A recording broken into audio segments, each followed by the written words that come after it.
Orleans has issued a special marine warning for Breton Sound, Chandler Sound, coastal waters from Boothville to southwest pass of the Mississippi River out 20 nautical miles, coastal waters from Pascagoula, Mississippi to Stake Island out 20 nautical miles, Mississippi Sound, until 11:15 a.m. Central Daylight Time.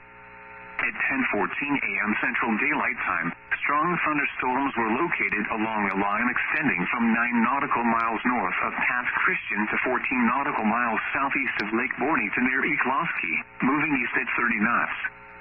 Hazard, wind gusts to 40 knots. Source, radar. Impact, expect wind gusts in excess of 34 knots and suddenly higher waves. Boats could sustain damage or capsize. Make sure all on board are wearing life jackets. Return to safe harbor if possible. Locations impacted include Cat Island, Mississippi Sound, Pascagoula, Horn Island, Pass Christian, Ship Island, and Chandler Sound. Move to safe harbor immediately as gusty winds and high waves are expected. Report severe weather to the Coast Guard or the National Weather Service. Repeating, a special marine warning has been issued until 11:15 a.m. Central Daylight Time for the following marine locations: Mississippi Sound, and coastal waters from Pascagoula, Mississippi to Stake Island out 20 nautical miles. The National Weather Service in Greenville-Spartanburg has issued a severe thunderstorm warning for southeastern McDowell County in western North Carolina, southwestern Burke County in western North Carolina, until 2 p.m. Eastern Daylight Time. At 1:21 p.m. Eastern Daylight Time, a severe thunderstorm was located near Marion, moving east at 15 miles per hour. Hazard, 60 miles per hour wind gusts and quarter-size hail. Source, radar indicated. Impact, minor hail damage to vehicles is expected. Expect wind damage to trees and power lines. Locations impacted include Morganton, Marion, Glen Alpine, Lake James State Park, Table Rock, Lake James, Nebo, Pleasant Gardens, Glenwood, and Woodlawn. For your protection, move to an interior room on the lowest floor of a building. Please report damaging winds, hail, or flooding to the National Weather Service by calling toll-free 1-800-267-8101 or by posting on our Facebook page or tweet it using hashtag NWSGSP. Your message should describe the event and the specific location where it occurred. Repeating, a severe thunderstorm warning has been issued until 2 p.m. Eastern Daylight Time for the following counties in North Carolina: Burke and McDowell.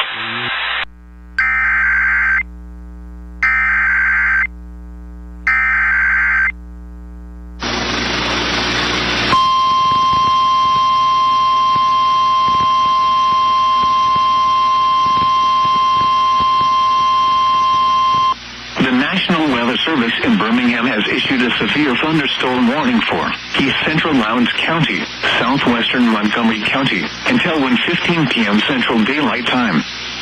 At 12:34 p.m. Central Daylight Time, a severe thunderstorm was located near Hayneville, moving east at 10 miles per hour. Hazard, 60 miles per hour wind gusts and quarter-size hail. Source, radar indicated. Impact, hail damage to vehicles is expected.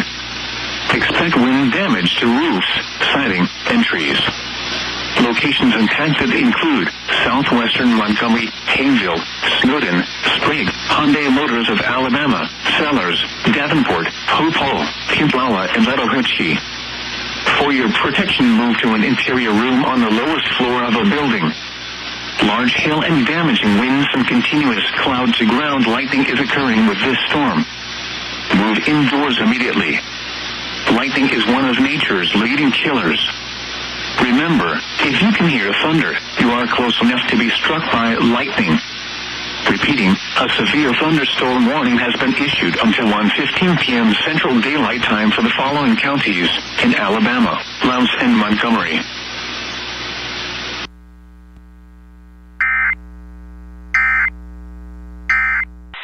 The National Weather Service has issued severe thunderstorm watch number 167, effective until 9 p.m. Eastern Daylight Time. This watch includes the following counties in North Carolina: Alexander, Burke, Caldwell, Catawba, Davidson, Davie, Ardell, Rowan, Watauga, and Wilkes. Remember, a severe thunderstorm watch means the conditions are favorable for the development of severe weather, including large hail and damaging winds, in and close to the watch area.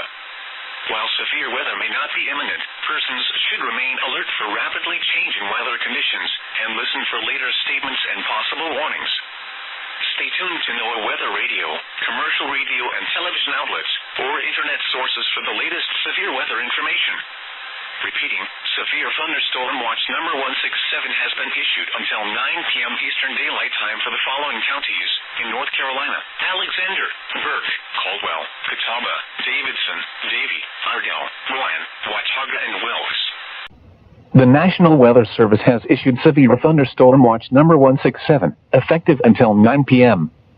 This watch includes the following counties in North Carolina: Alamance, Alexander, Allegheny, Caswell, Davidson, Davie, Forsyth, Guilford, Iredell, Randolph, Rockingham, Rowan, Stokes, Cerri, Wilkes, and Yadkin, and the following counties in Virginia: Carroll, Grayson, Henry, Patrick, and Pittsylvania, and the following independent cities in Virginia: Danville, Galax, and Martinsville.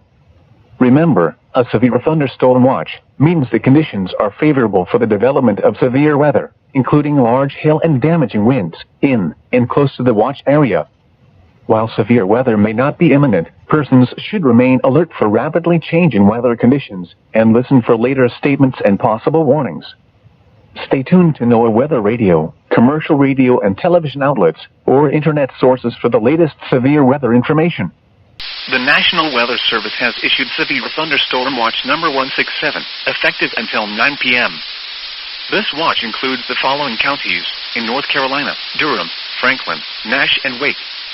Remember, a severe thunderstorm watch means the conditions are favorable for the development of severe weather, including large hail and damaging winds, in and close to the watch area. While severe weather may not be imminent, persons should remain alert for rapidly changing weather conditions and listen for later statements and possible warnings.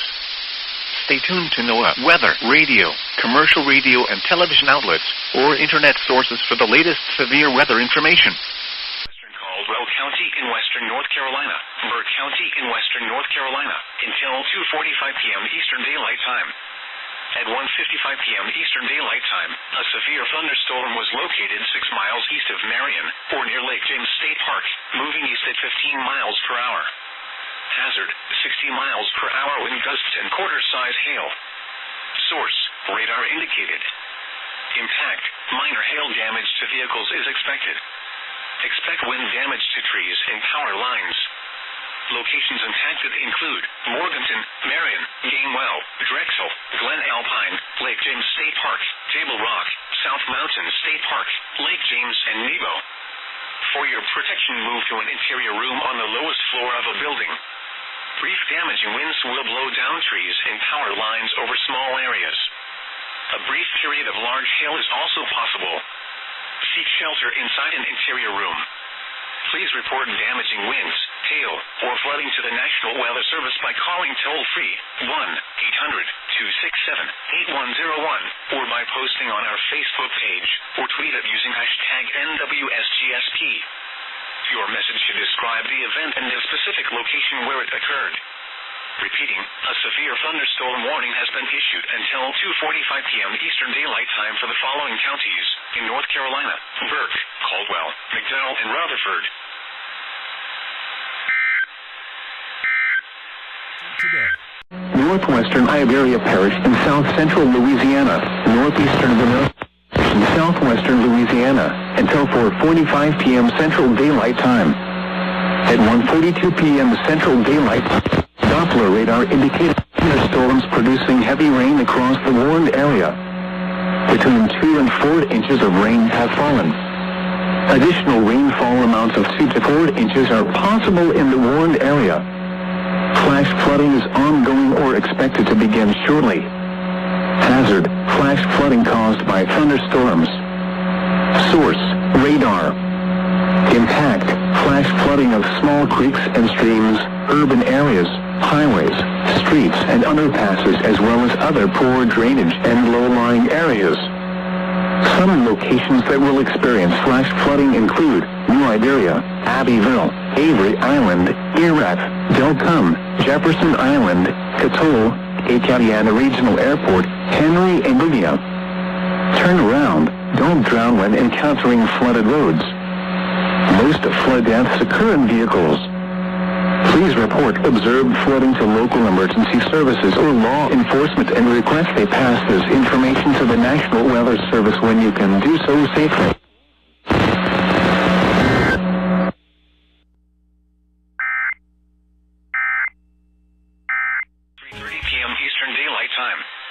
At 2:43 p.m. Eastern Daylight Time, a severe thunderstorm was located 6 miles southwest of Morganton, or 4 miles south of Glen Alpine, moving east at 10 miles per hour. Hazard, 60 miles per hour wind gusts and quarter-size hail. Source, radar indicated. Impact, minor hail damage to vehicles is expected.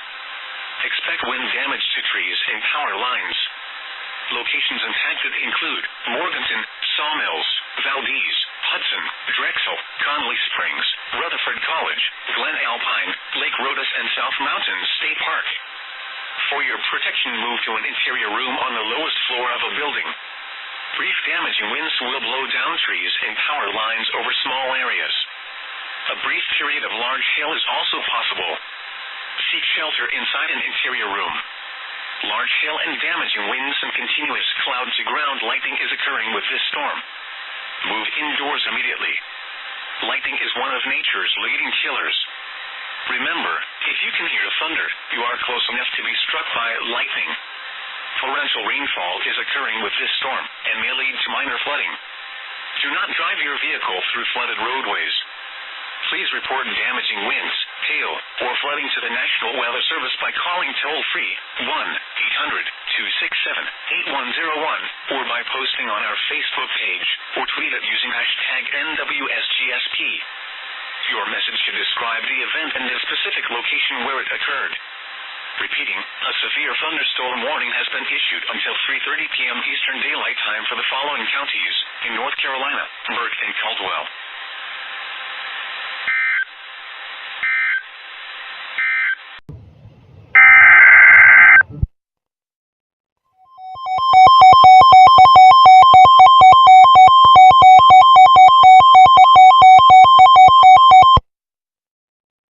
The National Weather Service in Raleigh has issued a severe thunderstorm warning for southeastern Forsyth County, Davidson County, Randolph County, Guilford County, until 3:45 p.m. At 2:54 p.m., severe thunderstorms were located along a line extending from near High Point to 6 miles southeast of Thomasville to 13 miles north of Baden Lake, moving northeast at 30 miles per hour. Hazard, 60 miles per hour wind gusts and quarter-size hail. Source, radar indicated. Impact, hail damage to vehicles is expected. Expect wind damage to roofs, siding, and trees. Locations impacted include Greensboro, High Point, Asheboro, Lexington, Randleman, North Carolina Zoo, Thomasville, Kernersville, Linwood, and McLeonsville. For your protection, move to an interior room on the lowest floor of a building. Repeating, a severe thunderstorm warning has been issued until 3:45 p.m. for the following counties in North Carolina: Davidson, Forsyth, Guilford, and Randolph.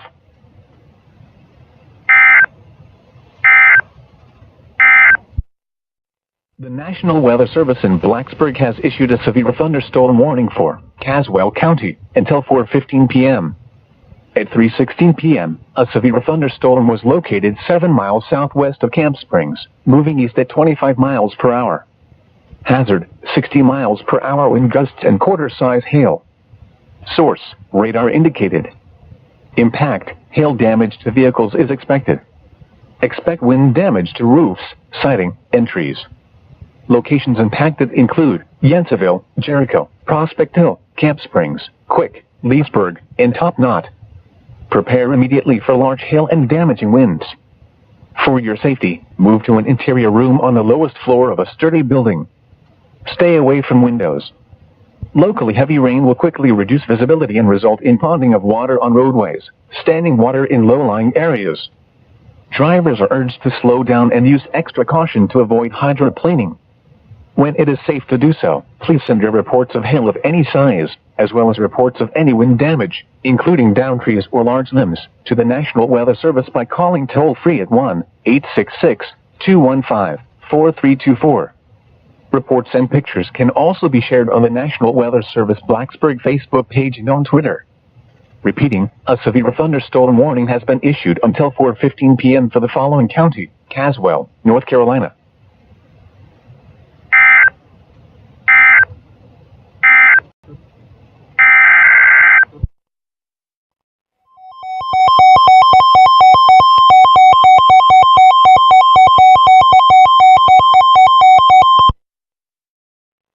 The National Weather Service in Raleigh has issued a severe thunderstorm warning for northern Alamance County, northeastern Guilford County, until 3:45 p.m.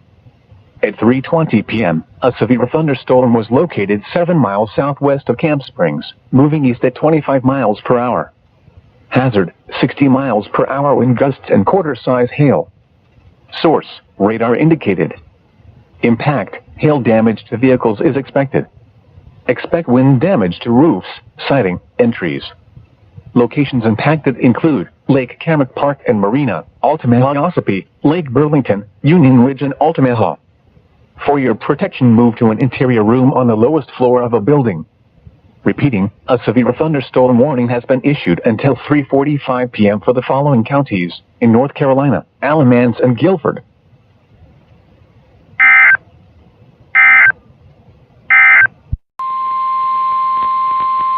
The National Weather Service in Greenville-Spartanburg has issued a severe thunderstorm warning for southeastern Spartanburg County in upstate South Carolina, southeastern Cherokee County in upstate South Carolina, northern Union County in upstate South Carolina, until 4 p.m. Eastern Daylight Time. At 3:21 p.m. Eastern Daylight Time, a severe thunderstorm was located 11 miles west of Union, or 6 miles south of Croft State Park, moving east at 25 miles per hour. Hazard, 60 miles per hour wind gusts and quarter-size hail. Source, radar indicated. Impact, minor hail damage to vehicles is expected. Expect wind damage to trees and power lines. Locations impacted include Union, Buffalo, Jonesville, Cerri, Pauline, Adamsburg, Lockhart, and Monarch Mill. For your protection, move to an interior room on the lowest floor of a building. Brief damaging winds will blow down trees and power lines over small areas. A brief period of large hail is also possible. Seek shelter inside an interior room. Large hail and damaging winds and continuous cloud-to-ground lightning is occurring with this storm. Move indoors immediately. Lightning is one of nature's leading killers. Remember, if you can hear thunder, you are close enough to be struck by lightning. Torrential rainfall is occurring with this storm and may lead to minor flooding. Do not drive your vehicle through flooded roadways. Please report damaging winds, hail, or flooding to the National Weather Service by calling toll-free 1-800-267-8101 or by posting on our Facebook page or tweet it using hashtag NWSGSP. Your message.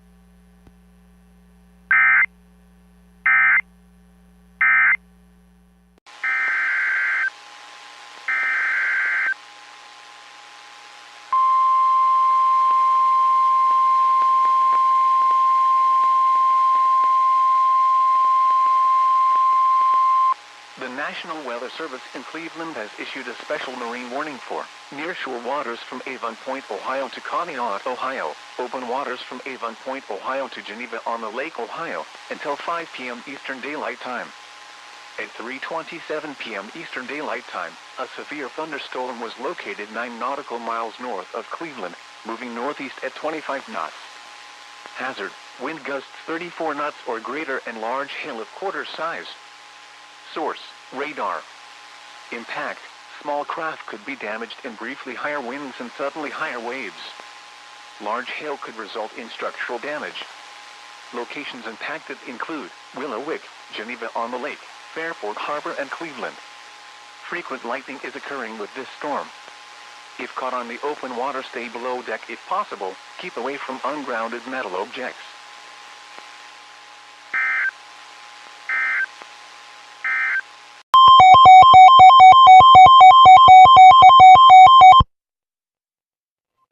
National Weather Service in Blacksburg has issued a severe thunderstorm warning for central Cerri County in northwestern North Carolina, northern Wilkes County in northwestern North Carolina, northwestern Yadkin County in northwestern North Carolina, until 4:45 p.m.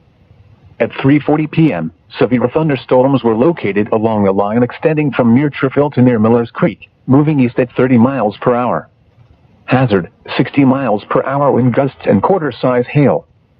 Source, radar indicated. Impact, hail damage to vehicles is expected. Expect wind damage to roofs, siding, and trees. Locations impacted include Mount Airy, North Wilkesboro, Ilkin, Wilkesboro, Fairview, Jonesville, and Dobson. Prepare immediately for large hail and damaging winds, as well as deadly cloud-to-ground lightning. For your safety, move to an interior room on the lowest floor of a sturdy building. Stay away from windows. Torrential rainfall is occurring with these storms and may lead to flash flooding. Do not drive your vehicle through flooded roadways. When it is safe to do so, please send your reports of hail of any size, as well as reports of any wind damage, including downed trees or large limbs, to the National Weather Service by calling toll-free at 1-866-215-4324. Reports and pictures can also be shared on the National Weather Service Blacksburg Facebook page and on Twitter. Repeating, a severe thunderstorm warning has been issued until 4:45 p.m. for the following counties in North Carolina: Cerri, Wilkes, and Yadkin.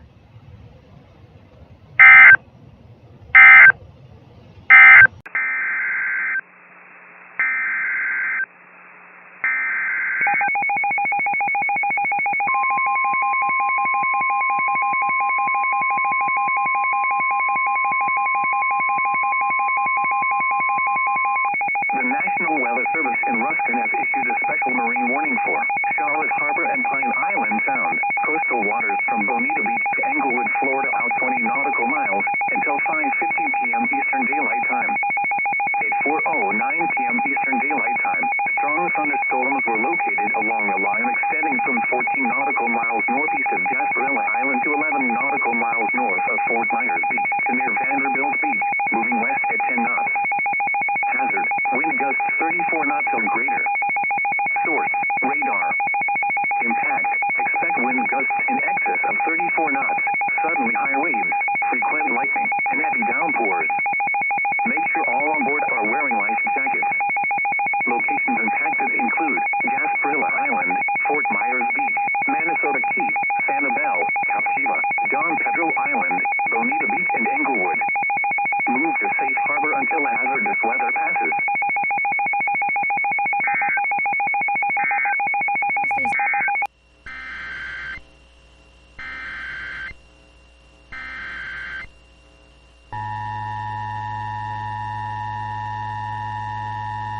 The National Weather Service in Midland has issued a severe thunderstorm warning for South Central Brewster County in southwestern Texas until 4:15 p.m. Central Time.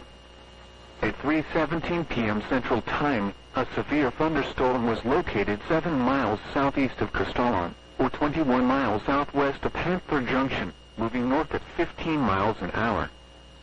This will affect Big Bend National Park. Seek shelter immediately. Hazard, ping-pong ball-size hail and 60 miles an hour wind gusts. Source, radar indicated. Impact, people and animals outdoors will be injured. Expect hail damage to roofs, siding, windows, and vehicles.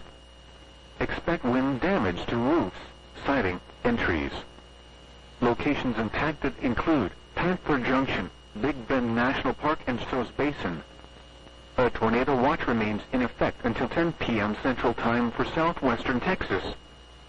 For your protection, move to an interior room on the lowest floor of a building.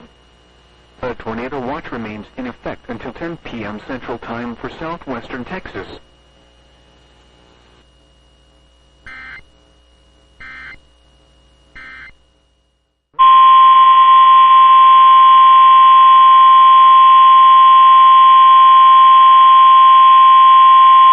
The National Weather Service in League City has issued a severe thunderstorm warning for central Montgomery County in southeastern Texas, southwestern San Jacinto County in southeastern Texas, southeastern Walker County in southeastern Texas until 4 p.m. Central Daylight Time.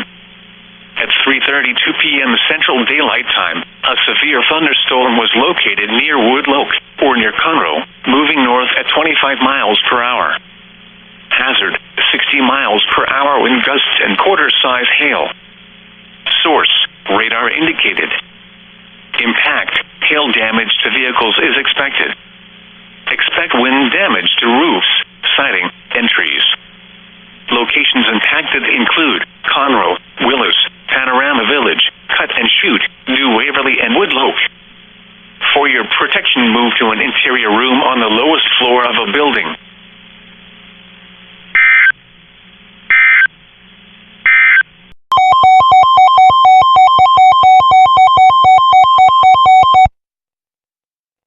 The National Weather Service in Raleigh has issued a severe thunderstorm warning for northeastern Alamance County, northwestern Orange County, until 5:30 p.m. At 4:41 p.m., a severe thunderstorm was located over Graham, moving northeast at 20 miles per hour. Hazard, 60 miles per hour wind gusts and quarter-size hail. Source, radar indicated. Impact, hail damage to vehicles is expected. Expect wind damage to roofs, siding, and trees. Locations impacted include Burlington, Graham, Hillsborough, Mebane, Haw River, Swepsonville, Carr, and Ethland. For your protection, move to an interior room on the lowest floor of a building. Repeating, a severe thunderstorm warning has been issued until 5:30 p.m. for the following counties in North Carolina: Alamance and Orange.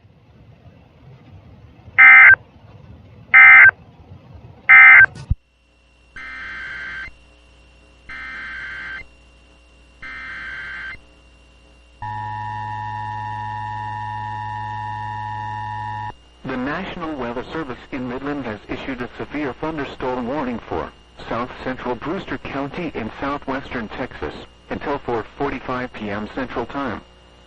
At 3:44 p.m. Central Time, a severe thunderstorm was located 12 miles south of Source Basin or 16 miles south of Panther Junction, moving east at 30 miles an hour.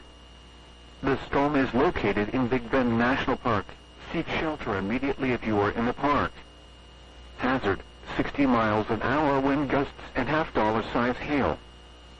Source, radar indicated. Impact, hail damage to vehicles is expected. Expect wind damage to roofs, siding, and trees. Locations impacted include Oak Rivers Canyon and Big Bend National Park. A tornado watch remains in effect until 10 p.m. Central Time for southwestern Texas. For your protection, move to an interior room on the lowest floor of a building. A tornado watch remains in effect until 10 p.m. Central Time for southwestern Texas.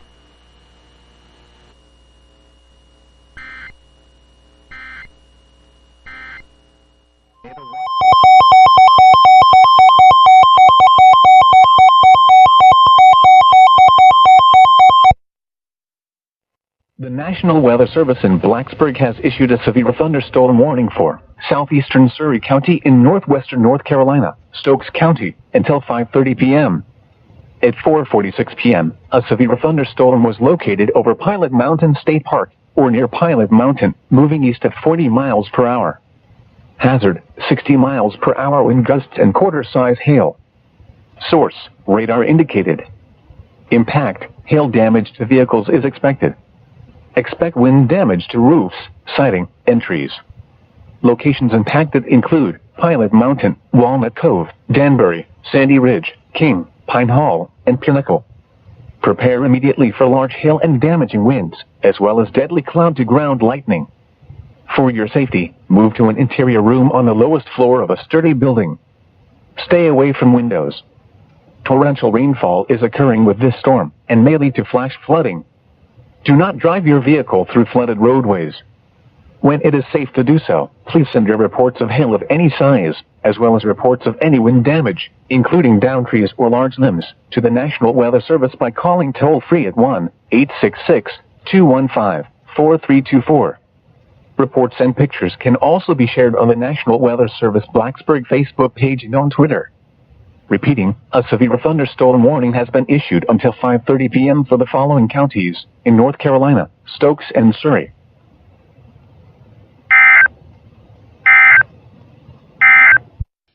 Panhandles.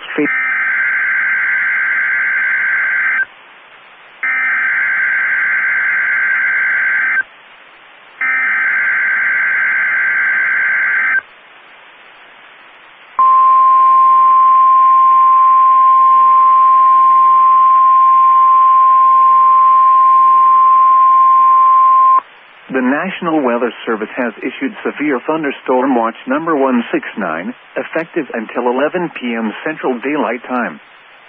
This watch includes the following counties in Texas: Armstrong, Carson, Killingsworth, Dallam, Deaf Smith, Donley, Gray, Hansford, Hartley, Hemphill, Hutchinson, Lipscomb, Moore, Ochiltree, Oldham, Potter, Randall, Roberts, Sherman, and Wheeler. Remember, a severe thunderstorm watch means the conditions are favorable for the development of severe weather, including large hail and damaging winds, in and close to the watch area. While severe weather may not be imminent, persons should remain alert for rapidly changing weather conditions and listen for later statements and possible warnings. Stay tuned to NOAA weather radio, commercial radio and television outlets, or internet sources for the latest severe weather information.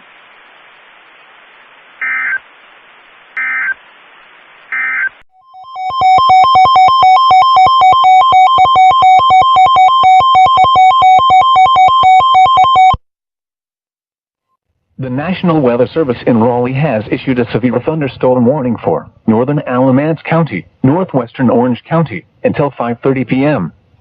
At 4:52 p.m., a severe thunderstorm was located near Elon, or near Burlington, moving northeast at 20 miles per hour.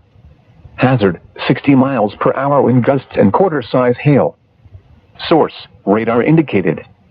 Impact, hail damage to vehicles is expected. Expect wind damage to roofs, siding, and trees. Locations impacted include Burlington, Elon, Gibsonville, Haw River, Lake Kamak Park and Marina, Carr, Altamaha, Ossipee, Glen Raven, Union Ridge, and Altamaha. For your protection, move to an interior room on the lowest floor of a building. Repeating, a severe thunderstorm warning has been issued until 5:30 p.m. for the following counties in North Carolina: Alamance and Orange.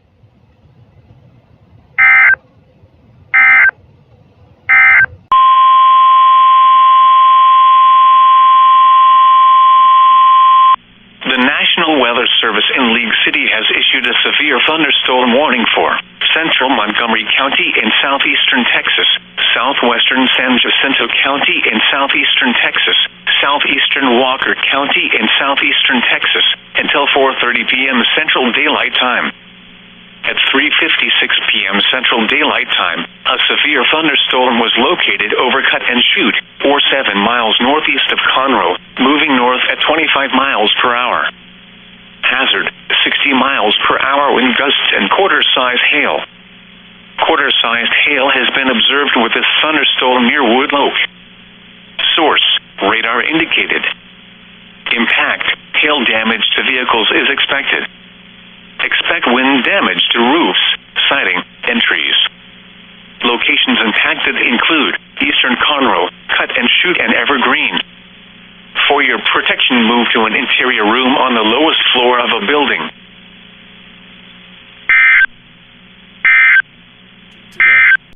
Urban areas, highways, streets, and underpasses, as well as other poor drainage and low-lying areas. Some locations that will experience flash flooding include Jennings and Thornwell. Turn around. Don't drown when encountering flooded roads. Most flood deaths occur in vehicles. Please report observed flooding to local emergency services or law enforcement and request they pass this information to the National Weather Service when you can do so safely.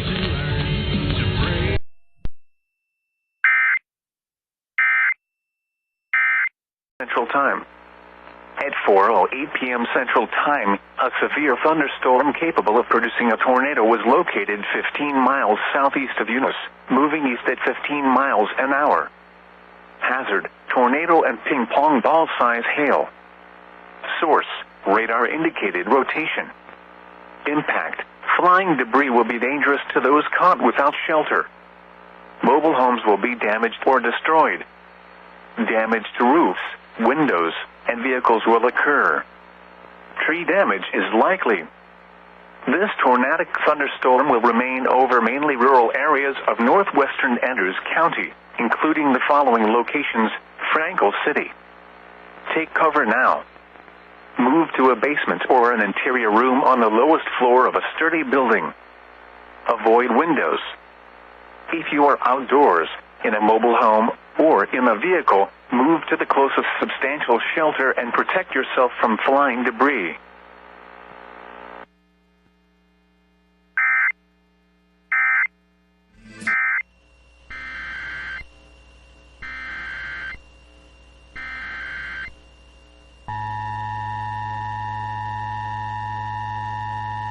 The National Weather Service in Midland has issued a severe thunderstorm warning for East Central Brewster County in southwestern Texas until 5:15 p.m. Central Time.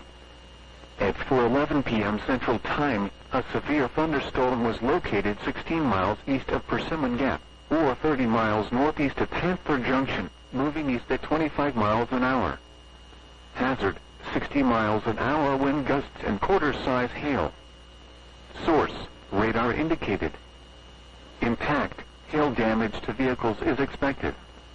Expect wind damage to roofs, siding, and trees. This severe thunderstorm will remain over mainly rural areas of east central Brewster County. A tornado watch remains in effect until 10 p.m. Central Time for southwestern Texas. For your protection, move to an interior room on the lowest floor of a building. A tornado watch remains in effect until 10 p.m. Central Time for southwestern Texas.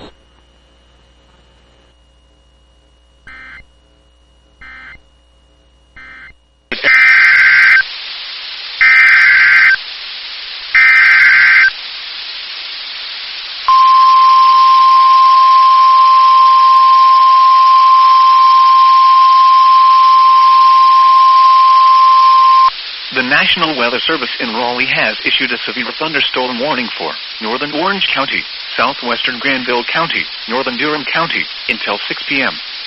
At 5:14 p.m., a severe thunderstorm was located over Hillsborough, moving east at 25 miles per hour. Hazard: 60 miles per hour wind gusts and $half-size hail. Source: radar indicated.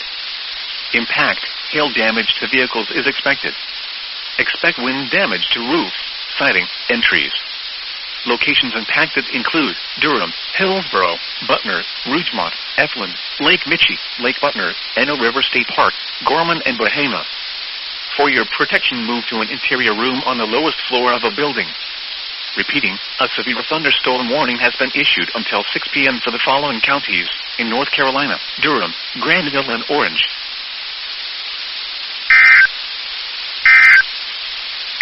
Warning for northeastern Rockingham County, northwestern Caswell County, the city of Danville in south central Virginia, southwestern Pittsylvania County, southeastern Henry County, until 6:15 p.m. At 5:17 p.m., a severe thunderstorm was located over Eden, moving east at 25 miles per hour. Hazard: 60 miles per hour wind gusts and quarter-size hail. Source: radar indicated. Impact: hail damage to vehicles is expected. Expect wind damage to roofs, siding, and trees. Locations impacted include Danville, Eden, Wentworth, Yanceyville, Bethel, Providence, and Mayfield. This includes the following location: Danville Airport. Prepare immediately for large hail and damaging winds, as well as deadly cloud-to-ground lightning. For your safety, move to an interior room on the lowest floor of a sturdy building. Stay away from windows. When it is safe to do so, please send your reports of hail of any size, as well as reports of any wind damage, including downed trees or large limbs, to the National Weather Service by calling toll-free at 1-866-215-4324. Reports and pictures can also be shared on the National Weather Service Blacksburg Facebook page and on Twitter. Repeating, a severe thunderstorm warning has been issued until 6:15 p.m. for the following counties in North Carolina: Caswell and Rockingham, and the following counties in Virginia: Henry and Pittsylvania. and the Virginia independent city of Danville.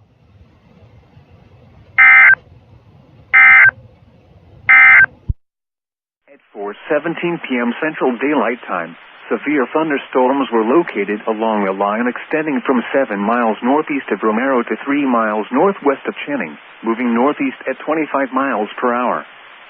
Hazard, 60 miles per hour wind gusts and quarter-size hail. Source, radar indicated. Impact, minor damage to roofs, siding, and trees is possible. Hail damage to vehicles is expected. Locations impacted include Dale Hart, Hartley, Cactus, Channing, and Ware. For your protection, move to an interior room on the lowest floor of a building. Large hail and damaging winds and continuous cloud-to-ground lightning is occurring with these storms. Move indoors immediately. Lightning is one of nature's leading killers. Remember, if you can hear thunder, you are close enough to be struck by lightning. Repeating, a severe thunderstorm warning has been issued until 5:15 p.m. Central Daylight Time for the following counties in Texas: Dallam, Hartley, Moore, and Sherman.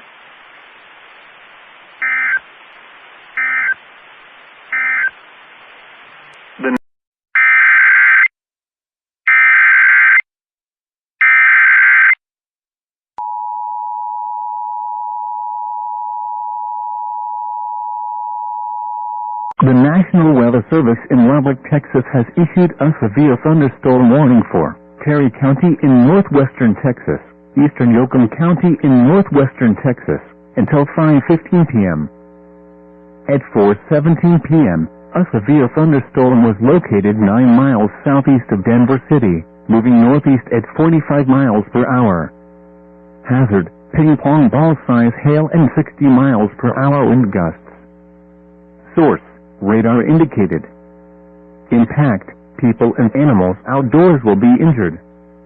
Expect hail damage to roofs, siding, windows, and vehicles. Expect wind damage to roofs, siding, and trees. Locations impacted include Brownfield, Denver City, Rockettville, Tokyo, and Wellman. For your protection, move to an interior room on the lowest floor of a building.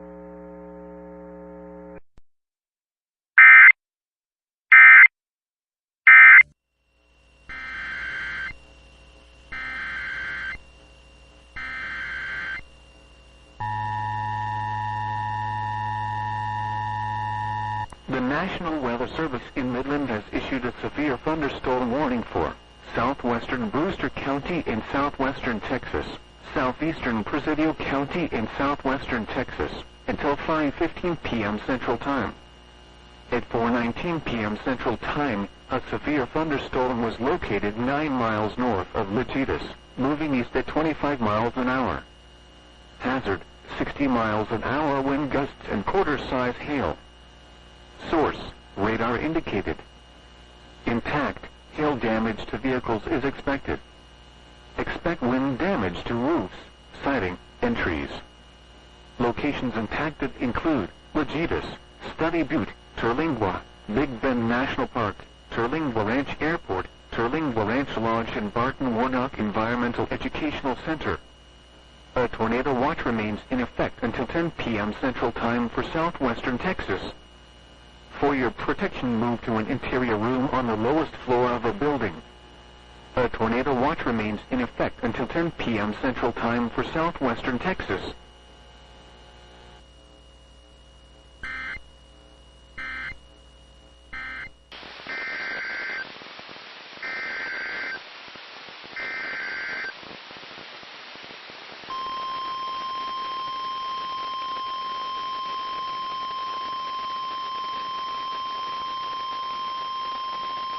The National Weather Service in Birmingham has issued a severe thunderstorm warning for southeastern Bibb County until 6:15 p.m. Central Daylight Time.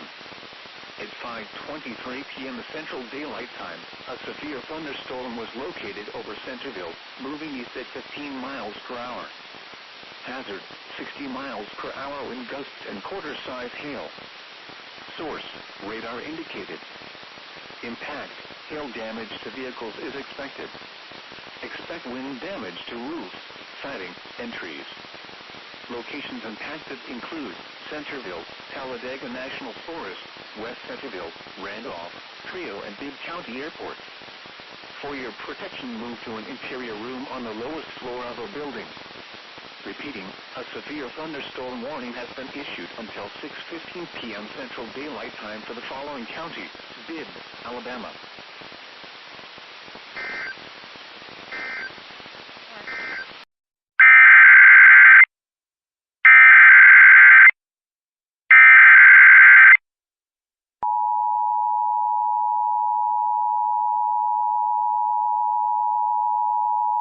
The National Weather Service in Lubbock, Texas has issued a severe thunderstorm warning for northwestern Lubbock County in northwestern Texas, central Hockley County in northwestern Texas, southwestern Hale County in northwestern Texas, southeastern Lamb County in northwestern Texas, until 6:15 p.m.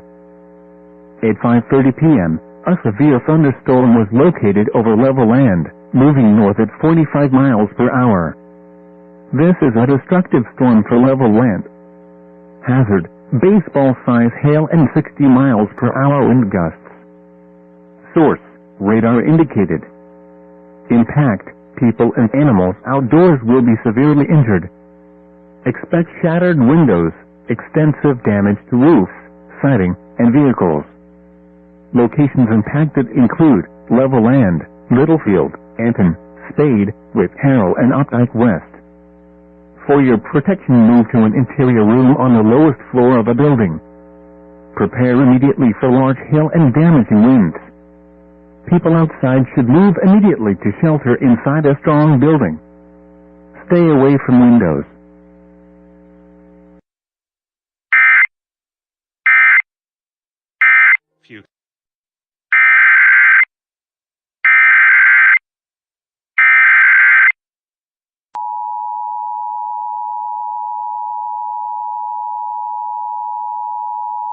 The National Weather Service in Lubbock, Texas has issued a severe thunderstorm warning for northern Bailey County in northwestern Texas, southern Palmer County in the Panhandle of Texas, southwestern Castro County in the Panhandle of Texas, northwestern Lamb County in northwestern Texas, until 6:30 p.m.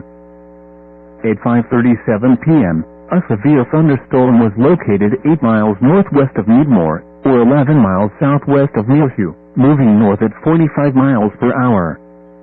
Hazard, golf ball-size hail and 60 miles per hour wind gusts. Source, radar indicated. Impact, people and animals outdoors will be injured. Expect hail damage to roofs, siding, windows, and vehicles. Expect wind damage to roofs, siding, and trees.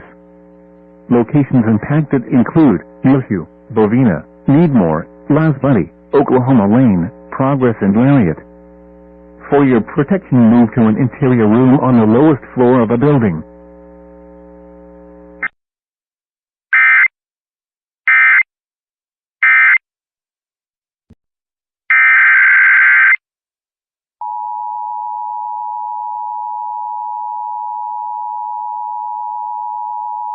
The National Weather Service in Lubbock, Texas has issued a severe thunderstorm warning for central Lubbock County in northwestern Texas, southwestern Floyd County in northwestern Texas, northwestern Crosby County in northwestern Texas, southeastern Hale County in northwestern Texas, until 6:15 p.m. At 5:39 p.m., a severe thunderstorm was located over Lubbock, moving northeast at 50 miles per hour. Hazard, golf ball-size hail and 60 miles per hour wind gusts. Source, radar indicated. Impact, people and animals outdoors will be injured. Expect hail damage to roofs, siding, windows, and vehicles. Expect wind damage to roofs, siding, and trees.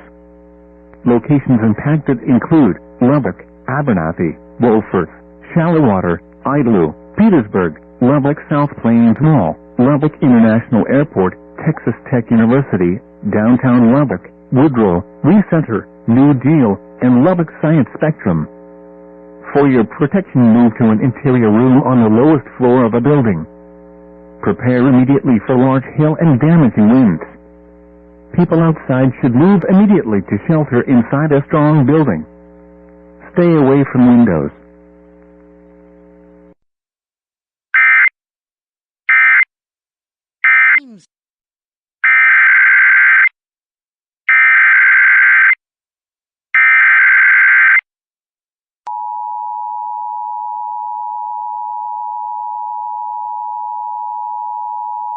The National Weather Service in Lubbock, Texas has issued a severe thunderstorm warning for southeastern Lubbock County in northwestern Texas, northeastern Lynn County in northwestern Texas, Garza County in northwestern Texas, southern Crosby County in northwestern Texas, until 6:30 p.m.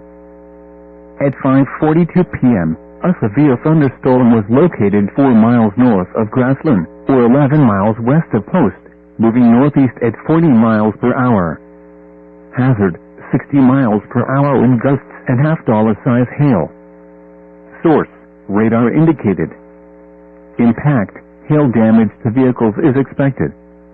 Expect wind damage to roofs, siding, and trees. Locations impacted include Post, White River Lake, Calgary, Caprock, Grassland, and Southland. For your protection, move to an interior room on the lowest floor of a building.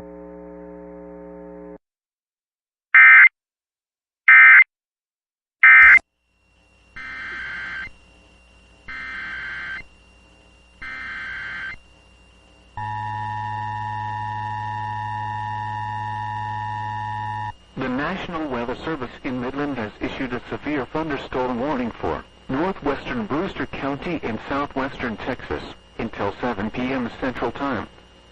At 5:54 p.m. Central Time, a severe thunderstorm was located 19 miles southwest of Marathon, or 23 miles southeast of Alpine, moving north at 25 miles an hour.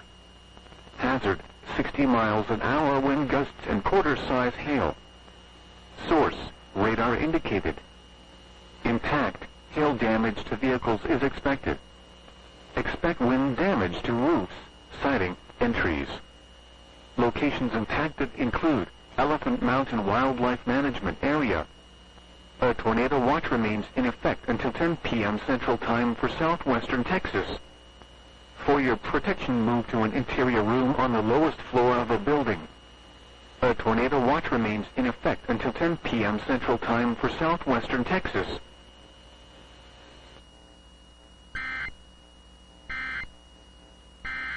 These storms were nearly stationary.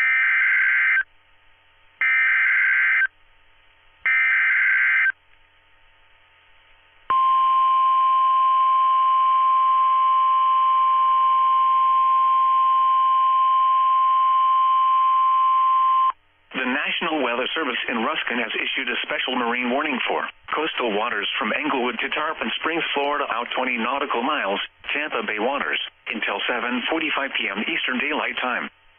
At 6:56 p.m. Eastern Daylight Time, severe thunderstorms capable of producing waterspouts were located along a line extending from 16 nautical miles northeast of Gandy Bridge to 6 nautical miles southeast of Hillsborough Bay to near Sarasota Bay. The severe thunderstorms were nearly stationary. Hazard, waterspouts, wind gusts 34 knots or greater, and small hail. Source, radar. Impact, waterspouts can quickly form and capsize boats, damage vessels, and create suddenly higher waves. Make sure all on board are in a secure location and wearing life jackets. Expect wind gusts in excess of 34 knots, suddenly higher waves, frequent lightning, and heavy downpours. Make sure all on board are wearing life jackets.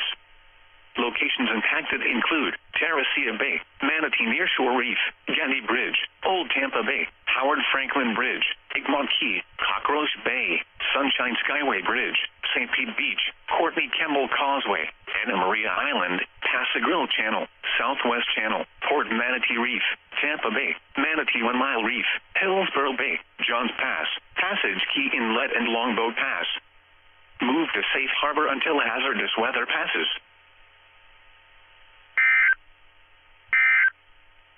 Virginia.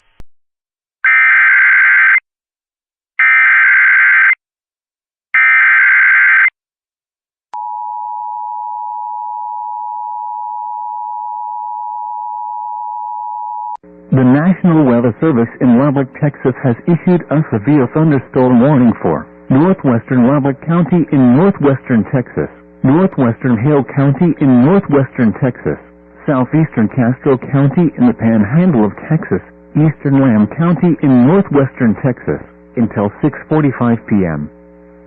At 6:05 p.m., a severe thunderstorm was located near Spade, or 12 miles east of Littlefield, moving northeast at 45 miles per hour. Hazard, ping-pong ball size hail and 60 miles per hour wind gusts. Source, public. Impact, people and animals outdoors will be injured. Expect hail damage to roofs, siding, windows, and vehicles.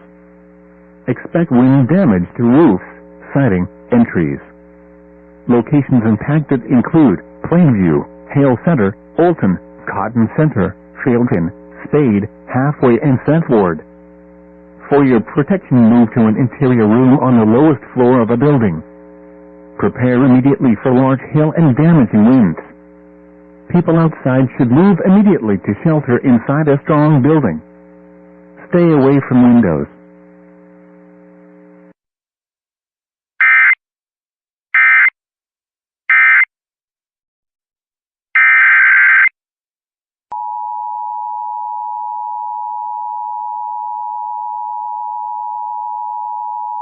The National Weather Service in Lubbock, Texas has issued a severe thunderstorm warning for southwestern Cerri County in northwestern Texas, southeastern Yoakum County in northwestern Texas, until 7 p.m.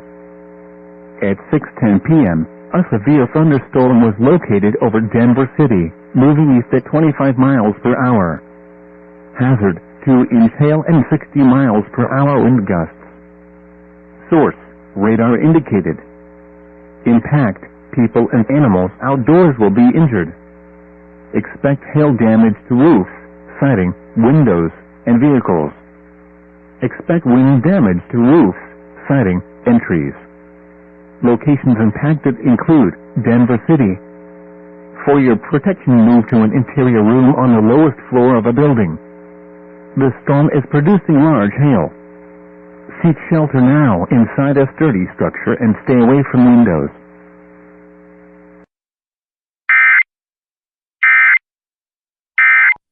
The National Weather Service in Charleston, West Virginia has issued a severe thunderstorm warning for northern 7:45 p.m. Eastern Daylight Time.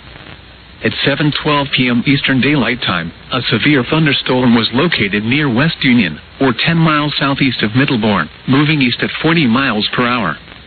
Hazard, 60 miles per hour wind gusts and quarter-size hail. Source, radar indicated. Impact, hail damage to vehicles is expected. Expect wind damage to roofs, siding, and trees. Locations impacted include Clarksburg, Lumberport, West Union, Alma, Wallace, Lima, Center Point, Sedalia, and Canton.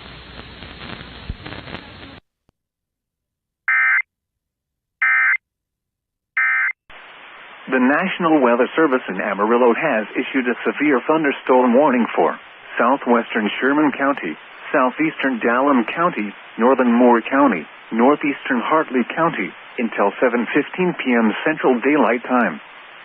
At 6:13 p.m. Central Daylight Time, a severe thunderstorm was located 7 miles east of Hartley, or 16 miles southeast of Dale Hart, moving east at 25 miles per hour. Hazard, 2-inch hail and 60 miles per hour wind gusts. Source, radar indicated. Impact, minor damage to roofs, siding, and trees is possible. People and animals outdoors will be injured. Expect hail damage to roofs, siding, windows, and vehicles. Locations impacted include Dumas, Cactus, and Sunray. Prepare immediately for large hail and deadly cloud-to-ground lightning. Seek shelter inside a well-built structure. Stay away from windows. Large hail and damaging winds and continuous cloud-to-ground lightning is occurring with this storm. Move indoors immediately. Lightning is one of nature's leading killers. Remember, if you can hear thunder, you are close enough to be struck by lightning. Repeating, a severe thunderstorm warning has been issued until 7:15 p.m. Central Daylight Time for the following counties in Texas: Dallam, Hartley, Moore, and Sherman. The National Weather Service in Amarillo has issued a severe thunderstorm warning for western Sherman County, east central Dallam County, until 7:30 p.m. Central Daylight Time. At 6:16 p.m. Central Daylight Time, a severe thunderstorm was located 7 miles southeast of Conlin, or 12 miles south of Stratford, moving northeast at 20 miles per hour. Hazard, golf ball size hail and 60 miles per hour wind gusts.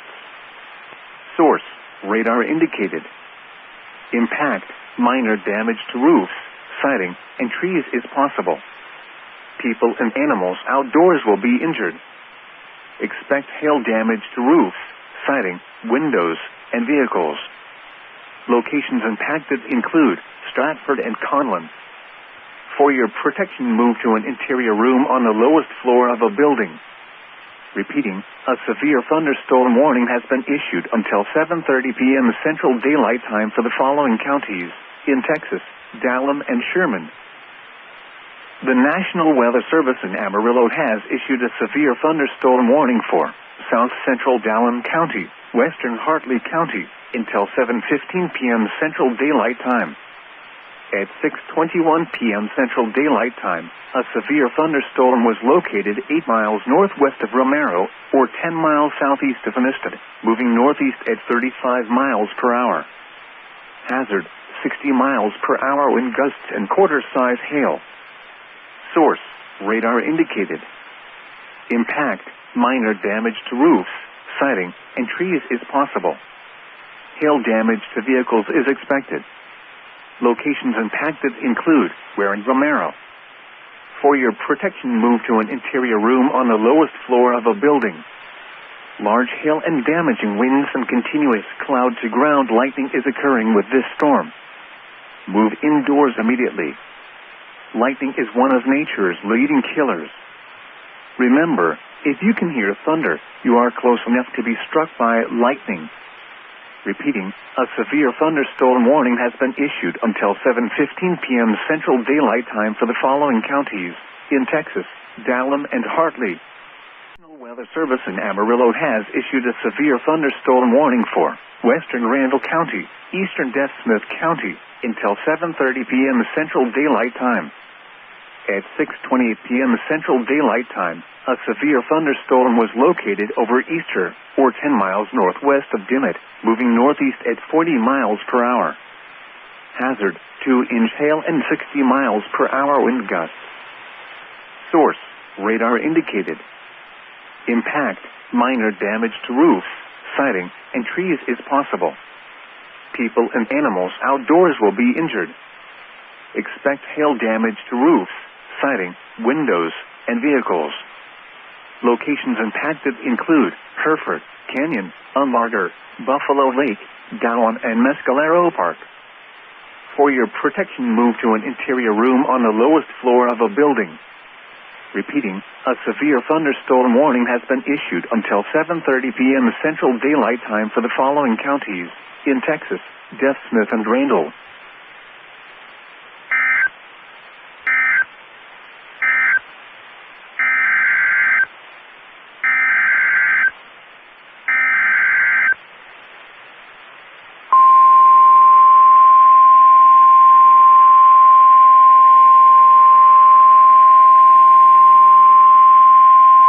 The National Weather Service in Amarillo has issued a severe thunderstorm warning for southeastern Oldham County, central Deaf Smith County, until 7:30 p.m. Central Daylight Time.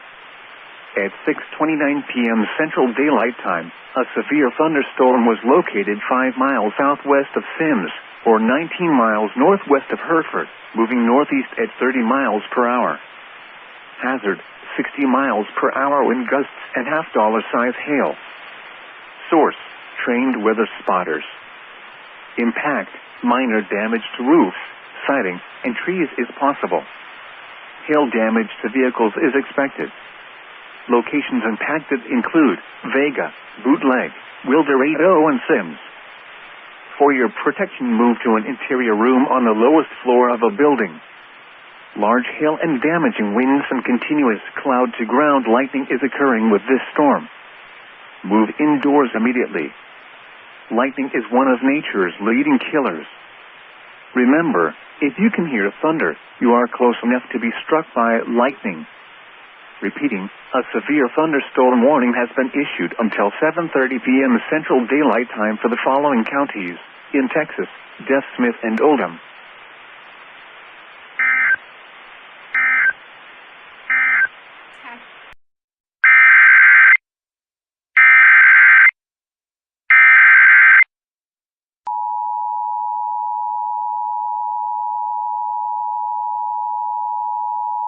The National Weather Service in Lubbock, Texas has issued a severe thunderstorm warning for southwestern Cerri County in northwestern Texas, southeastern Yoakum County in northwestern Texas, until 7:30 p.m. At 6:45 p.m., a severe thunderstorm was located 4 miles north of Seagraves Airport or 6 miles northeast of Seagraves, moving east at 30 miles per hour. Hazard: tennis ball size hail and 60 miles per hour wind gusts. Source: radar indicated. Impact: people and animals outdoors will be injured. Expect hail damage to roofs, siding, windows, and vehicles. Expect wind damage to roofs, siding, and trees. Locations impacted include Brownfield and Wellman. For your protection, move to an interior room on the lowest floor of a building. The storm is producing large hail. Seek shelter now inside a sturdy structure and stay away from windows.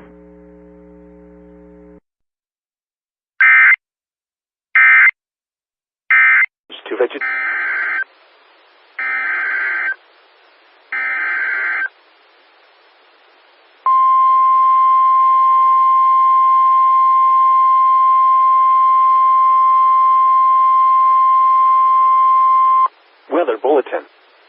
For the following county: Mercer, Pennsylvania. The National Weather Service in Pittsburgh has issued a severe thunderstorm warning for Mercer County in northwestern Pennsylvania until 8:15 p.m. At 7:48 p.m., severe thunderstorms were located along a line extending from near Atlantic to near Hubbard, moving northeast at 40 miles per hour.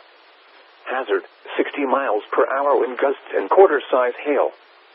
Source: radar indicated. Impact: minor hail damage to vehicles is possible. Expect wind damage to trees and power lines, resulting in some power outages. Locations impacted include Hermitage, Greenville, Mercer, Stoneboro, West Middlesex, Sandy Lake, Clark, Wheatland, Fredonia, Jackson Center, New Lebanon, and Shickleyville. For your protection, move to an interior room on the lowest floor of a building. Please report severe weather by calling 412-262-1988, posting to the National Weather Service Pittsburgh Facebook page, or using Twitter at NWS Pittsburgh.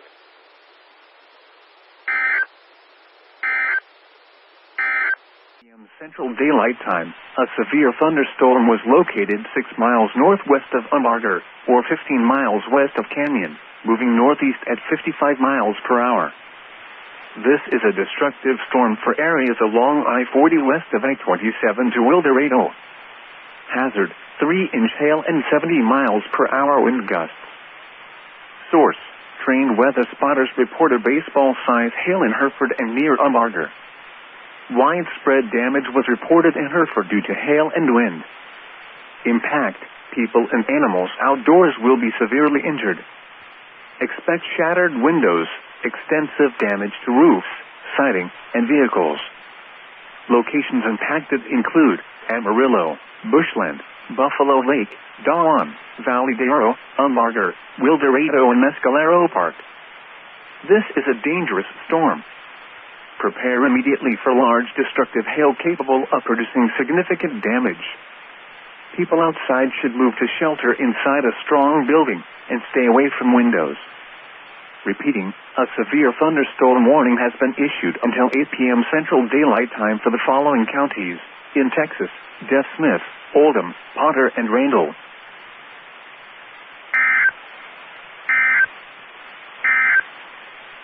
The National Weather Service in Amarillo has issued a severe thunderstorm warning for north central Oldham County, eastern Hartley County, until 8:15 p.m. Central Daylight Time. At 7:07 p.m. Central Daylight Time, a severe thunderstorm was located 12 miles southeast of Romero, or 20 miles east of Naravisa, moving northeast at 20 miles per hour. Hazard, ping-pong ball-size hail and 60 miles per hour wind gusts.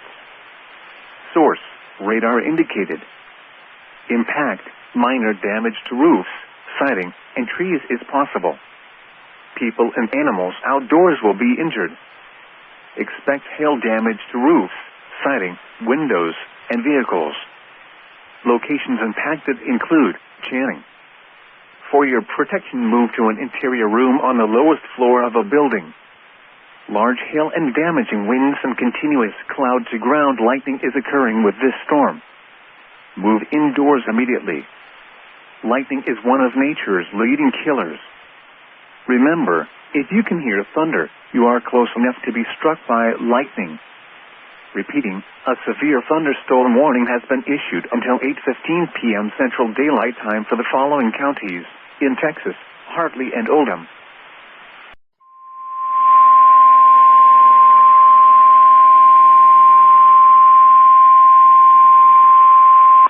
The National Weather Service in Amarillo has issued a severe thunderstorm warning for northwestern Hutchinson County, southwestern Hansford County, southeastern Sherman County, northeastern Moore County, until 8:15 p.m. Central Daylight Time.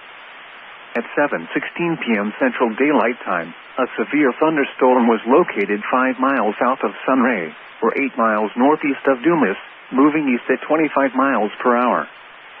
Hazard, 60 miles per hour wind gusts and quarter-size hail. Source, radar indicated. Impact, minor damage to roofs, siding, and trees is possible. Hail damage to vehicles is expected. Locations impacted include Dumas, Cactus, Sunray, Stinnett, Morse, and Pringle. For your protection, move to an interior room on the lowest floor of a building. Large hail and damaging winds and continuous cloud-to-ground lightning is occurring with this storm. Move indoors immediately. Lightning is one of nature's leading killers. Remember, if you can hear thunder, you are close enough to be struck by lightning. Repeating, a severe thunderstorm warning has been issued until 8:15 p.m. Central Daylight Time for the following counties in Texas: Hansford, Hutchinson, Moore, and Sherman.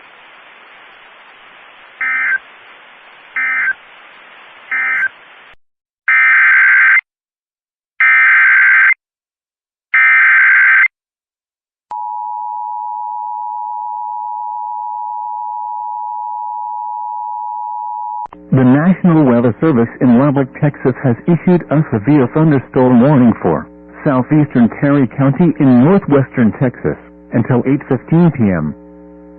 At 7:27 p.m., a severe thunderstorm was located 11 miles northwest of Welch, Oregon, 11 miles south of Brownfield, moving east at 25 miles per hour. Hazard, golf ball-size hail and 60 miles per hour wind gusts. Source, trained weather spotters. Impact, people and animals outdoors will be injured. Expect hail damage to roofs, siding, windows, and vehicles. Expect wind damage to roofs, siding, and trees. Locations impacted include Brownfield and Wellman. For your protection, move to an interior room on the lowest floor of a building. The storm is producing large hail. Seek shelter now inside a sturdy structure and stay away from windows.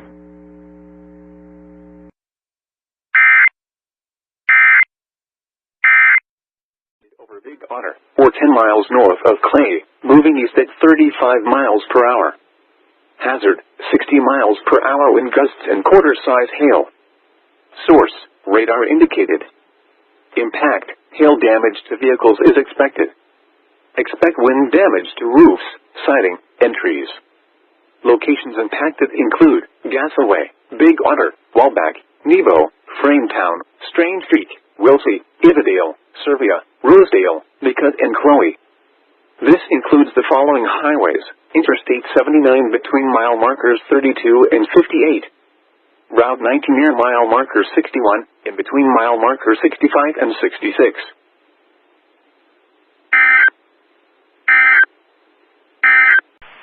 The National Weather Service in Amarillo has issued a severe thunderstorm warning for North Central Randall County, Northwestern Carson County, Southern Hutchinson County, Potter County, Moore County, until 8:30 p.m. Central Daylight Time.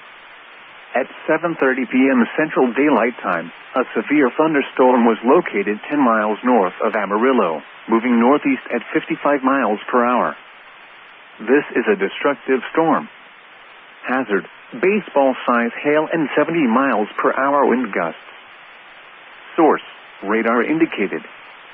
Impact: people and animals outdoors will be severely injured. Expect shattered windows, extensive damage to roofs, siding, and vehicles. Locations impacted include Amarillo, Dumas, Borger, Fritch, Sunray, Stinnett, Sanford, Four-Way, Valley de Oro, Masterson, Lake Meredith, and Pantex.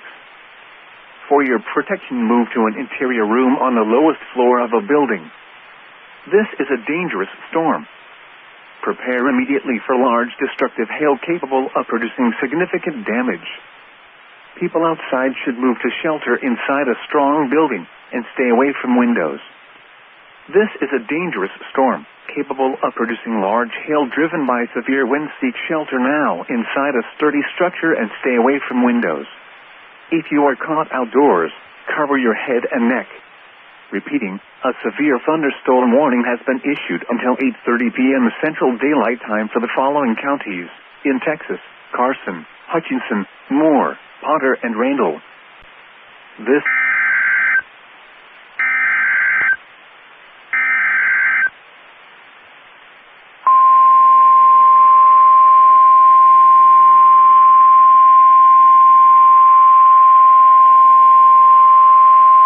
The National Weather Service in Amarillo has issued a severe thunderstorm warning for Central Cimarron County, Northwestern Gallen County, until 8:30 p.m. Central Daylight Time. At 7:34 p.m. Central Daylight Time, a severe thunderstorm was located 6 miles northeast of Tex Line, or 13 miles east of Clayton, moving northeast at 35 miles per hour. Hazard: 60 miles per hour wind gusts and quarter-size hail. Source: radar indicated. Impact: minor damage to roofs, siding, and trees is possible.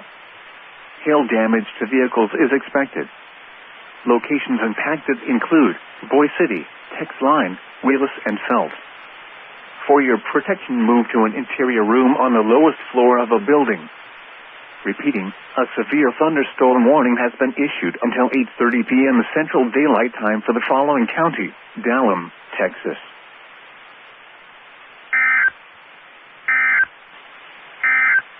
Affected by the severe thunderstorm include Lake Abilene, Driscoll, Camp Tonkawa, Humphrey, Goldsboro, Loomis, Lake Winters Lake, and Ogalla. A tornado watch remains in effect until 10 p.m. Central Daylight Time for West Central Texas. For your protection, move to an interior room on the lowest floor of a building. A tornado watch remains in effect until 10 p.m. Central Daylight Time for West Central Texas.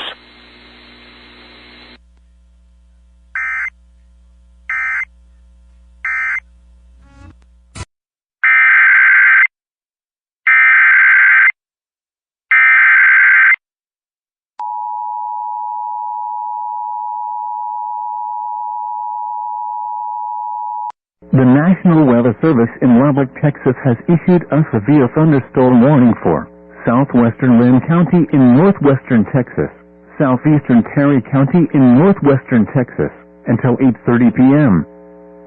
At 8:03 p.m., a severe thunderstorm was located over New Oregon 16 miles southeast of Brownfield, moving east at 30 miles per hour. Hazard: 60 miles per hour wind gusts and quarter-size hail. Source: radar indicated. Impact: hail damage to vehicles is expected. Expect wind damage to roofs, siding, and trees. Locations impacted include O'Donnell and Moore. For your protection, move to an interior room on the lowest floor of a building.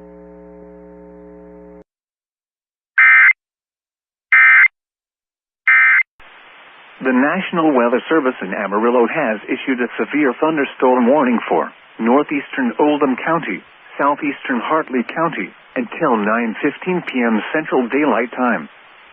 At 8:08 p.m. Central Daylight Time, a severe thunderstorm was located 4 miles west of Channing, or 28 miles south of Dalehart, moving east at 10 miles per hour. Hazard, ping-pong ball-size hail and 60 miles per hour wind gusts. Source, radar indicated. Impact, minor damage to roofs, siding, and trees is possible. People and animals outdoors will be injured. Expect hail damage to roofs, siding, windows, and vehicles. Locations impacted include Hartley, Channing, and Boys Ranch. For your protection, move to an interior room on the lowest floor of a building. Large hail and damaging winds and continuous cloud-to-ground lightning is occurring with this storm. Move indoors immediately. Lightning is one of nature's leading killers. Remember, if you can hear thunder, you are close enough to be struck by lightning. Repeating, a severe thunderstorm warning has been issued until 9:15 p.m. Central Daylight Time for the following counties in Texas: Hartley and Oldham. Texas.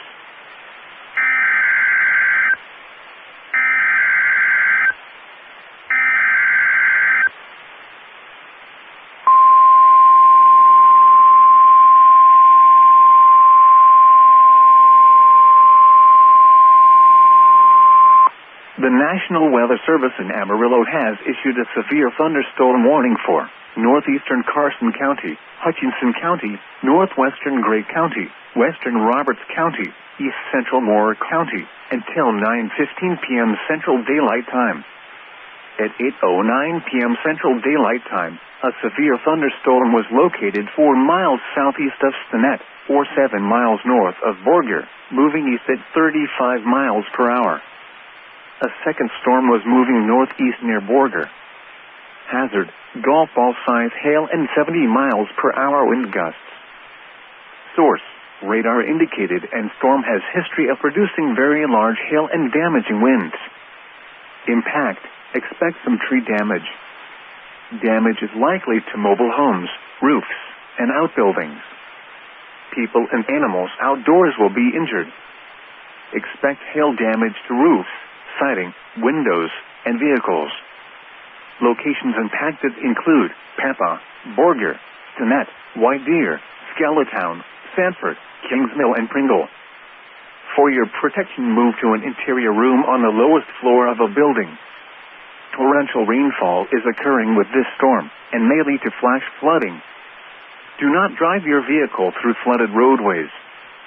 Repeating, a severe thunderstorm warning has been issued until 9:15 p.m. Central Daylight Time for the following counties in Texas: Carson, Gray, Hutchinson, Moore, and Roberts.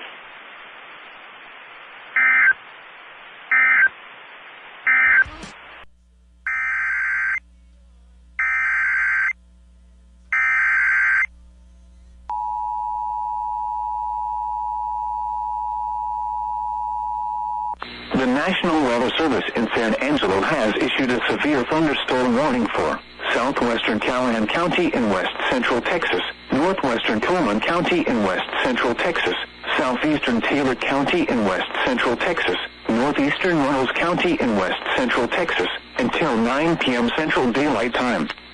At 8:15 p.m. Central Daylight Time, a severe thunderstorm was located near Bradshaw, moving northeast at 25 miles an hour. Hazard, 60 miles an hour wind gusts and quarter-size hail. Source, radar indicated. Impact, hail damage to vehicles is expected. Expect wind damage to roofs, siding, and trees. This severe thunderstorm will be near Lawn around 8:30 p.m. Central Daylight Time. Upland around 8:50 p.m. Central Daylight Time. Dudley around 8:55 p.m. Central Daylight Time. Other locations impacted by the severe thunderstorm include Goldsboro and Ovalla. A tornado watch remains in effect until 10 p.m. Central Daylight Time for West Central Texas. For your protection, move to an interior room on the lowest floor of a building. A tornado watch remains in effect until 10 p.m. Central Daylight Time for West Central Texas.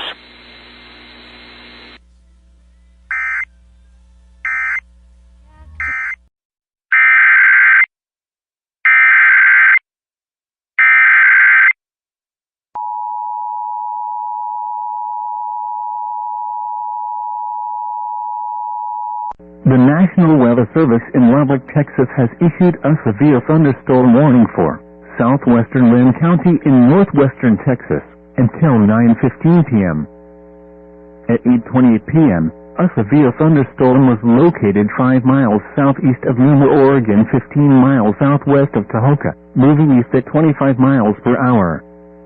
Hazard: ping-pong ball-size hail and 60 miles per hour wind gusts. Source: radar indicated. Impact: people and animals outdoors will be injured.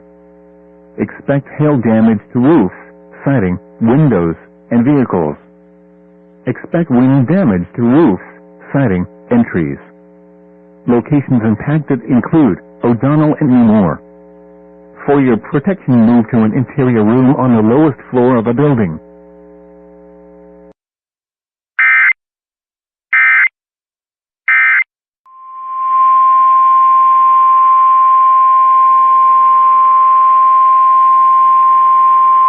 The National Weather Service in Amarillo has issued a severe thunderstorm warning for northeastern Hutchinson County, eastern Hansford County, northwestern Roberts County, Ochiltree County, until 9:45 p.m. Central Daylight Time. At 8:30 p.m. Central Daylight Time, a severe thunderstorm was located 8 miles southwest of Spearman, moving northeast at 35 miles per hour. Hazard: 70 miles per hour wind gusts and ping-pong ball-size hail. Source: radar indicated. Impact: expect some tree damage. Damage is likely to mobile homes, roofs, and outbuildings. People and animals outdoors will be injured. Expect hail damage to roofs, siding, windows, and vehicles. Locations impacted include Perryton, Spearman, Wolf Creek Park, Waka, Morse, and Farnsworth. For your protection, move to an interior room on the lowest floor of a building. Torrential rainfall is occurring with this storm and may lead to flash flooding. Do not drive your vehicle through flooded roadways. Repeating, a severe thunderstorm warning has been issued until 9:45 p.m. Central Daylight Time for the following counties in Texas: Hansford, Hutchinson, Ochiltree, and Roberts.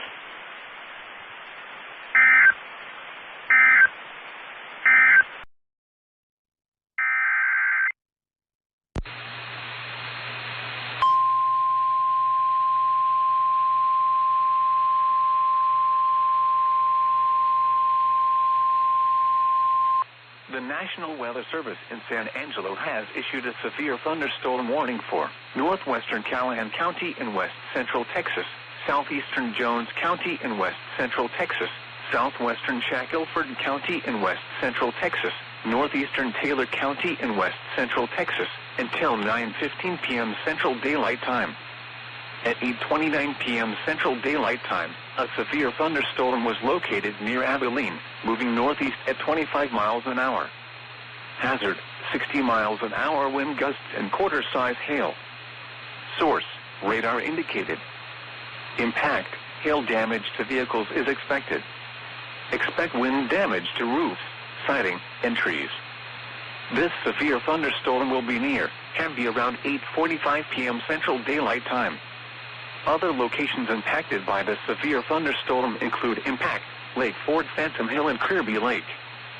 This includes Interstate 20 between mile markers 278 and 298. A tornado watch remains in effect until 10 p.m. Central Daylight Time for West Central Texas. For your protection, move to an interior room on the lowest floor of a building. A tornado watch remains in effect until 10 p.m. Central Daylight Time for West Central Texas.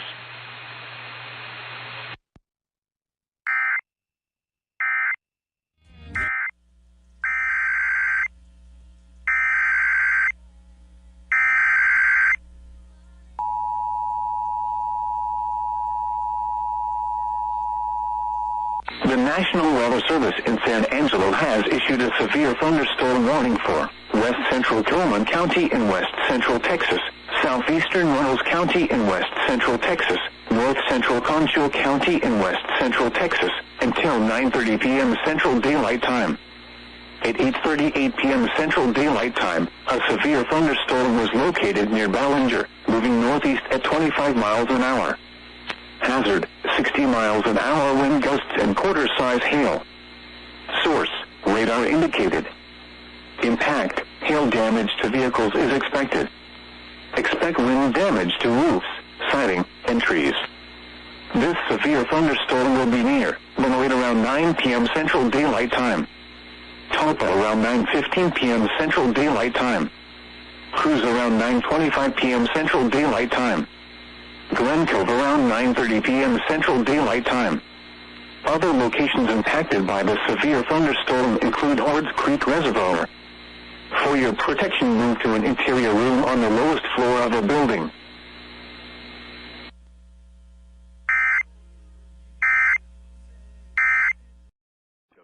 And vehicles. Locations impacted include Channing, Four-Way, and Masterson. For your protection, move to an interior room on the lowest floor of a building. Large hail and damaging winds and continuous cloud-to-ground lightning is occurring with this storm. Move indoors immediately. Lightning is one of nature's leading killers. Remember, if you can hear thunder, you are close enough to be struck by lightning. Repeating, a severe thunderstorm warning has been issued until 9:45 p.m. Central Daylight Time for the following counties in Texas: Hartley, Moore, Oldham, and Potter.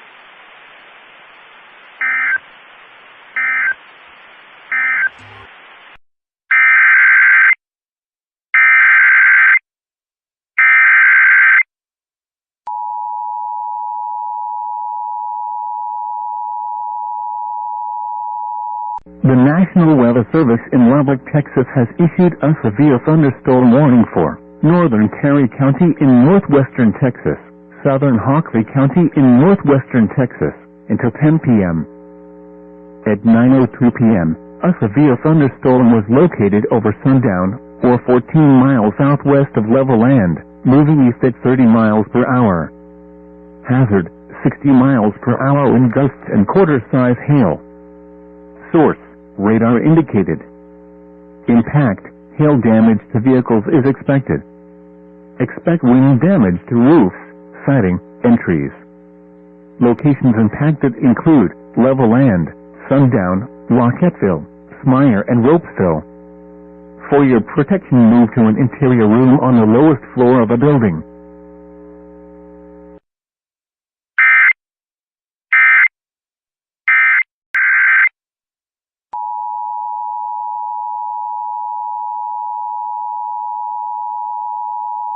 The National Weather Service in Lubbock, Texas has issued a severe thunderstorm warning for southeastern Lynn County in northwestern Texas, southwestern Garza County in northwestern Texas, until 9:45 p.m. At 9:04 p.m., a severe thunderstorm was located 4 miles east of O'Donnell, or 12 miles south of Tahoka, moving east at 20 miles per hour. Hazard, 2-inch hail and 60 miles per hour wind gusts. Source, trained weather spotters. Impact, people and animals outdoors will be injured. Expect hail damage to roofs, siding, windows, and vehicles. Expect wind damage to roofs, siding, and trees. Locations impacted include O'Donnell and Grassland. For your protection, move to an interior room on the lowest floor of a building. The storm is producing large hail. Seek shelter now inside a sturdy structure and stay away from windows.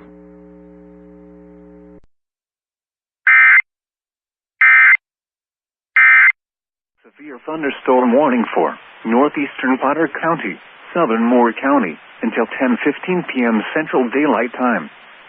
At 9:14 p.m. Central Daylight Time, a severe thunderstorm was located over Four-Way, or 12 miles south of Dumas, moving east at 25 miles per hour.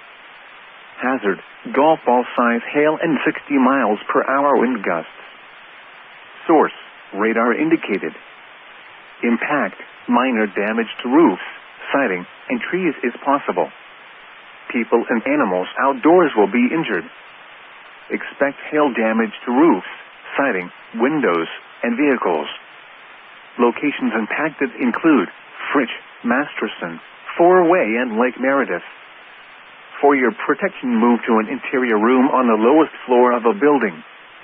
Repeating, a severe thunderstorm warning has been issued until 10:15 p.m. Central Daylight Time for the following counties in Texas: Moore and Potter.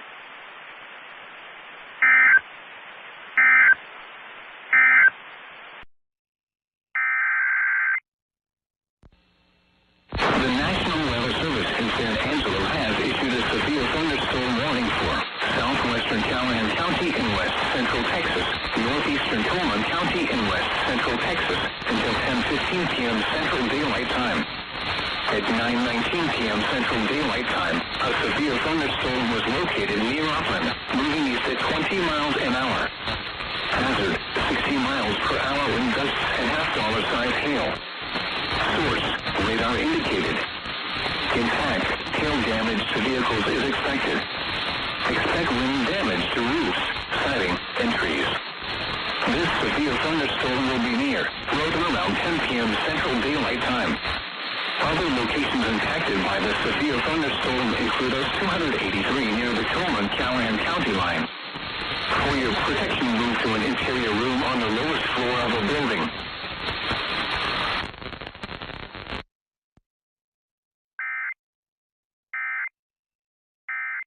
Has issued a severe thunderstorm warning for southwestern Sherman County, southeastern Dallam County, northwestern Moore County, northeastern Hartley County until 10:30 p.m. Central Daylight Time. At 9:25 p.m. Central Daylight Time, a severe thunderstorm was located 4 miles northeast of Hartley, or 14 miles southeast of Dale Hart, moving northeast at 40 miles per hour. Hazard, 60 miles per hour wind gusts and quarter-size hail. Source, radar indicated. Impact, minor damage to roofs, siding, and trees is possible. Hail damage to vehicles is expected. Locations impacted include Dumas, Hartley, Cactus, and Sunray. For your protection, move to an interior room on the lowest floor of a building. Repeating, a severe thunderstorm warning has been issued until 10:30 p.m. Central Daylight Time for the following counties in Texas: Dallam, Hartley, Moore, and Sherman.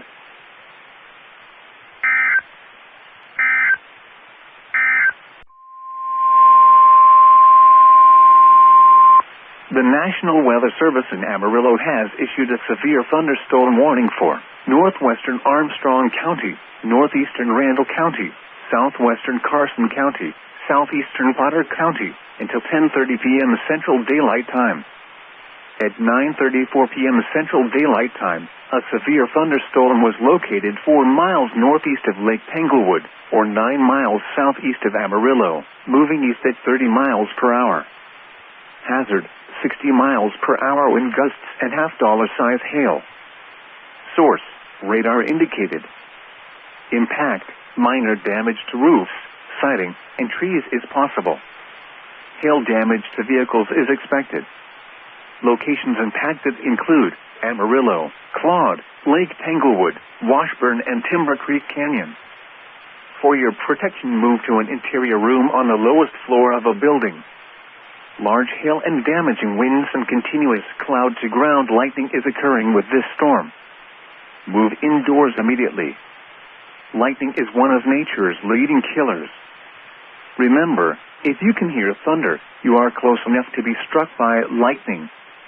Repeating, a severe thunderstorm warning has been issued until 10:30 p.m. Central Daylight Time for the following counties in Texas: Armstrong, Carson, Potter, and Randall.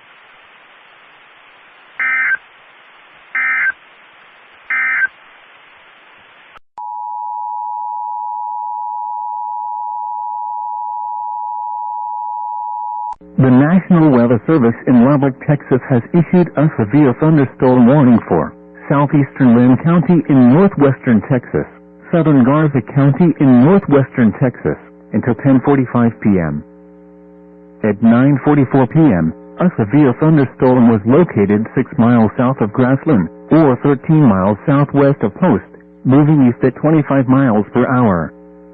Hazard, ping-pong ball-size hail and 60 miles per hour wind gusts. Source, radar indicated. Impact, people and animals outdoors will be injured. Expect hail damage to roofs, siding, windows, and vehicles. Expect wind damage to roofs, siding, and trees. Locations impacted include Post, Lake Allen Henry and Justisburg. For your protection, move to an interior room on the lowest floor of a building.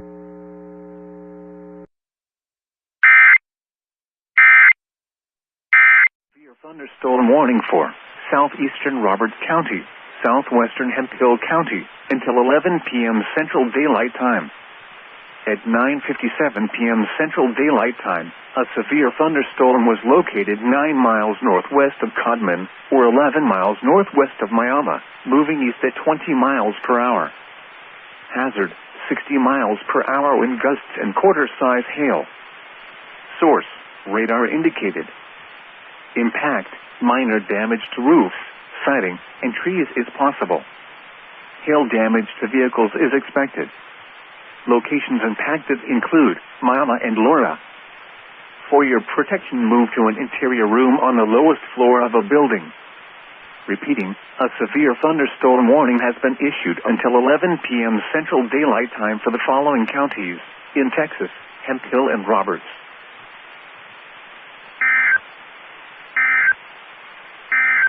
Southeastern Potter County until 10:45 p.m. Central Daylight Time. At 10 p.m. Central Daylight Time, a severe thunderstorm was located 9 miles northwest of Washburn, or 11 miles northeast of Amarillo, moving east at 35 miles per hour. Hazard, 60 miles per hour wind gusts and quarter-size hail.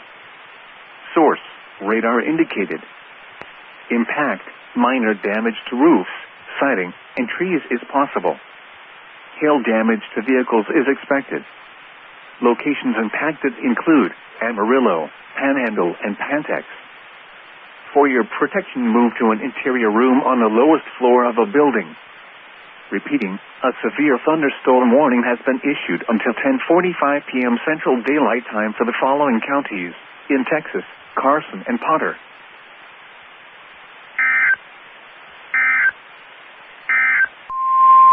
The National Weather Service in Amarillo has issued a severe thunderstorm warning for northwestern Oldham County, southwestern Hartley County, until 11 p.m. Central Daylight Time.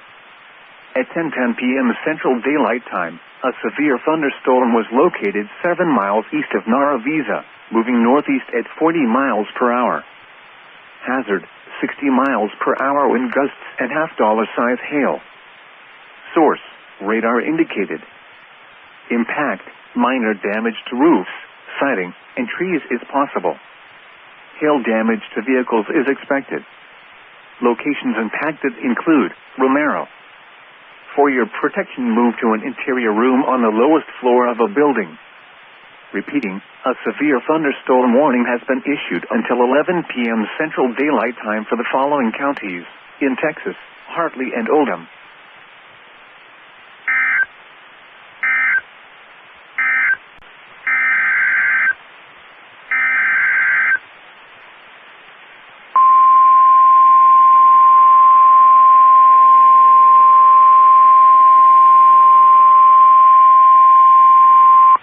The National Weather Service in Amarillo has issued a severe thunderstorm warning for southeastern Carson County, southwestern Gray County, until 11 p.m. Central Daylight Time.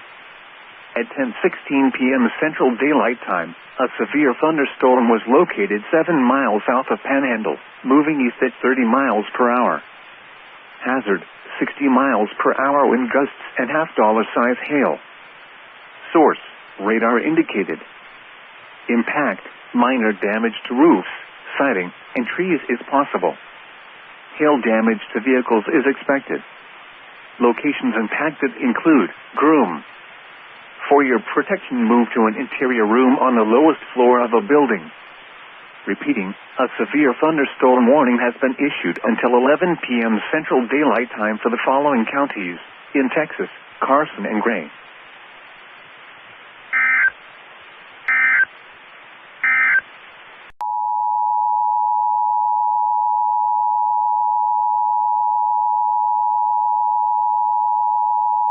The National Weather Service in San Angelo has issued a severe thunderstorm warning for southern Brown County in west central Texas, southeastern Coleman County in west central Texas, northeastern McCulloch County in west central Texas, northwestern San Saba County in west central Texas, until 11:15 p.m. Central Daylight Time.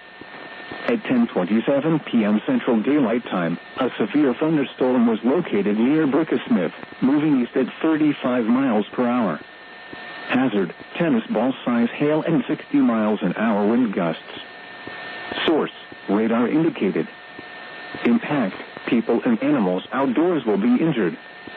Expect hail damage to roofs, siding, windows, and vehicles. Expect wind damage to roofs, siding, and trees. This severe thunderstorm will be near Brooksmith around 10:30 p.m. Central Daylight Time. Elm Grove around 10:40 p.m. Central Daylight Time. Other locations impacted by the severe thunderstorm include Juan, Spring Creek, Milburn, Locker, and Indian Creek. For your protection, move to an interior room on the lowest floor of a building.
No defects.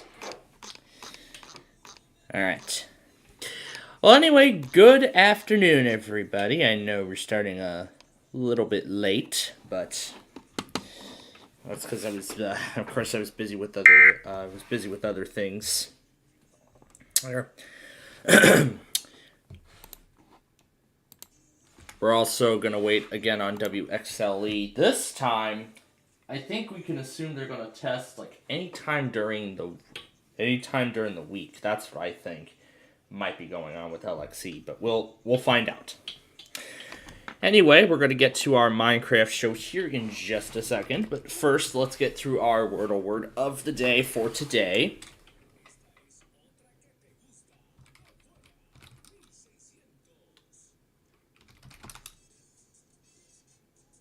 And there we go on the third guess. So, today's word of the day is glove. So, there's that for you. Alright, now let's talk about what happened after we had left the air last night. So, that was where we left off when we had left the air last night following our Ticket to Ride show. Now you can tell my room is pretty silent. None of my radios are playing anything. Well, except for LXC, that is. But I'll explain in just a second. So, nothing happens at the 11 p.m. hour, but I want to go to KLT because I noticed some things are going on over there that I do want to cover. So let's cover KLT first. It's pretty short.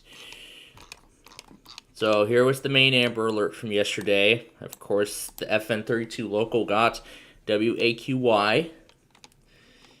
WPPG ran at random weekly right at 5 a.m. WYCT ran a weekly right after the Flutter Realm was activated.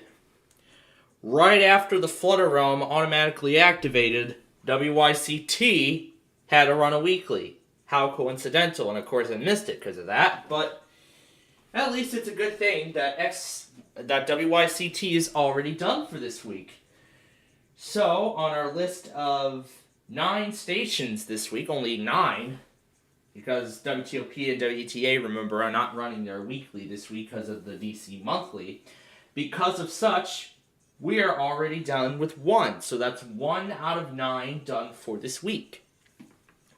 Now remember how exciting it was how KHPR ran their weekly right at the first time slot. So let's see if they do it again. And this time now I know when to tune in. So we're gonna watch, but oh boy, does today have quite a tale to tell. But let's continue through KLT. WRUF ran a weekly at 6:20. And that's really everything here. WMNF ran a weekly at random. Well, because we know how random that is. Oh, this was another reminder. I almost forgot.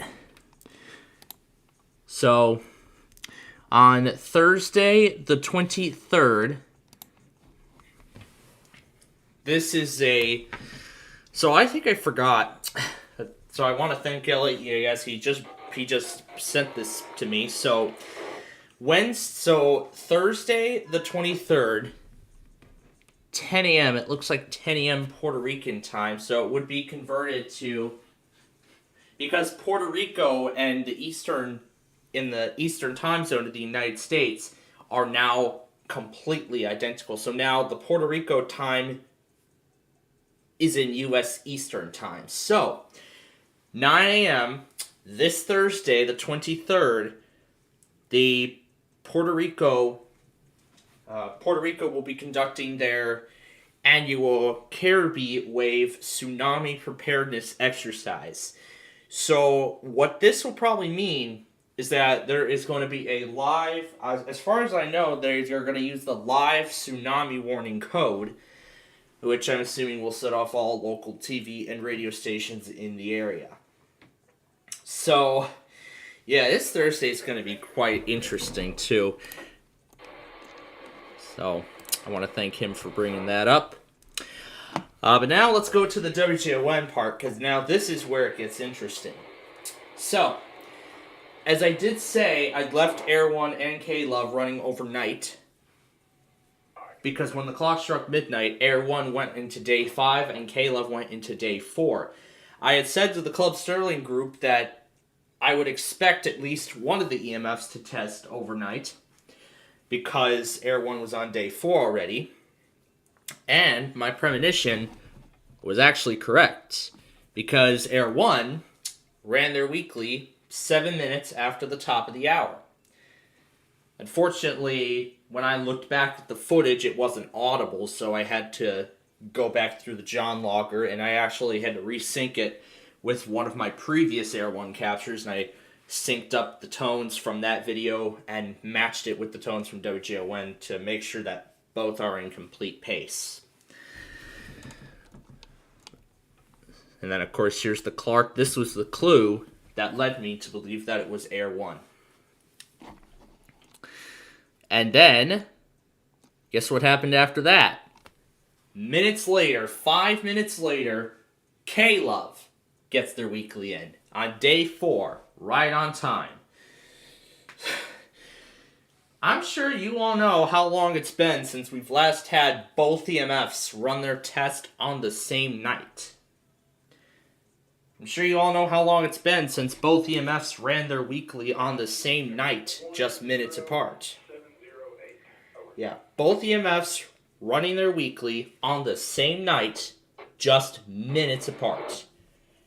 It's honestly incredible. But now we'll go through all the automated stuff otherwise. And again, as I've said, HLJ, of course we got KRMS, and now I know that WSCF out of Vero Beach, that is now at its new time, 11 p.m. on Monday now. I did actually include the video from Air 1, although it was pretty loud because Kayla's programming was overlapping, and as well as WHAS, so I would have to say listen carefully for that, because I couldn't find the exact time. And then here's K-Love. Well, unfortunately, I was already fast asleep by that point, so I didn't even have a chance to even pull up both EMF's live streams on their websites. I was not able to pull them up, unfortunately. But that is okay. That is alright. And then, of course, I got those Georgia stations. It looks like the clock must be out of sync again. Looks like on here the clock must be out of sync again. You know, I'm still really impressed that it actually loads everything on time. But then, at 1:06 a.m. DC, I'm not sure what station this is, but I honestly have no idea what station this is. I don't really have a clue. Now, what I can assume, though, is that they don't stream alerts. Because when I look at this on the logger, the main log, all it just says is Sterling. Now, this is honestly confusing me. So, I want to know what station that is. I've seen this come up on the John logger for the past couple of weeks now. And I've been very puzzled as to figuring out what station this is. Because honestly, I have no idea myself. I have no clue what station this is. Because honestly, I don't know. We'll keep going in just a moment. And then, of course, I got WTTR, WHAS, the entire Tulsa Cox radio cluster, KRMG going first, then KRSV, essentially those 3 others. However, one decided to cut off midway. Oh, there goes my old lacrosse. There we go. Alright. So then one of them cut off midway through the second header, but I'm still counting it. And then that was it. WAQY.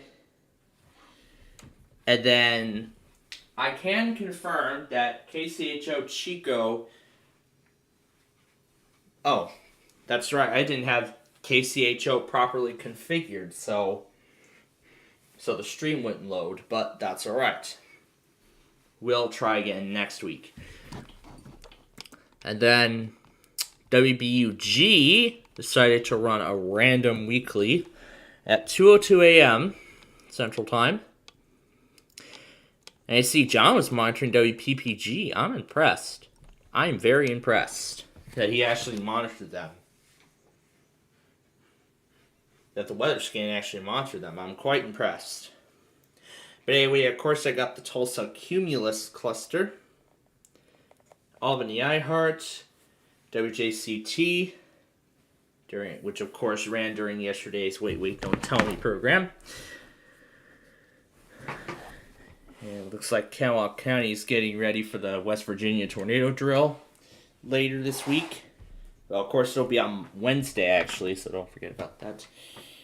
Well, let me continue on. So, of course, Houston Odyssey, WWLK, results, and then KYCC. Yeah, KYCC, WIRK. And then, of course, KBHN, which ran their weekly at 3:58, I'm assuming, because the clock is behind. The Mississippi WNLA, it was WNLA. I was monitoring them. Then WBYB. Of course, the KWRE sign-on. And then, of course, I forgot that, again, as I just said, the flutter realm cut off WYCT about a minute before the test went out. So, of course, I missed them. But WYAB, KZRG missed theirs again. And then KCAC ends that one. Now we go into the IPAWS compilation, which is currently in production. So right at 7, just after the top of the hour, of course you have the usual Blue Earth, Minnesota, although that should come first.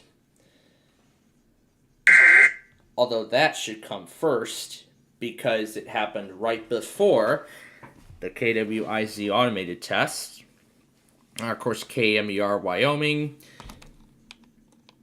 And then I got Cottonwood, although I actually monitored WKRK, but unfortunately nothing came out of it. Nothing came out of WKRK AM. Yeah, unfortunately nothing came out of it. So that is unfortunate there. Well, let's continue on. And then we have... But then, oh boy, this story gets interesting from here. Now, oh boy, does this story get interesting from here. And of course, we got the KCIL automated test. But then, no East Coast and no Idaho. Apparently, both of those failed. Yeah, Guam failed, Puerto Rico failed, the East Coast failed. Of course, Rice and Steel still did theirs successfully. Wabasha did theirs early. And then WBUG, guess what? They ran a weekly again. They ran it twice in one day, but this time only did it 12 hours later. Well, of course I missed that. And then 11:39 a.m. came WSKG. I think I recall we had a weekly from this station once, but I don't think I was able to get any further details or information regarding it because it wasn't in the EAS database. But now we know it's random. I don't know if it's automated or random, but I think the last time we had something like that, it was considered random. So I'm going to say it's random. So in that case, I'm going to say it's random. But anyway, of course, before that, I got the KGDD auto test. I had left OJ1 running for about 40 minutes following that. The Kansas statewide test, the Central Time Zone failed as well. And instead of the Mountain Time Zone, we got a Georgia Amber Alert instead. We interrupt this program to bring you this important announcement. This is an emergency missing child alert. Levi's call, Georgia's Amber Alert. The Rome Police Department and the Georgia Bureau of Investigation are looking for a white 2015 Kia Optima with Georgia tag PSR7036 on March 20, 2023. Remington Poe, a 2-year-old white female, was abducted by Jackie Blaine Tucker, a 30-year-old Hispanic male, and was... Yeah, that's what came through. And then Central County was supposed to make the announcement about their siren test before, but they did it after. They did it after it happened. Man, this is quite an interesting tale here. And then, of course, following all that, I believe I missed everything else. Well, for the most part, yeah.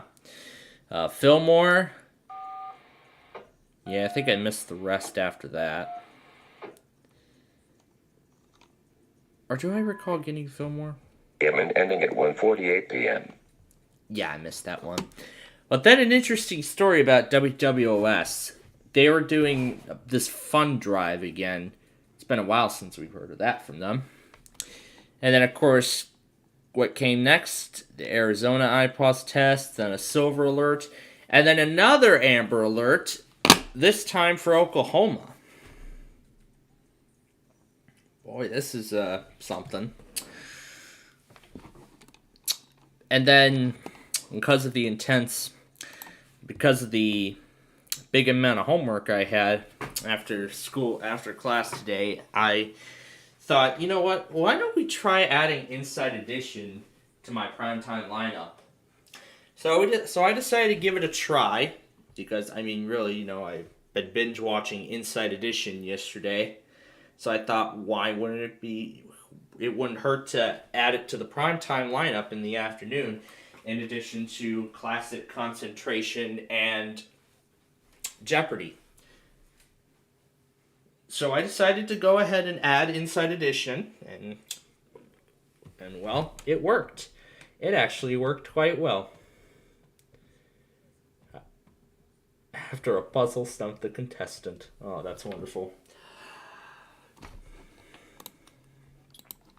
But yeah, so that's everything that's happened so far, and also, yeah, all the other time zones failed as well. Mountain, Alaska, Pacific, yeah, all those failed.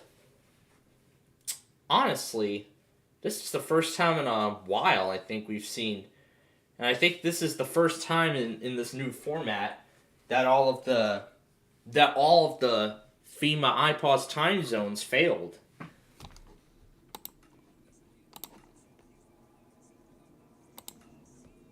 Now, it does not get more interesting than that, folks, doesn't it? Oh, yeah. Hawaii failed. We're probably going to see the American Samoa fail. That's going to be wonderful. We're going to see if KHPR runs their weekly at the 4:59 hour.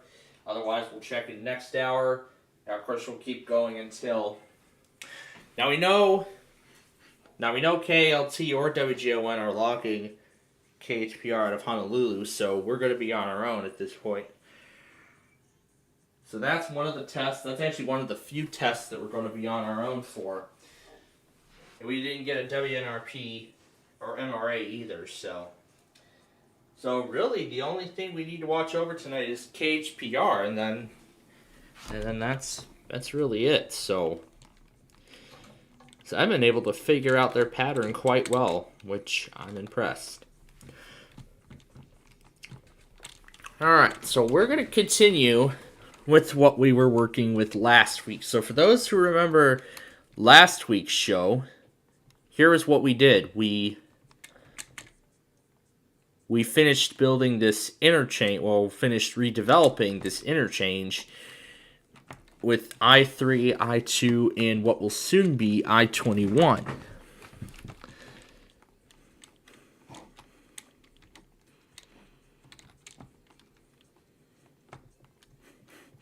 So you can see I-3 only goes down to one lane right here. But I noticed there were still a few gantries missing.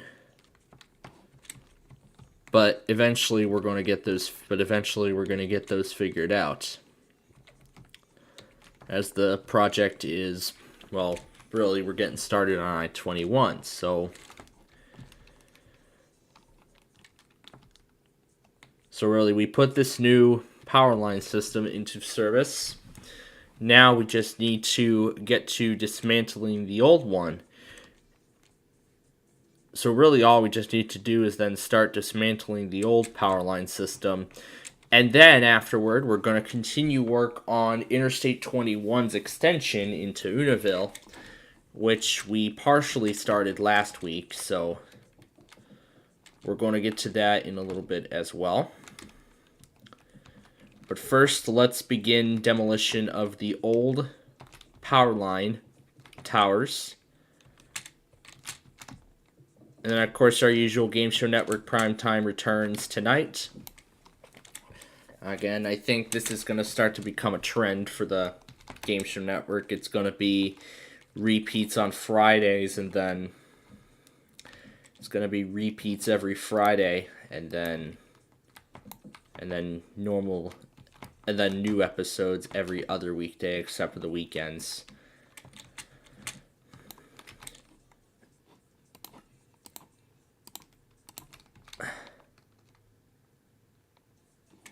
Now I'm actually taking a risk quite good here. We're actually gonna try and burn the lines.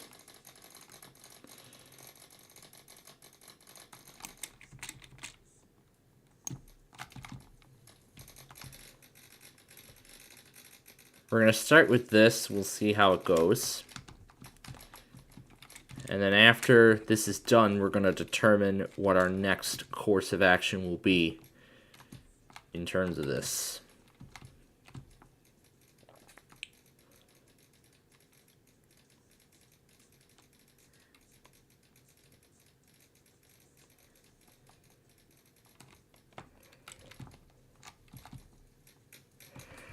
And I think I forgot to mention during the concentration episode during Jeopardy, it was the finale of their 1989 Tournament of Champions,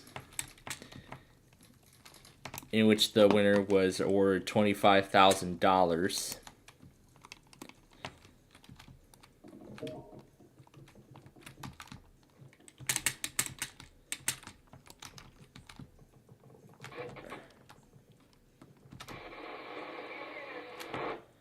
Alright, so now the old power line system is going to be officially removed.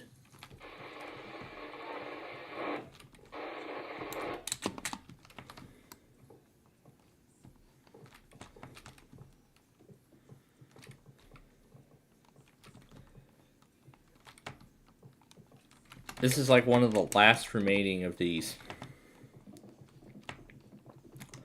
little old ComEd power towers that are still up. So 2 of them are being decommissioned in this one project. Maybe just like, oh yeah, I was thinking about I-5 too. We're just gonna clean up the remnants from last week's project and, well, from the project we did last week, and then we're gonna start by cleaning up some of the remnants from the project we did last week.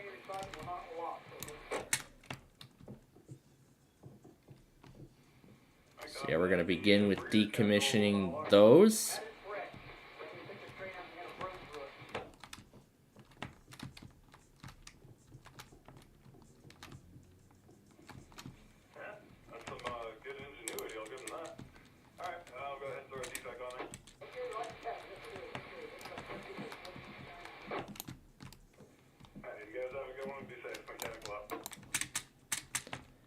And I think we should do the same thing we're doing with I-5. We're just going to keep these towers up for preservation.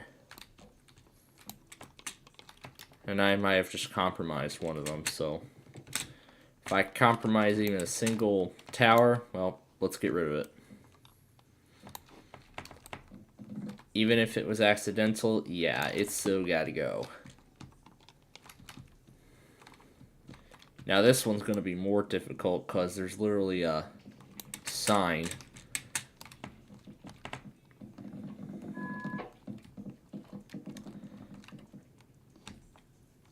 We're going to take the bottom lines down the old-fashioned way.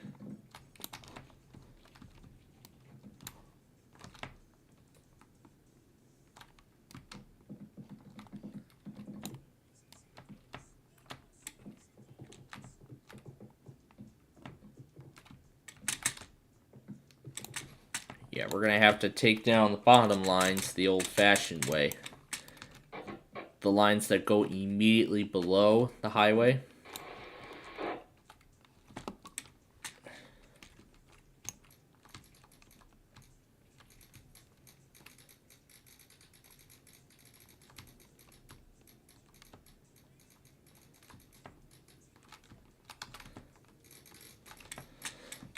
And yeah, and then also speaking of Inside Edition, last night I I found one of their stories that they covered. It was about some of the worst school lunch stories, and one of them explains how photos of, oh my gosh, how the school was on such low budget they could only serve expired milk. Like, oh my gosh. I can't even believe what those two schools are doing. I'm glad my school isn't doing that. So again, we're keeping so we've just removed the lines from them. Now all we're doing is we're just going to keep them up. Yeah, I might leave the towers up for preservation, but maybe only for a limited time. Because then we'll have to get rid of the rest of them.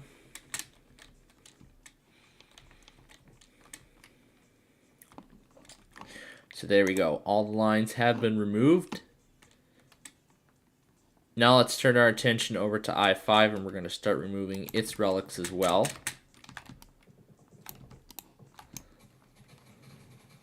So now we're going to start filling in the old section of I-5, one piece at a time.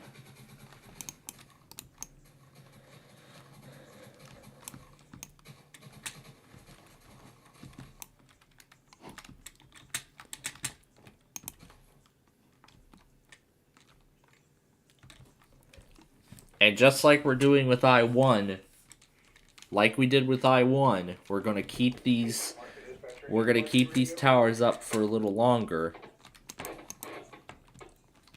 We're going to keep all these towers up for a bit longer. However, we're going to be keeping some of the remnants up from when I-5 was still here. Well, except for this part, that is. Because now we're going to close off the ramps.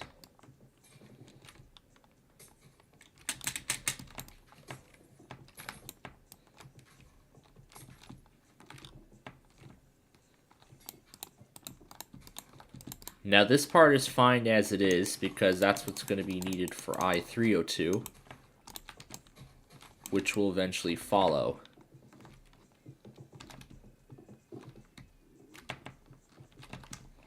And I can't wait to see how today's Masterminds episode goes. So then again, that means we're going to be making some changes to I-102 as well. We're going to be closing off this ramp. We're going to be demolishing this bridge.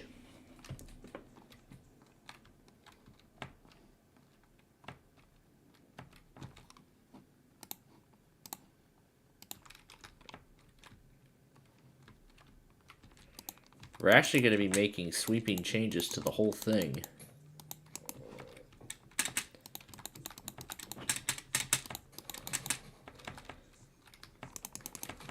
So yeah, we're going to start removing pieces of this bridge one at a time and then replace the pavement.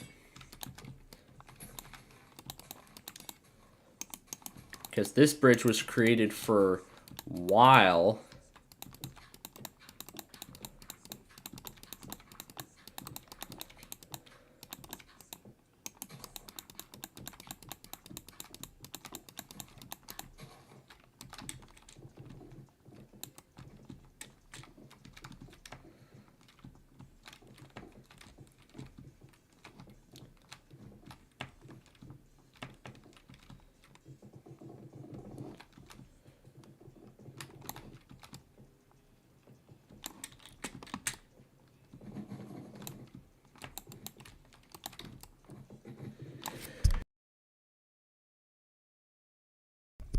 Alright, so, anyway, so now all of this bridge here is going to come down. We're going to start with the northbound direction. We're going to start with the northbound direction, and then we're going to go to the southbound. So now we're turning 102 into a a little bit more of a simpler interstate than it ever has been. Now this bridge here is going to be for traffic coming off of I-302. This is for traffic coming off I-302 onto 202.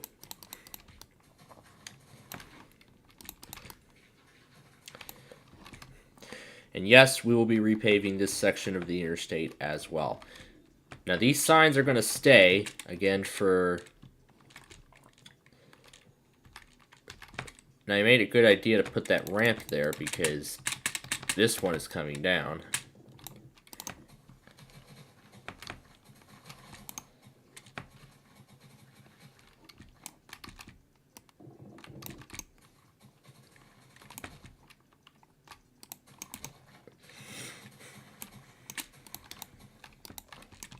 Which means I will be modifying this bridge. Which means that now we're going to be modifying this bridge just a slight bit.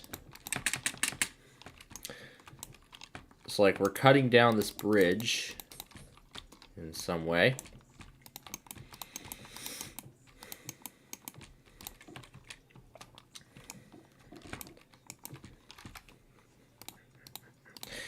Now we're going to lay down the new foundation.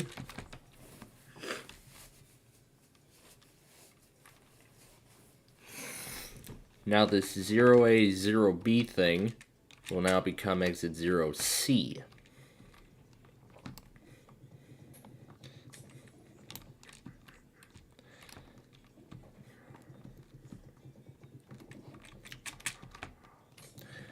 So now we're dismantling the viaduct.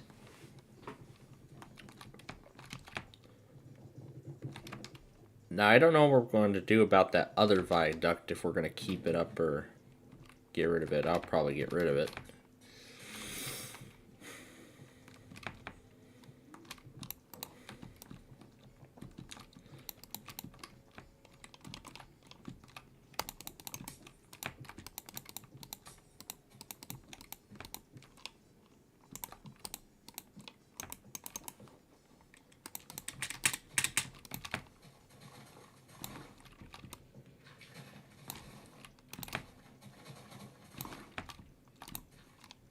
Now, a lot of the pieces of this existing section are still going to remain. Yeah, but let's get rid of this viaduct.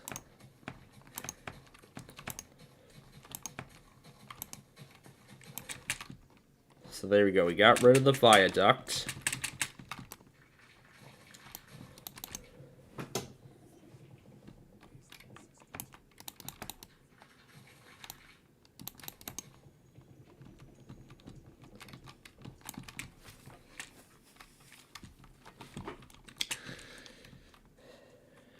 This has been quite a project from the beginning. From the very beginning, it has been quite a project. As I remember, because remember, we've already opened the new section of I-5. Now we just need to get rid of the old one. Now we just need to get rid of the old section and remove some of its remaining relics. Well, the remaining relics in the old section still have to go. Like this one. So we've cut that part down. This is where the viaduct used to end. Well, a little smaller viaduct that connected to I-5.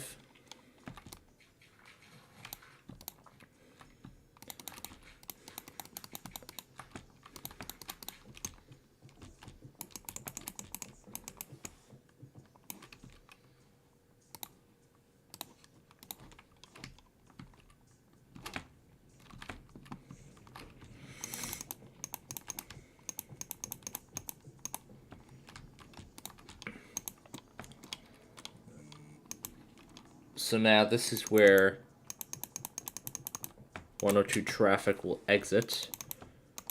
Well, this is where I-102 is effectively going to end. this is where 102 traffic will end.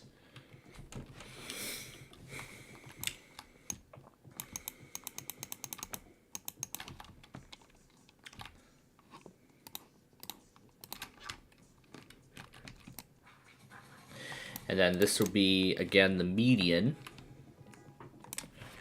So there we go. 102 has been completely redeveloped. Now we just need to place down the new overhead gantries. Okay, this is interesting.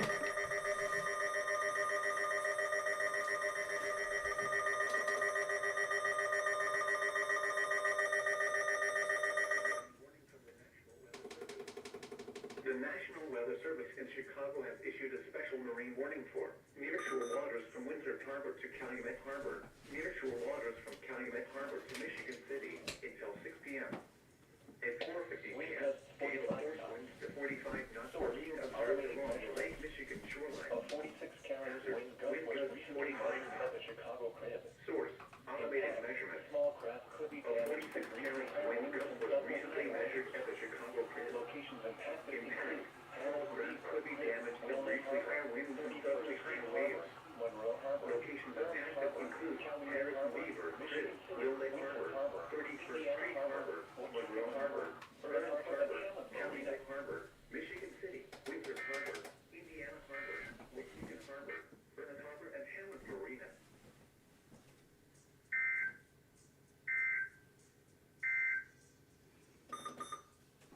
Okay, well, that came out of, that came out of nowhere. Well, that came out of nowhere. Well, that came out of nowhere. Okay. Well, at least that was actually a good thing, too, because it's about time to check on KHPR, Hawaii Public Radio. And this time I'm going to keep my Zone Guard 991 and MD on in case they issue another one. Just in case. Alright, now... Support for HPR streaming comes from the Hawaii Public Radio. So let's see if KHPR will test this hour, but we're going to get to find out.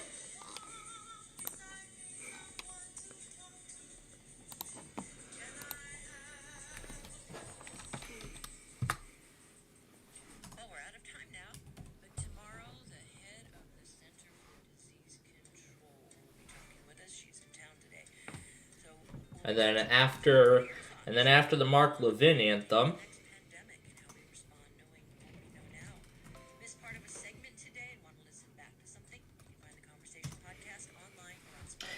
and then don't forget, following the Mark Levin anthem, we are going to continue on with our show. Hey Google, play WMAL. Streaming WMAL from Odyssey.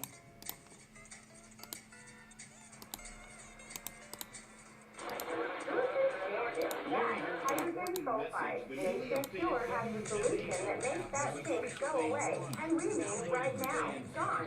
In fact, your money-back guarantee that the H2S smell is gone before we leave your driveway. But stinky water isn't the only chemistry going on in many well waters. We do it all, including addressing the safety and purity of your water. And we don't leave out that white chalky stuff you see on your faucets, fixtures, bathroom walls, and places too numerous to mention. Wonderful water all begins with a free, free on-site water test. My name is Tara, and I will personally schedule your water test. Call Nation Pure at 888-763-0050. That's 888-763-0050. Or go online to nationpure.com and let's talk about your water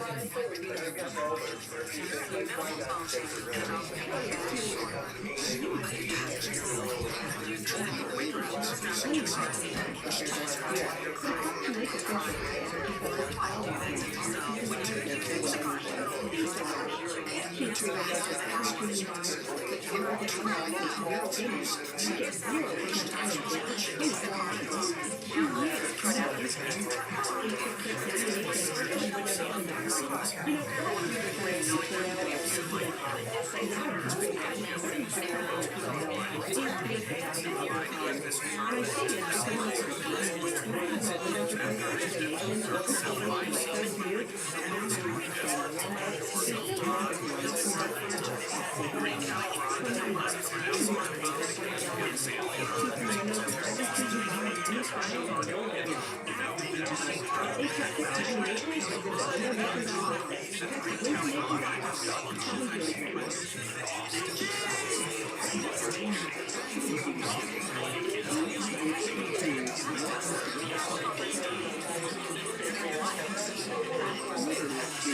Hello, America. And that was the last sentence he said.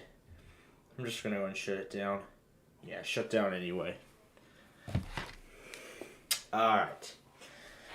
Well, that was interesting.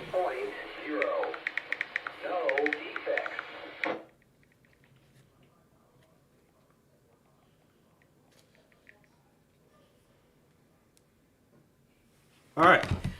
Well, that was an interesting half hour, I should say. So anyway, as for KHPR, we will check in next hour with them.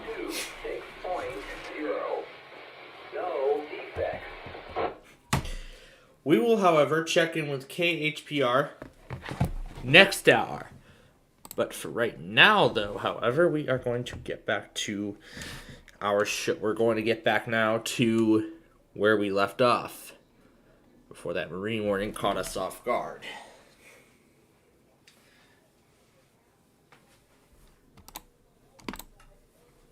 And I hear Masterminds is coming back on, so let's go watch that, and then we'll continue.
Alright, so Masterminds is on break.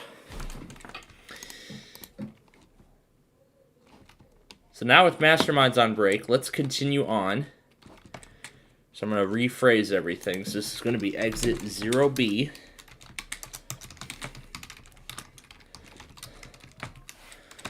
This will be northbound 302.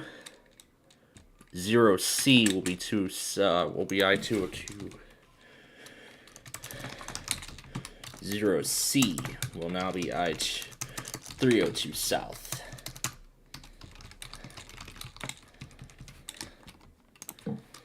And then I need to put in the end I-102 label. You gotta put in any of the new branding, clear up any of the remaining remnants of the old interchange.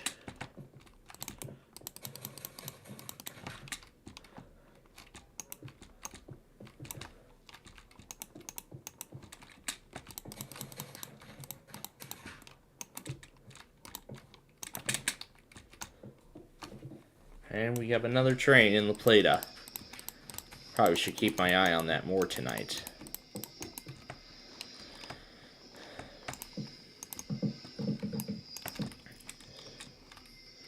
And there's that memoriam.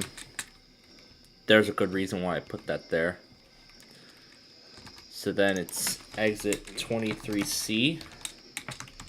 This is going to be the new exit.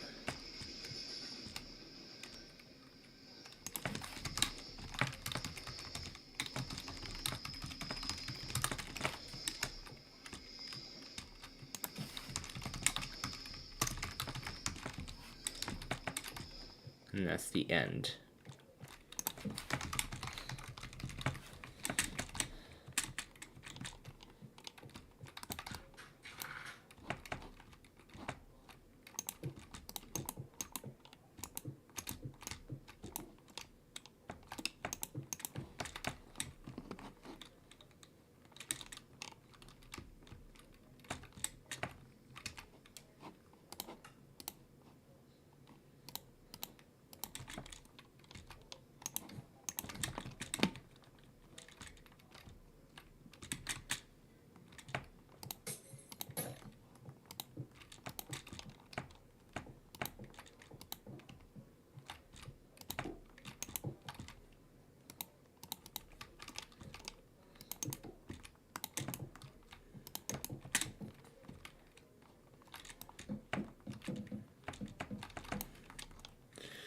Alright, so then I need to go over here and modify the setup.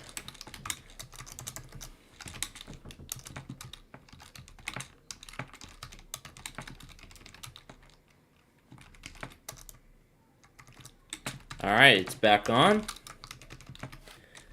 So now the question is, who will go on to play for $10,000? Well, we are about to find out, and we're gonna be fixing up these exits. And don't worry, in a little bit here I'll be fixing these exits because I noticed that the C designation was incorrect. But don't worry, I'll fix it and we'll get it right. For now, let's go see who will go on to play for $10,000 in the Ultimate Trivia Challenge.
going to be Isaiah and Muffy in the trivia challenge.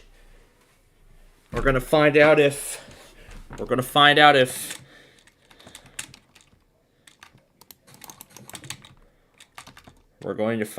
Isaiah will win the $10,000. All right. Now, while we wait for that to get back, let's continue on with this.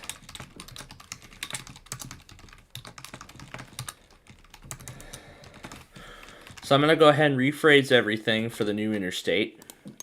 Well, for the new configuration, that is. And now this will be exit 0B for I-3, I-2 North.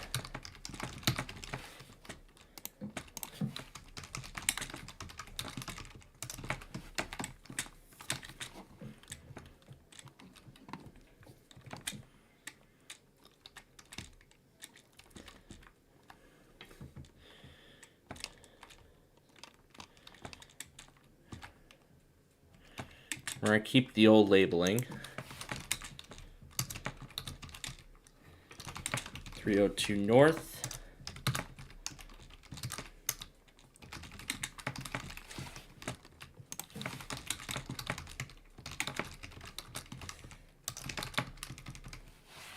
And then 302 South.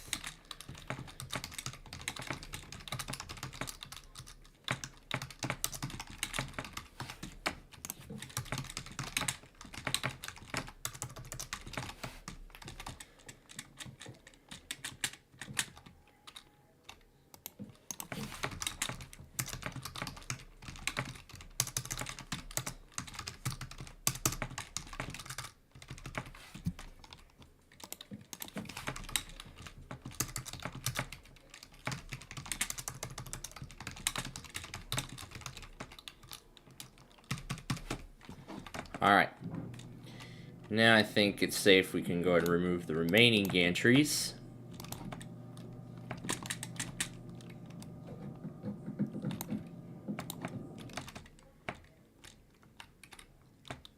Except for this one.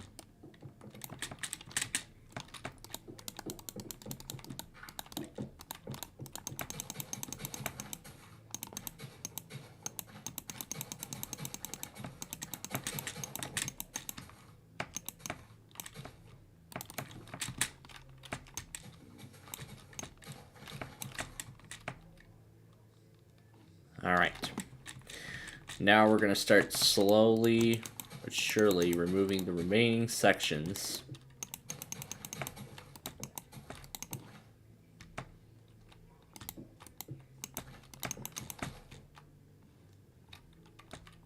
Oh my god, it scared me. 9288@gmail.com. I forgot I still had WMAL on that loud.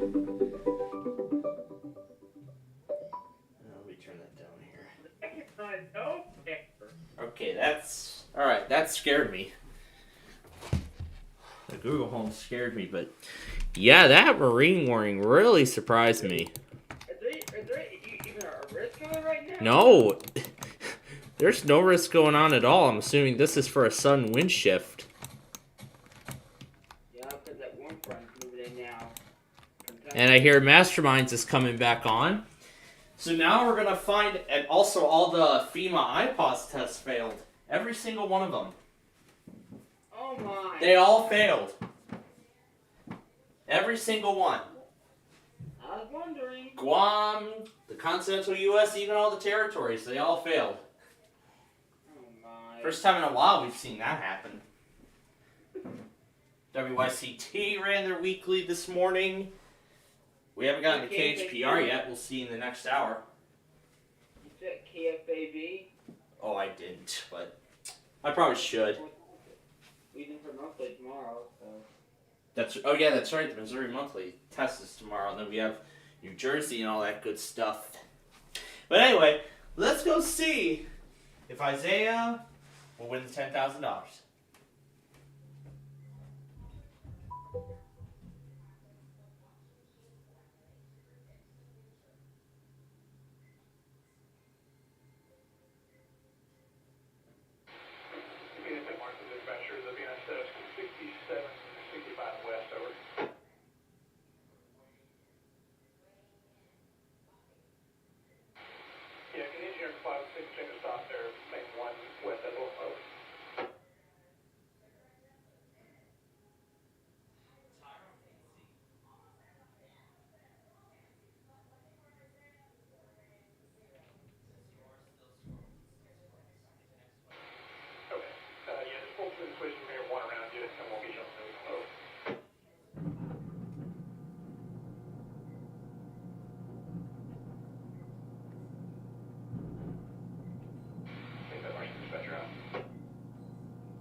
Western Carrollton Radio, over.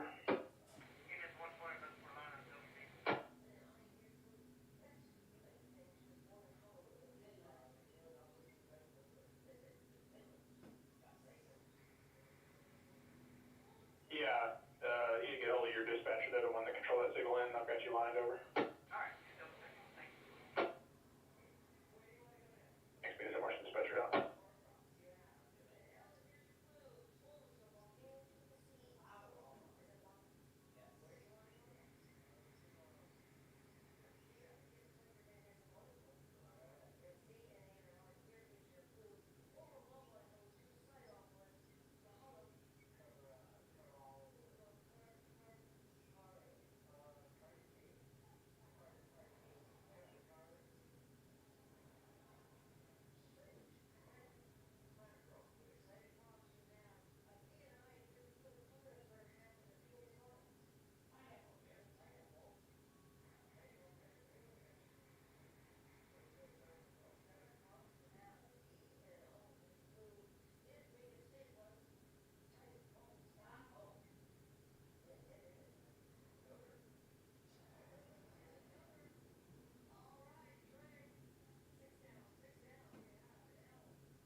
Well, what a great first round of People Puzzler. It was the puzzle was actually the puzzle was actually called Aloha. In fact, it was everything themed Hawaiian. Everything was themed to Hawaii on that. Yeah, everything was themed to Hawaii on that first round. And oh man, a lot of the contestants were really stumped on just that first puzzle alone. They were really stumped on a lot of the clues, and boy, that really impresses me. I heard they were just making silly guesses, and then they were unable to get to the last two clues, like I guess the last two remaining clues of the puzzle because time was up for the round. Yeah, each round there's only a limited time to finish the puzzle, and if they don't finish the puzzle in time, then they'll have to move on. That does happen often on the show when people guess silly things.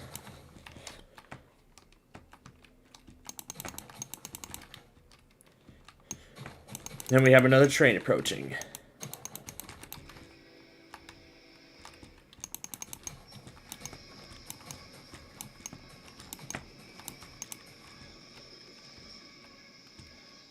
Oh, that was a huge power move right there on this. And then, what about Masterminds?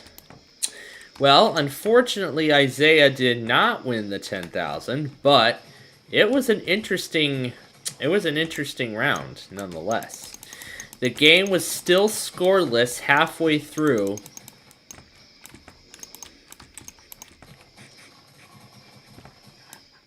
Muffy got the third question correct. And then And then they both got that last question wrong. Muffy won the competition. Man, it was quite a performance to see.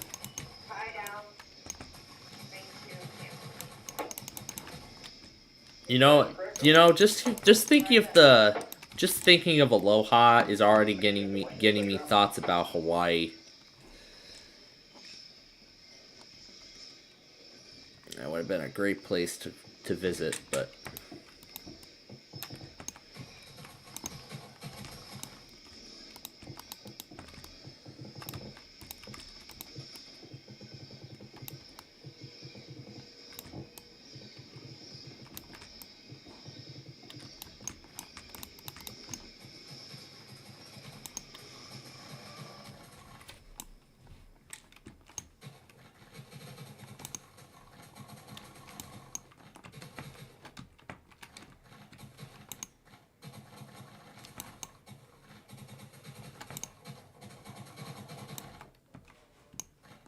yeah, they're just gonna get to know the contestants a little more.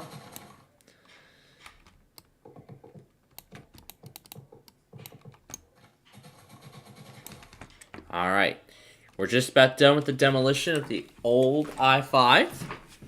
We are going to finish up that demolition process after puzzle number 2 on People Puzzler. So let's go watch that right now.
Well, they goofed around on puzzle number 2 as well.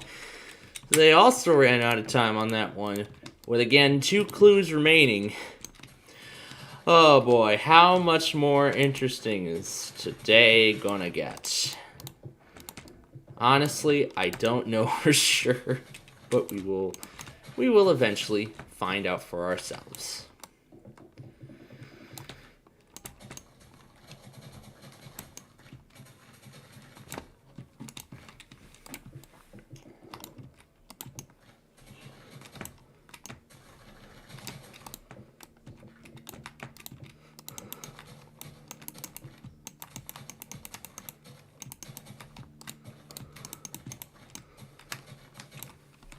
All right.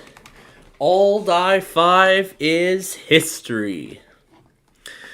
Old I-5 is history. So all the old relics of it almost are gone. Might want to keep this ramp up because this one's a little bit of a... Well, why keep it up when it's not used? So, yeah, let's get rid of it.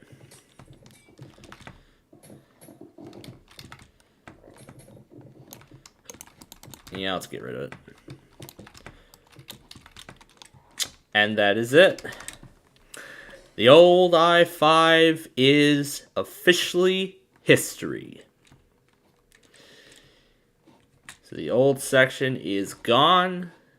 The new one has prevailed. And we did more than just that. The old power line system is also history as well.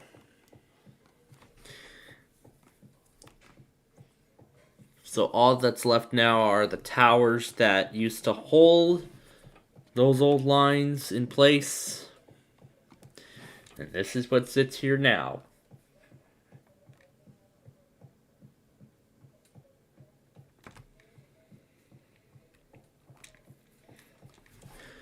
So you can see barely any traces of the lines are left.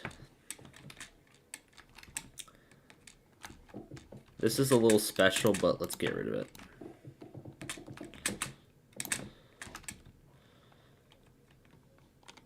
So there we go. That old section is gone.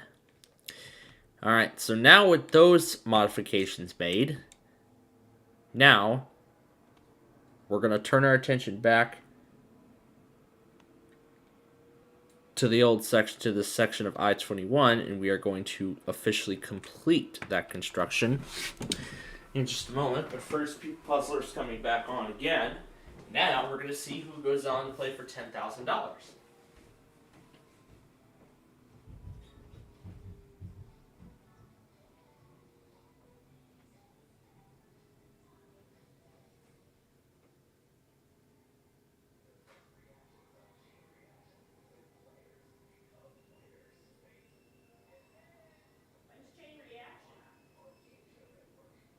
Every weekday at 4. 4 o'clock? Yeah. Do we really need to have the light out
Well, what a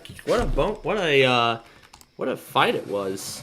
So now one of the two are gonna play for $10,000 when People Puzzler comes back.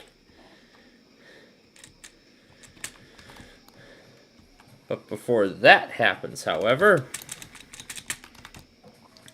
it's another commercial break, and we're gonna be checking with KHPR. I'm gonna hear it a little bit.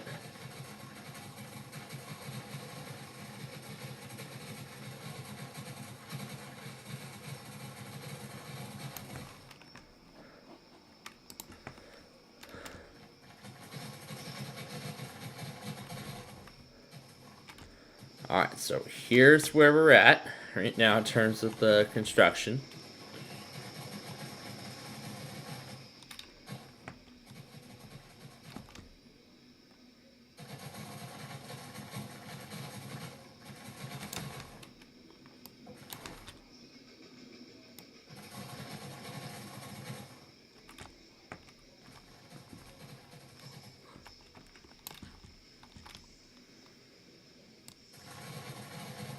Alright, so then we're going to pause again, so we can see if KHPR runs their weekly this hour. These are going to be part of the 2 main lanes of traffic, of the 5 main lanes of traffic.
Alright. Alright, so let me get into position as we pause again.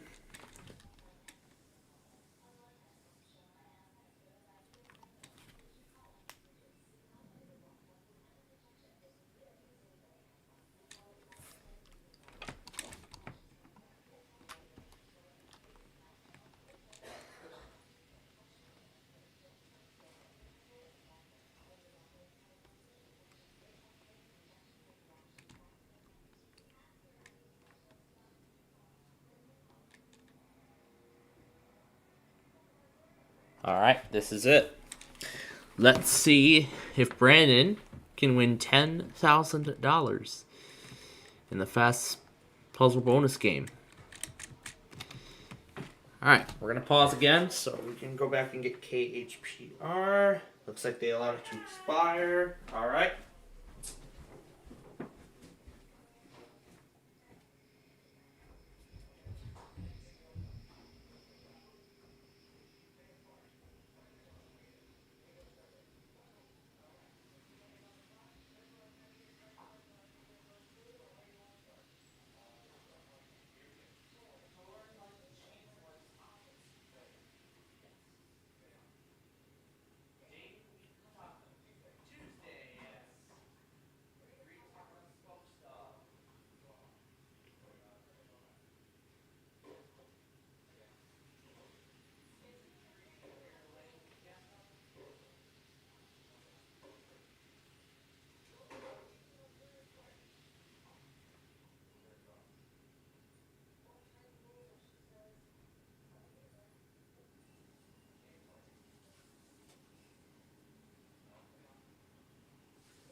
75.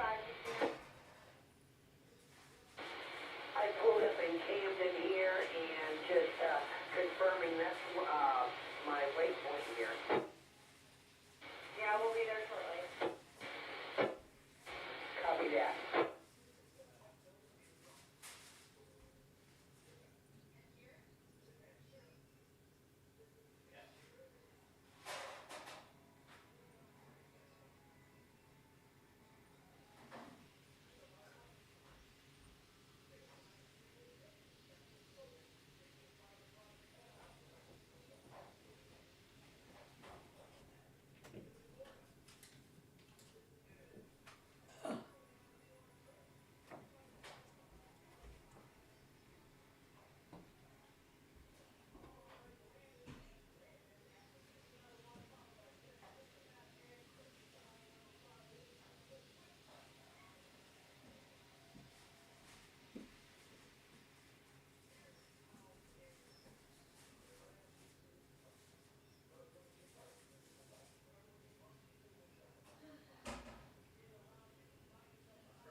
Alright. Bye, Trisha. Yep, she is out of the game. Okay. So now that we checked KHPR, they didn't do it this hour either. So, we had a good game of People Puzzler. And so far, been a good game of Switch as well. So far, no $10,000 winner. But who will be victorious? Well, only way we're going to find out is by watching. Looks like they set the marine warning for 2.5 hours. Alright. Now back to where we were. Alright. Now back to where we were prior to the commercial.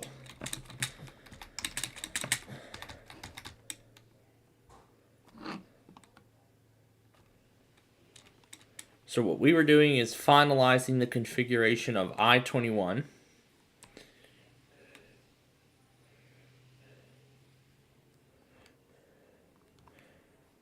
So let's go back to where we were. Now everything is correct. Those lanes are going to be additional ones to add a little later on.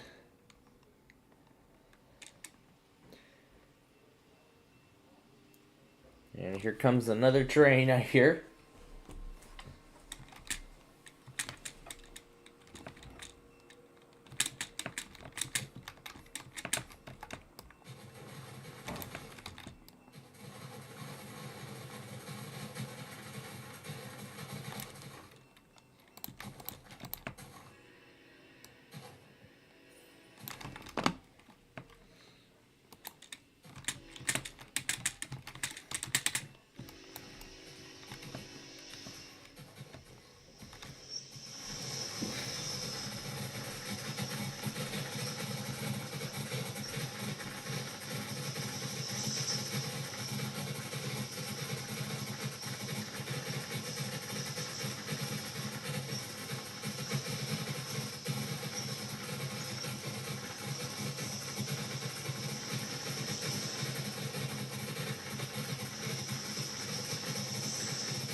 Alright, now we're going to go back to Switch and see how round 2 plays out.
What a second round of switch that was.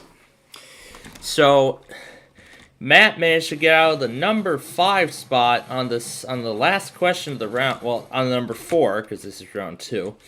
He got out of the number 4 spot.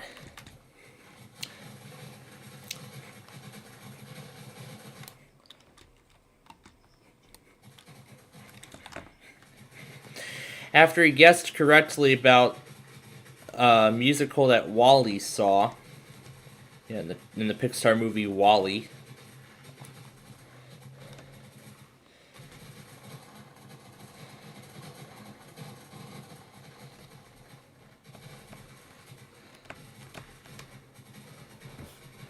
Don't know how much kind of progress we're going to make here, but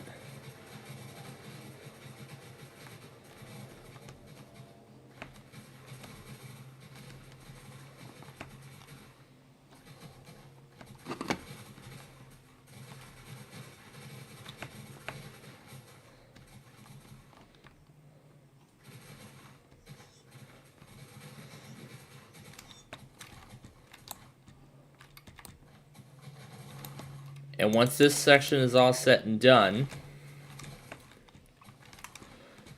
we're going to slowly begin to finish up the corridor. And then this will hold the title for the new, probably new, longest interstate in the entire Minecraft world.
And I hear switch is back on, but we're just about done with this part here. Alright, so now we're going to see who goes on. So now we're going to see who goes on to play for $10,000 in the big switch. So now we're going to see who's going to go on to play for $10,000 in the big switch.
home internet.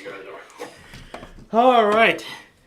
It is just about time for Wheel of Fortune, and Chris came back from second all the way up to first to win the game. Now he's going to play for $10,000 in the big switch, which we will watch after Wheel goes on its first break. Now, GSN actually aired an interesting promo after the last round. They promoted the Switch game on their website. Yeah, that's right. The Game Show Network apparently has Switch as a playable game on their website. You could actually play Switch on their website. Huh. That's fun. And I see they've got a lot of their other titles too, a lot of their other popular ones. Let's see. Chain Reaction, People Puzzler. Yeah, Chain Reaction, People Puzzler, America Says. They're all on there. Might show the website toward the end of the show. Or maybe later so you can see what it's all about.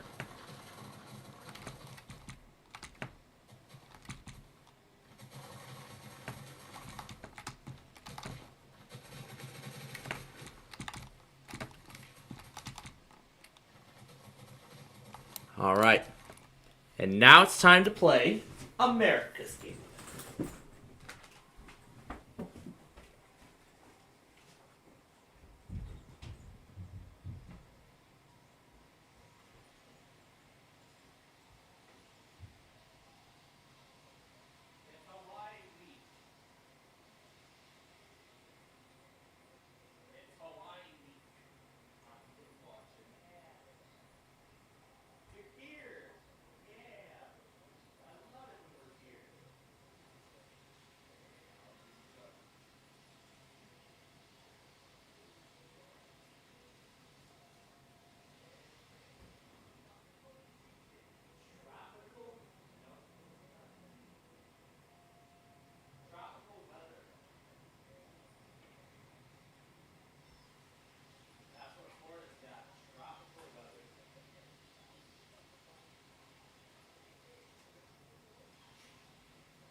9, looking for a key train brief. Roger.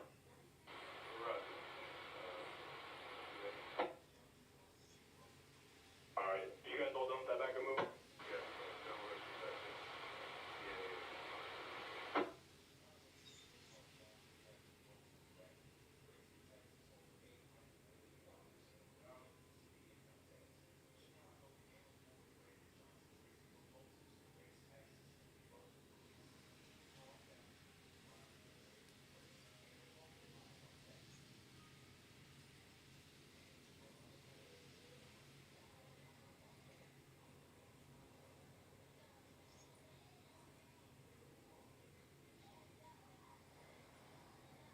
Alright, ready for those numbers. Sunday plane train, 17,143 cars, 10,175 feet.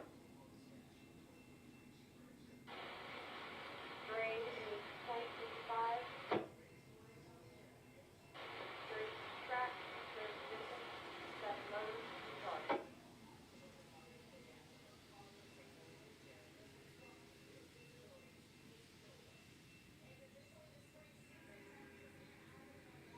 That was 0.55 track grade, and did the engineering conductor agree stream aircrafts have been met up? All agreed. That was 0.55. 0.55.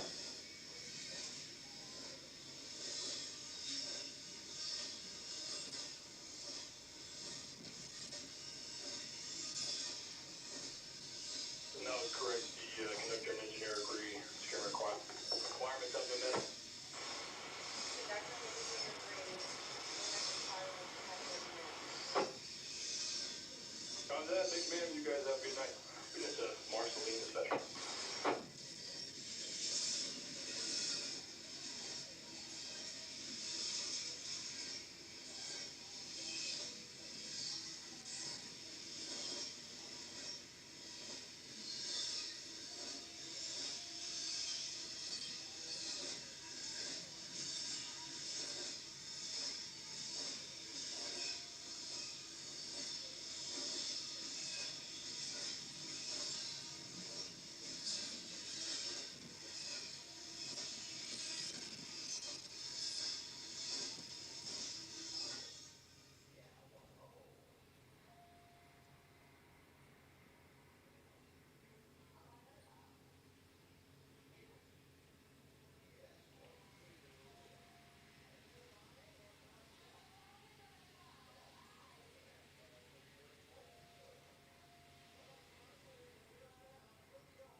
Well, we just had a very similar scenario to what happened last week in the third round.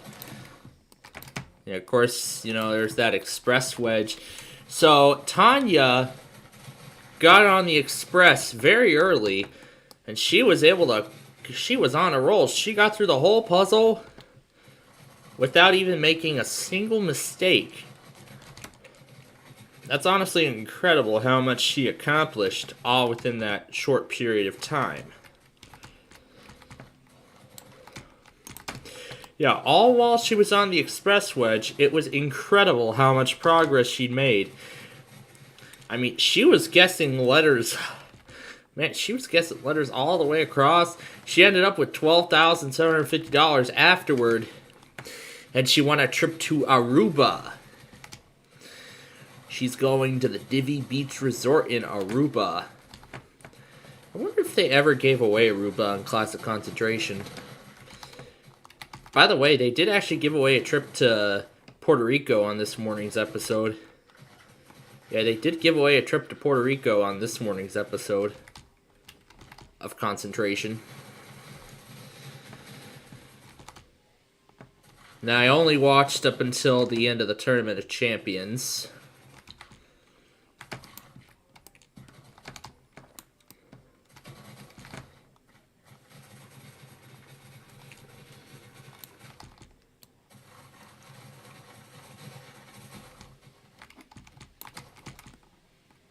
All right.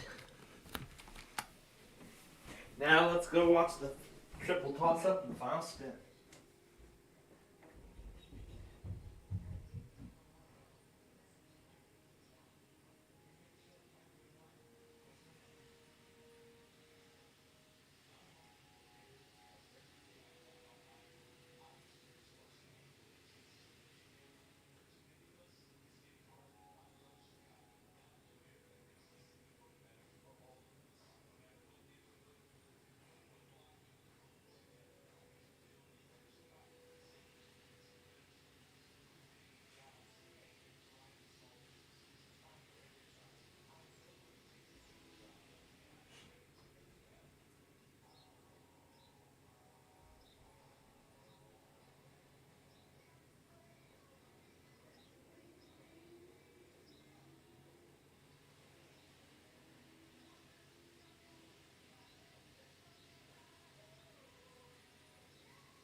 County, no service, Kansas City, have a safe trip.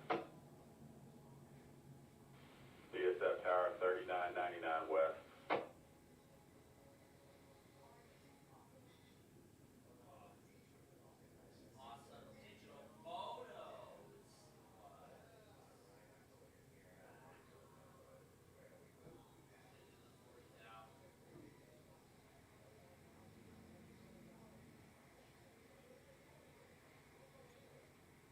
Copy that. Unit not loading.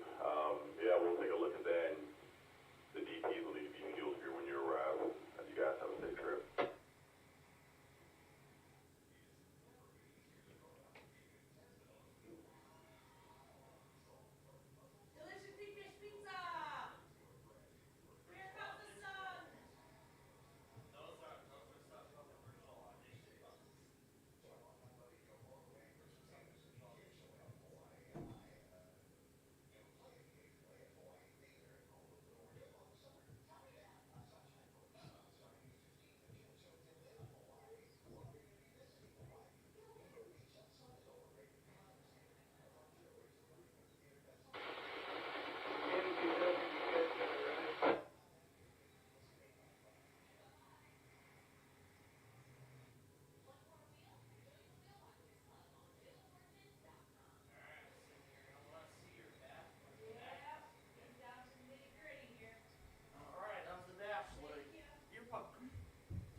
So unfortunately, Tanya was not able to win $40,000 in the bonus round.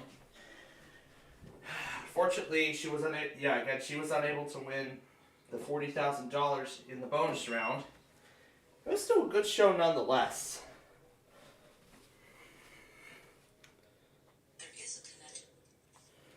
Now, as the Bachelor gets ready to come on, we are going to run our next check of KHPR. And how perfect is this? It's Hawaii week on Wheel of Fortune. And as we saw earlier, Tanya won a trip to Aruba in the prize puzzle after she blazed right through the express, which honestly you don't see very often. You don't see contestants on Wheel of Fortune blaze right through the express all the way to the end without a single mistake. You don't see that happen that often on the show.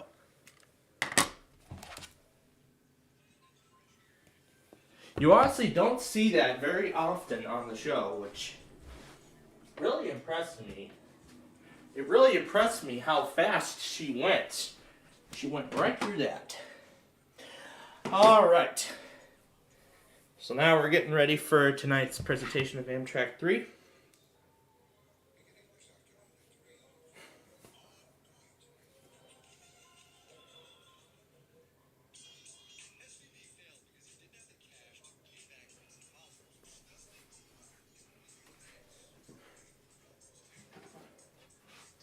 Looks like it's no so far.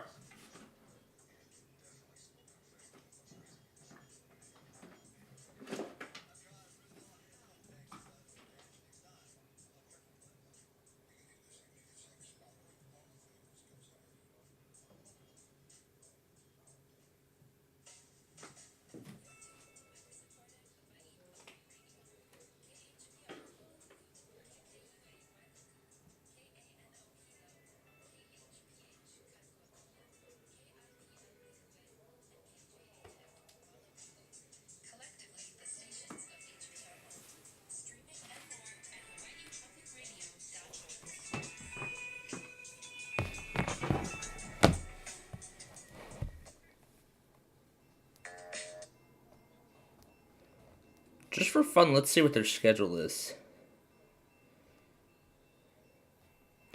And here comes our next train. Alright, let's see what their let's see what kind of schedule they have.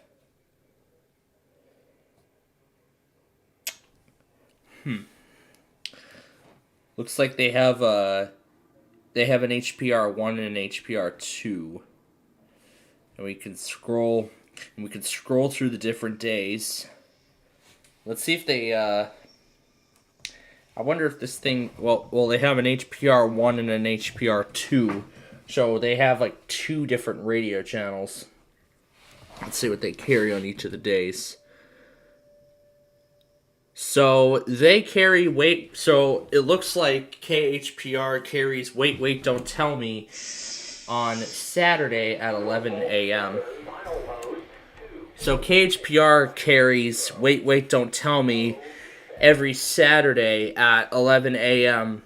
Hawaii time. So that would be 4 p.m. our time. So 4 p.m. on Saturday, we actually get our first actual glimpse at Wait, Don't Tell Me. But actually, I prefer if we listen to it on the home station. You know, WBEZ Chicago apparently is the one that WBEZ is apparently the supported station of Wait, Don't Tell Me, so it's best if we listen to Wait, Don't Tell Me on WBEZ. But I'm sure a lot of the other NPR stations, their schedules are different. A lot of the NPR schedules are different for each respective location. I just had that thought. I was just curious. All right. Now, before we go any further, and before we continue with our Minecraft construction project, 3 is going to be half an hour late to La Plata. Typical. And I see we have another slight risk for Wednesday, for Thursday. We'll be talking about that a little bit more. We'll talk a little bit more about that later on as we near the end of the show. But for the time being, however, we are going to continue. And we will not be interrupted as much now that we know that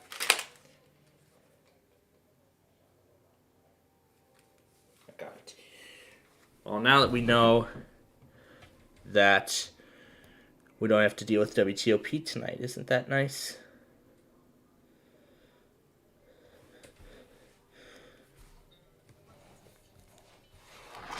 The spicy chicken fries ad that Burger King just unveiled, but without any vocals at all. So he did kind of a little bit of an instrumental thing. Kind of like how I tried that Clay Ranger channel trailer. I tried it the exact same way. Removed all the vocals or other sound effects from there, so all it was just the song that was used. Because honestly, I have no idea what that is, and I guess we're never gonna find out. We're never gonna find out what that is unless somebody comes across the song again somewhere and gives me an actual clue as to what it is.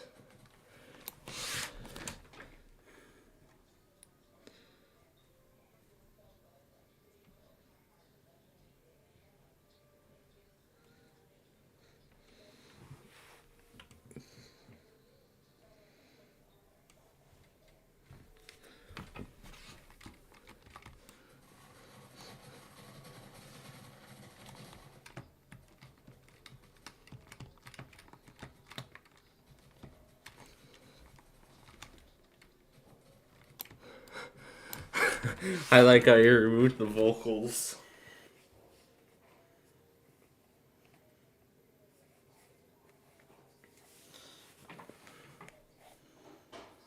Bun King.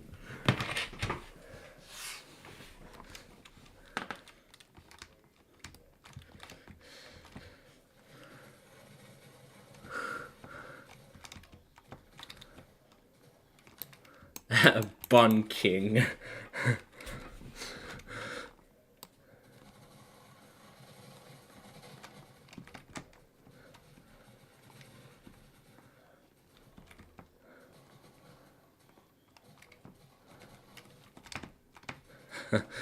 The Bun King.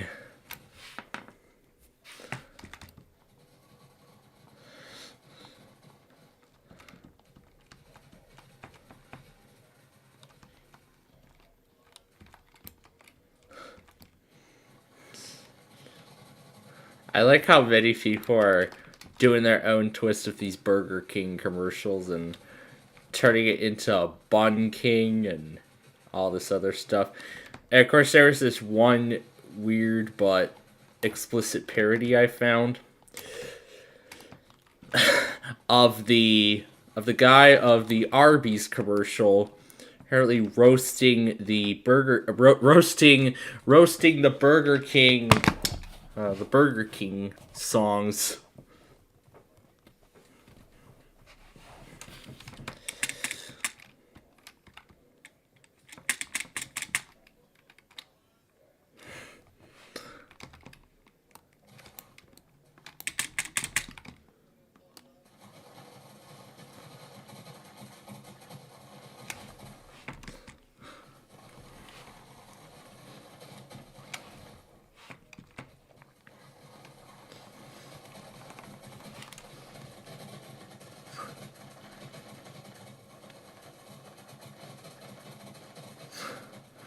Bun King.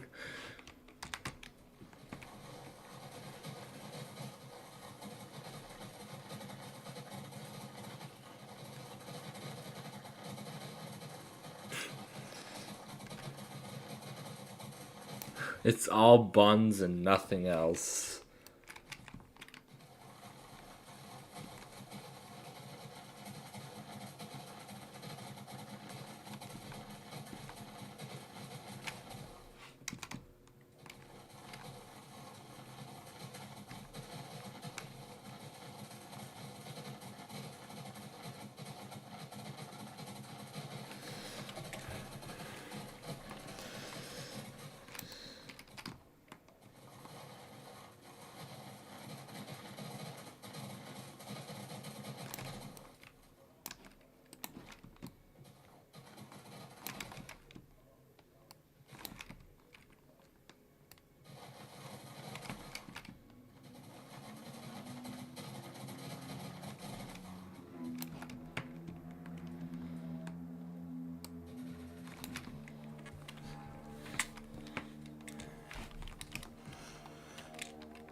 Dispatcher answering Henrietta Radio. Over.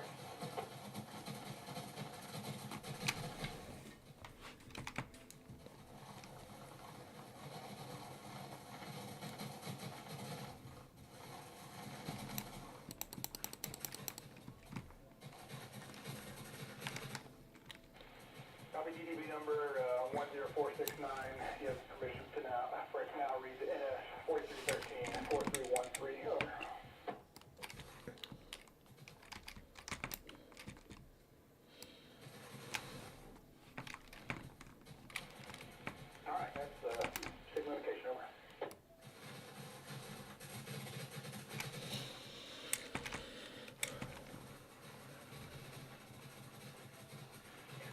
Dispatcher out.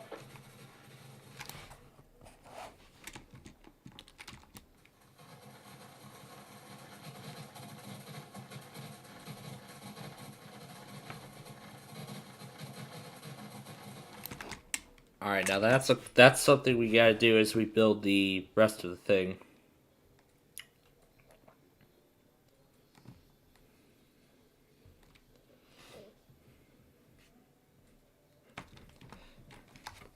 And also, Inside Edition actually posted all the stories that aired on today's show.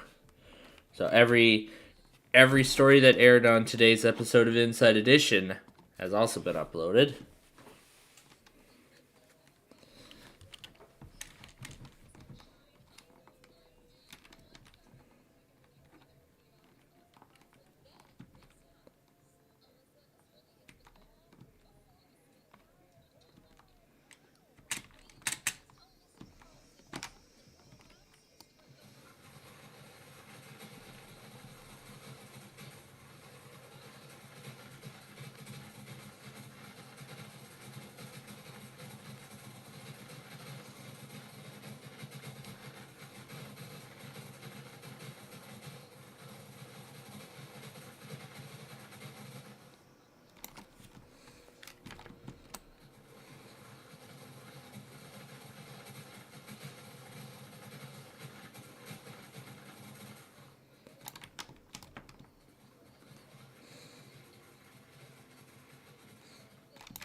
There's the rear DPUs.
Oh yeah, I've been going after that school lunch video again.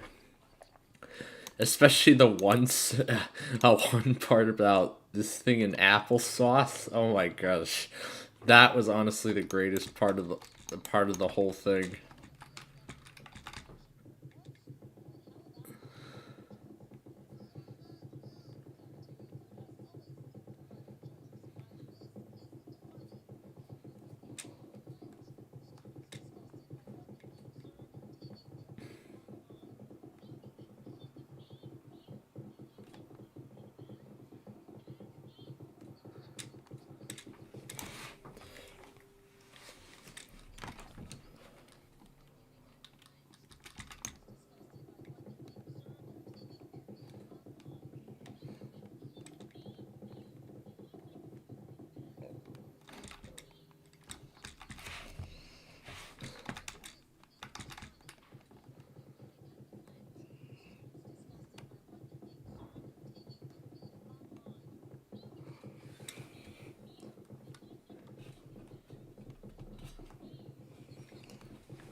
Out of My Hands by Jeremy Camp.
Oh, this is perfect. Scott and Kelly's Feel Good Friday. Positive, encouraging Caleb. The following is a test. That is so perfect.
I think the furthest we're gonna get this week are gonna be the pavement and the bridges. I think that's as far as we're gonna go.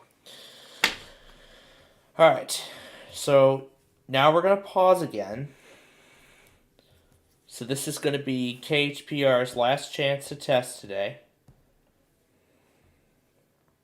Get that out of here.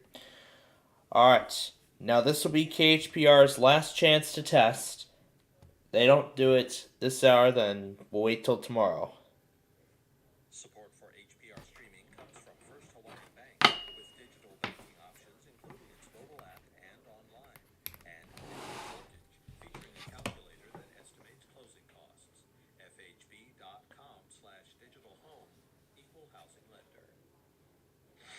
Have you listened to talk radio recently? This bottleneck is intentional to try to create an argument for mass immigration. The vast majority at this point of gender confusion is being driven by societal mania. Racial profiling is good for your health. It could save your life. I know a lot of people, oh my God, this is racist. No, it's not. No, it's not. How did the public airwaves come to be so politically lopsided? The answers on this week's On the Media from WNYC. Beginning this evening at 7, following The Body Show. Chronic discomfort and a bustling social life can have a hard time coexisting. I'm constantly in pain, and so I don't really go out at all. In Maryland, there may be a solution, cannabis cafes, but these spaces are operating in a bit of a gray area. So what's next to get weed out of a legal haze? Listen tomorrow on Morning Edition from NPR News.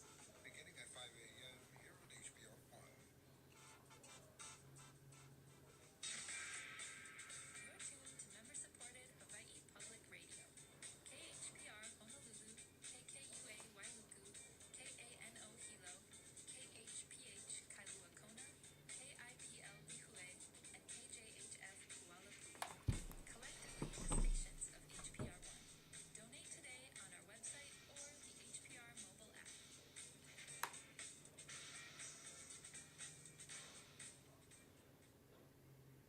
From WHYY in Philadelphia, this is Fresh Air. I'm Dave Davies in for Terry Gross. Today, veteran actor Billy Crudup. He played a virtuoso rock. All right, then. We will check in with KHPR tomorrow. Now, I don't know about WBEZ's test time, if they even have a weekly test time window. We know FMT has a time window.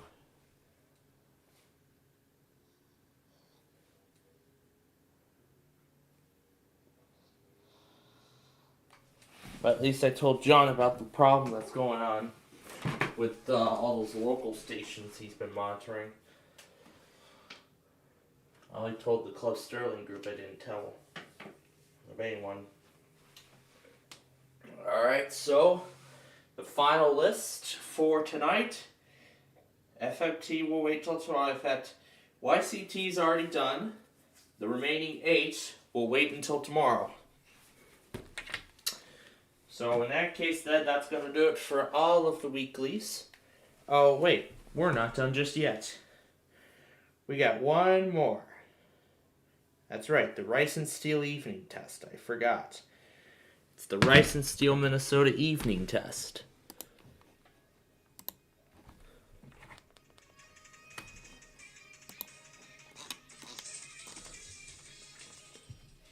And the Blackhawks, too.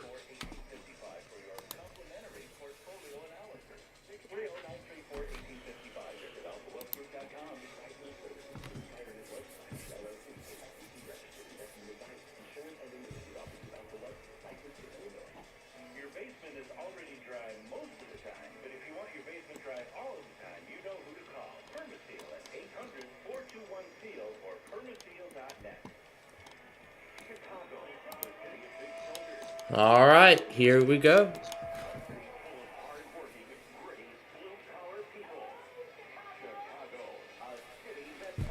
ACSOX ran a weekly. Begins right now.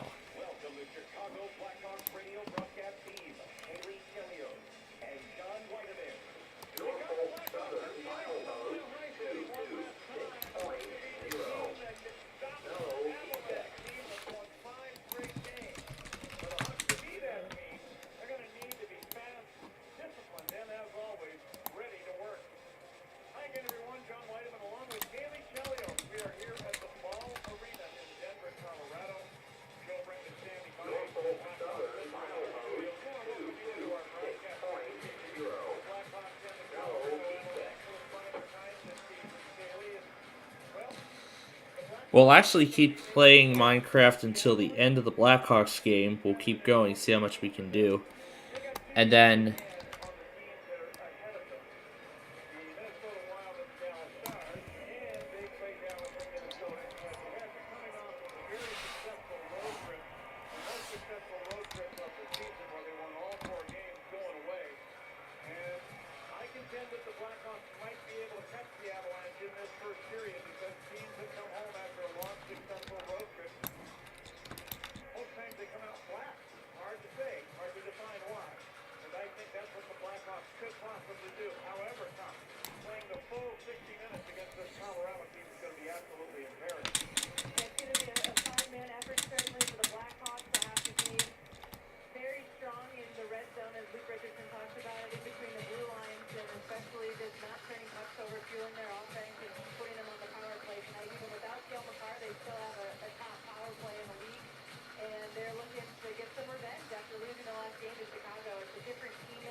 I just don't know why Savage Gamer is suddenly into dryers.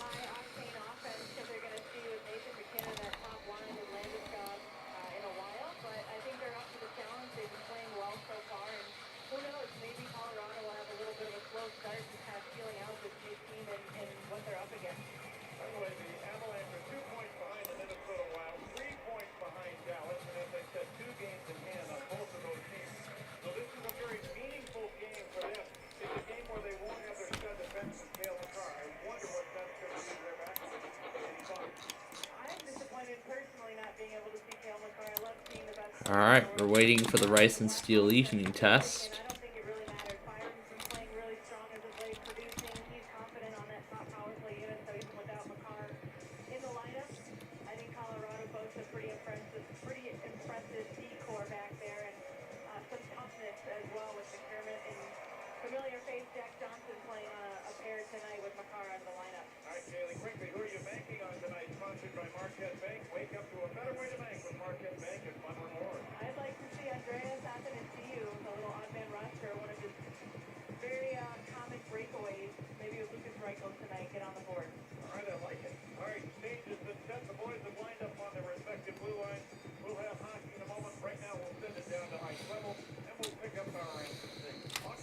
Alright, and now for the national anthem in Denver.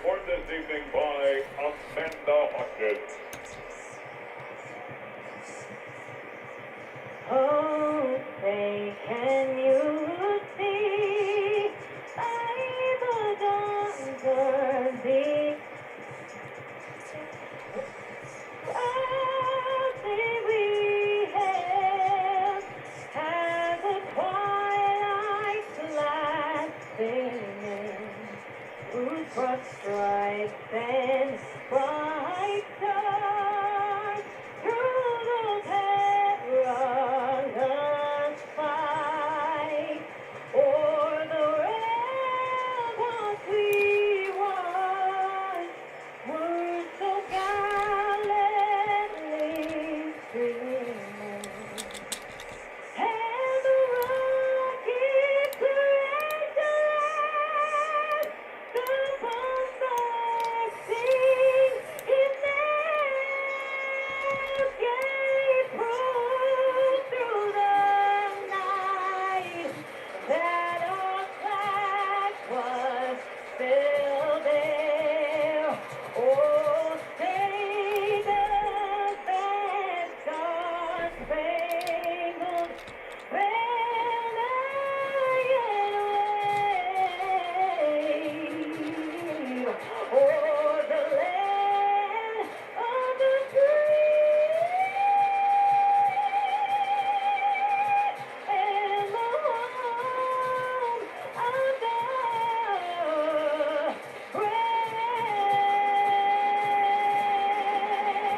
Nicely done by Amanda Hopkins, our Star-Spangled Banner. Let's get to the starting lineup. In goal for the Colorado Avalanche. Nice performance there. And yes, I'm going to have a challenge saying that name tonight. The microphone did cut out at the beginning. That would mean the Hawks are peppering Georgiev in the Colorado net. That's a fetch for Colorado Samuel, Gerard, and Devon Cave. Up front from left to right. And it's going to be Evan Rodriguez starting at left wing. Centering the Avs opening line is Nathan McKinnon, and starting at the right wing is Nico Rantanen. So the Blackhawks in goal. It's going to be Alex Stalock, 4-2-0 in his career against the Colorado Avalanche. At the center, Connor Murphy and Jared Tenardi. Up front from left to right. That hard-working line we've been talking about so much. Boris Kachuk starts at left wing. Centering the Hawks opening line, Jujhar Khaira. Starting at the right wing. All right, we are patiently waiting for the Rice and Steel evening test. Final meeting of the regular season set to begin between the Hawks and the Avs. Down to center ice we go. And we are off. McKinnon to drop the puck. This one's underway, and the Avs will control.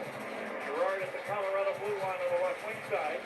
Shot a pass ahead. Connor Murphy steps up and knocks it down ice. In behind the Avs net. Devon Cave back to get it there. Extreme. Feel the power. Center ice. Murphy will grab the puck Hawk line and whip it over to Tenardi. The pass ahead now center ice to Khaira. Feel the power. Georgiev leaving it there for Devon Cave. Cave now to Gerard on the left wing side and center right. To Rantanen and then over the hot line right wing. Rock with a body check from Jared Tenardi. Hello, Honolulu. That's one of the hardest hits I've seen all season long. And Rantanen goes right down to the ice. Here's Jason Dickinson breaking into the Avs zone down the right wing. And spins a shot on goal. Kicked out of there by Georgiev. And former Hawk Jack Johnson will put the puck down to the Hawk zone. There to get it, Seth Jones. Put it up ice on the right wing. Here's Dickinson over the Colorado line. Moving into the left circle. Tyler Johnson fires. And a stick save and a glove save made by Georgiev. Let's go back to that hit. An early hit by Tenardi. That really gets the bench into the game. That was a statement hit. Amazing hit by Jared Tenardi. He's been bringing that all season and then leading the offense with Taylor Raddysh. You're nearly redirected a puck in the back of the net, but I know you mentioned earlier, John, McDermott and Tenardi, you don't want to see them fight necessarily. That's two tough customers, but I would not be surprised to see that as this game goes on. That was a huge hit and a big one for the Hawks to start this game. It actually knocked two Avalanche players down to the ice, including Rantanen. Well, maybe that'll wake Rantanen up. Maybe that's something that we don't want right now. He's a tough player himself. He's on quite a streak. We'll get to that information when we can here. Hawks get the puck at their blue line. Caleb Jones stepping to center ice on the left wing. Looks to come down the board behind the Avs net. Now misplayed in the near corner. Kurashev's got a dash and a C right circle. Get it pulled off his stick by Lars Eller of the Avs. Eller to center ice. Crossing the Hawk blue line. Drop pass to nobody. Picked off by Reichel of the Hawks. He'll spin it down ice and after the steal. Hustling back to the dot. Negates the icing. He took the puck away from Gerard behind the Colorado net, but Gerard took it back. And leave it back there for Devon Cave as the team regroup. Good start for the Hawks so far. Great speed and in on the forecheck right away. Now here's Matt Nieto into the Hawk zone, dropping it off along the right wing side. And a shot came in for the right wing side by Alex Galchenyuk. Hit the back of the net and goes wide. Brad Hunt at the right point. Puts the puck into the right wing corner. The Avs get it. Now here's a shot from Hunt from the line. Looks like it was blocked after the fence, and that hit Mike Hartman up high. He was going to head to the Hawk bench, but sees that the puck is still deep in the Hawk zone, so he re-engages in the play. He's ailing right now. Puck held in by the Avs. Hunt from the top of the right circle fires, and Hartman went down and blocked that. He's taken two for the team here in one shift. Avs keep it alive. Alex Newhook, long shot from the line. Wide the net. Hunt centered in front for bounce. It's spun just wide of the Hawk net by Dennis Malgin. Now, Matt Nieto behind the Hawk net. Moving it around, right point to Hunt, to McDermott. A long shot from the line. And the Avalanche are on the board already, and this game just started. And the Avalanche take a 1-0 lead. Curtis McDermott goal. The Hawks hadn't been in their own zone for a while, but a valiant effort. Hartman taking a shot off what looks to be a space, and then blocking another one. 6 taps from his teammates on the bench for that. It was a heroic effort by the Hawks at the end of a long shift in the defensive zone, and just a fortunate bounce and break as McDermott just put one in, looking like he was going to pass it for a redirection. It goes right off Ian Mitchell's leg and in on Alex Stalock. Mitchell made a great play right before that to try to give Alex Stalock some time to reset and get back in his crease. That's tough for him. Now, through the end, and here's Khaira trying to tuck it in the short side. Turned out of there by Georgiev. For McDermott, that's his first goal of the season. Here's Anderson now firing the shot.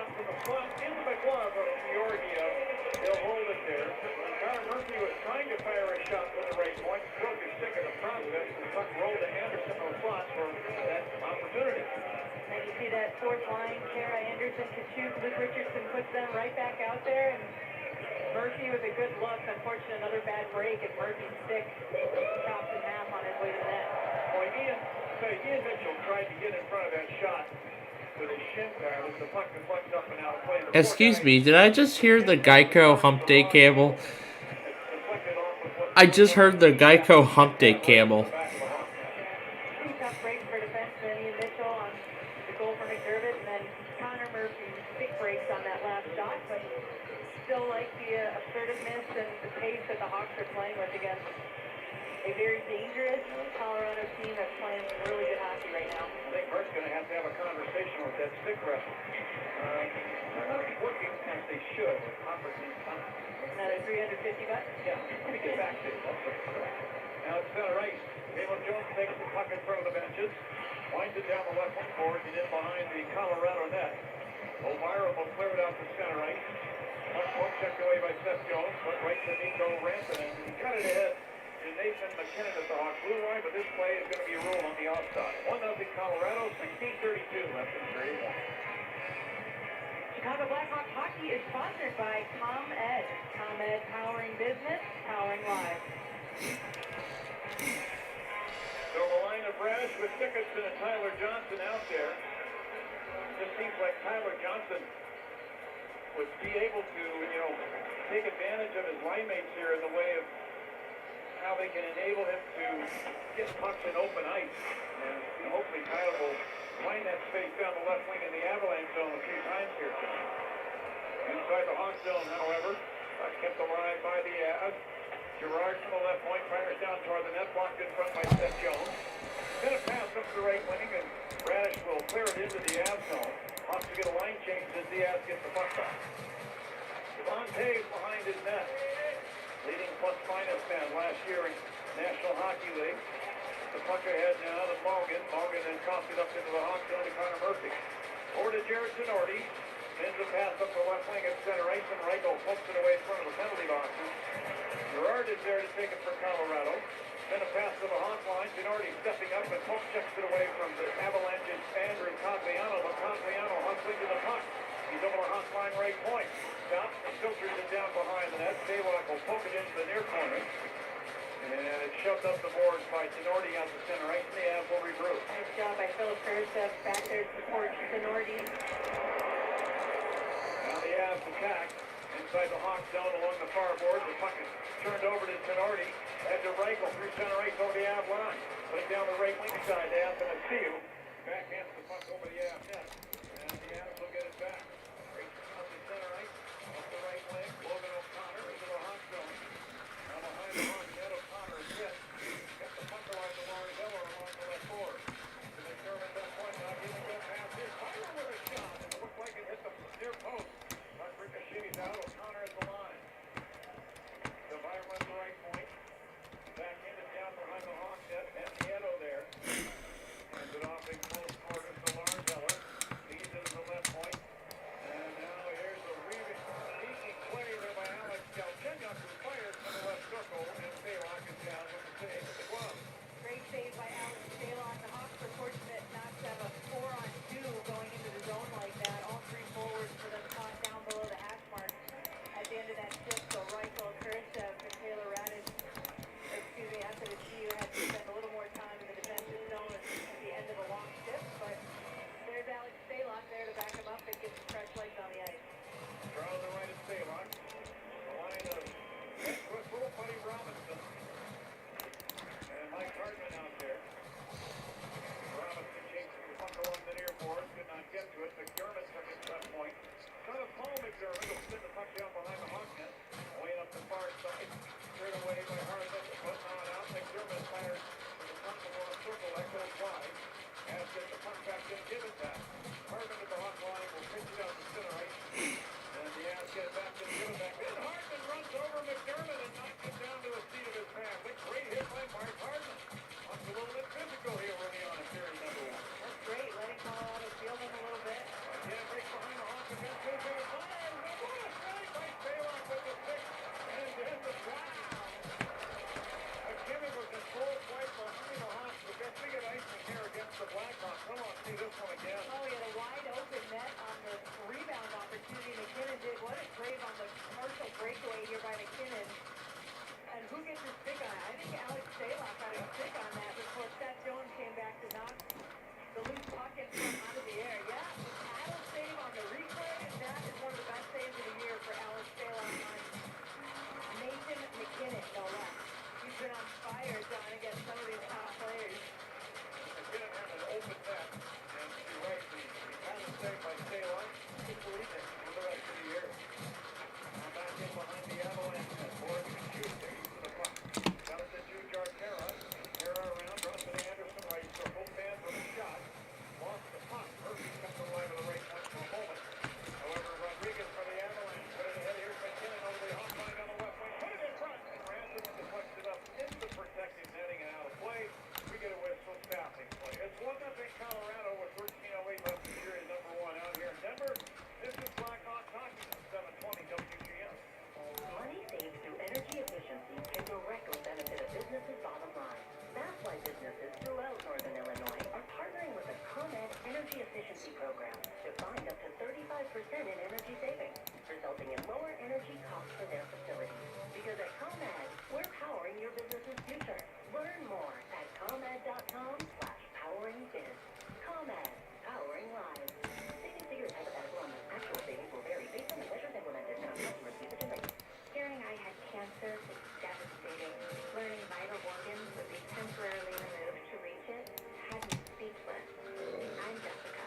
When I found out I had a tumor stretching from my heart to my hip, the first thing I thought of was my family. Then my cancer, cardiology, and transplant team at Northwestern Medicine came up with a plan to save my life.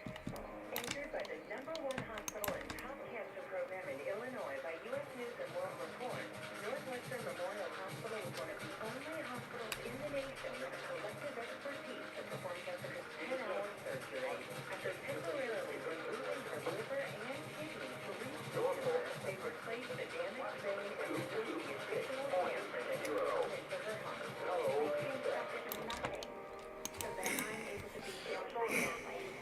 Because what makes us better makes you better. Northwestern Medicine. Learn more at nm.org/better. Who needs an alarm when you have Bob Cerri? Weekday morning at 6 on 720. On March 26th for Pride Night, presented by BMO, bringing the entire Blackhawks organization together to celebrate the LGBTQIA+ community and stand together for inclusion in the game of hockey. Secure your seats now at blackhawks.com/tickets. Harrod's going to face off for the Hawks. And it's going to be the second line for the Avalanche. Jason Copper, Winston Ross. Jack Johnson at the left point.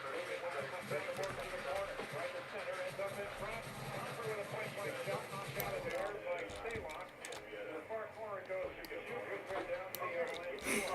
Riley giving a break. Kachuk takes a loose puck into the Colorado zone from center ice. The play will be ruled offside on the draw to center ice. 1-0 Avs. Well, I really like the start from the Hawks. The big hit early on by Jared Tenorti on Rantanen to set the tone, but there's maybe a period that John, if the weather's storm a little bit with how dialed in Colorado is. We're seeing their speed, especially off the rush and how effective they've been out. Stalock has been great so far. I thought they'd come out flat, Haley. I really did. They didn't anything but. Outshot the Hawks 6-5, and that's a 1-0 lead. And McKinnon is flying. And now long center from the Colorado zone by the Juszczyk down in on Stalock. Now get wide. One ends up in center ice. Old Alton Bridge.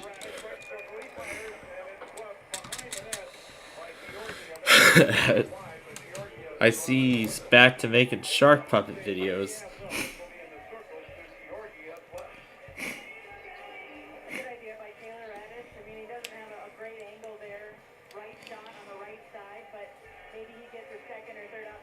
Ah, here's the shark puppet videos.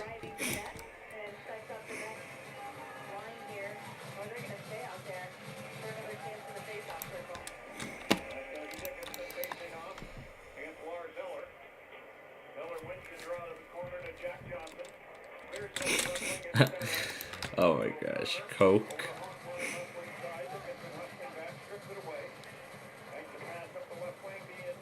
Lay's Poppables.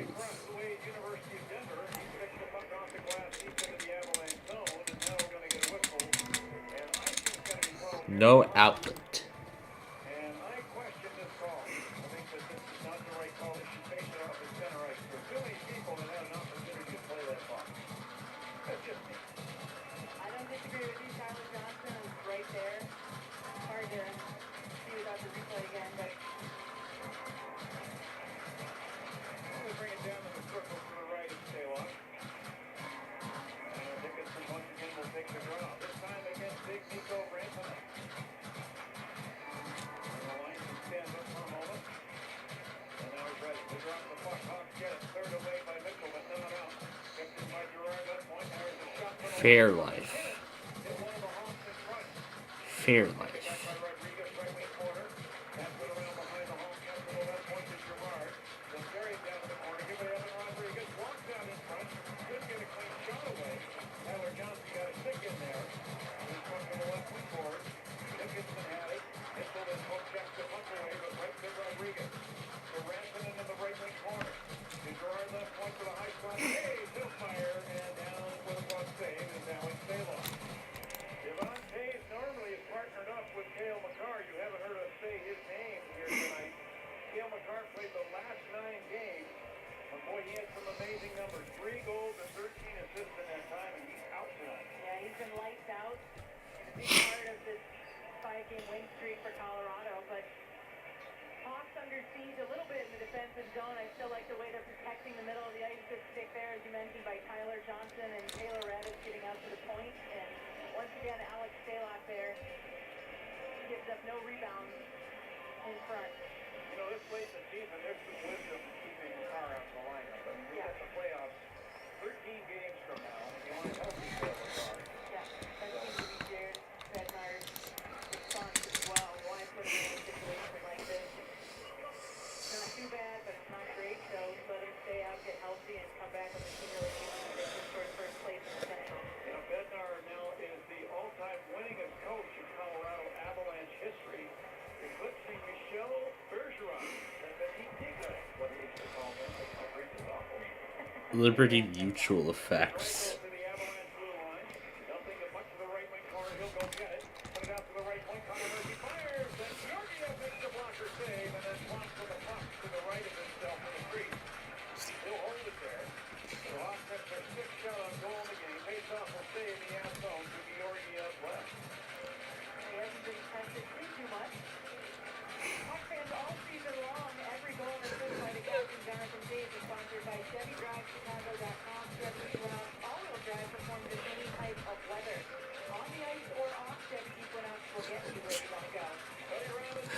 All these effects.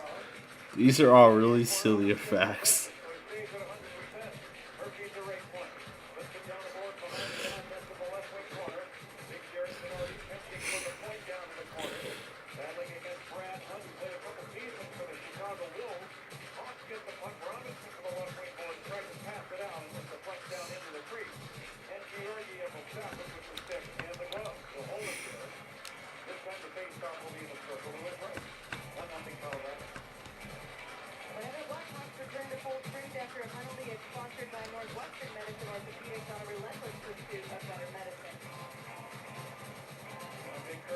Oh my gosh. There's even a Liberty Mutual bloopers video I found as well.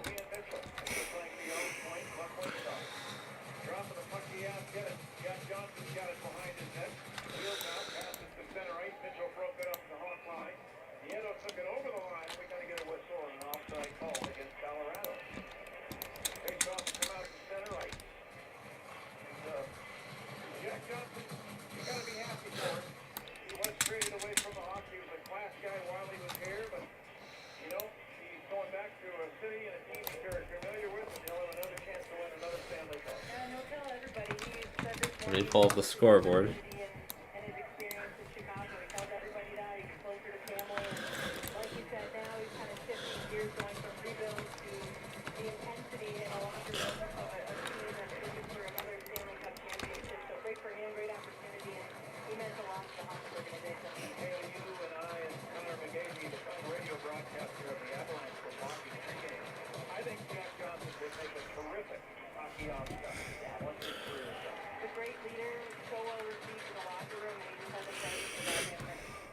This one chipmunk effect.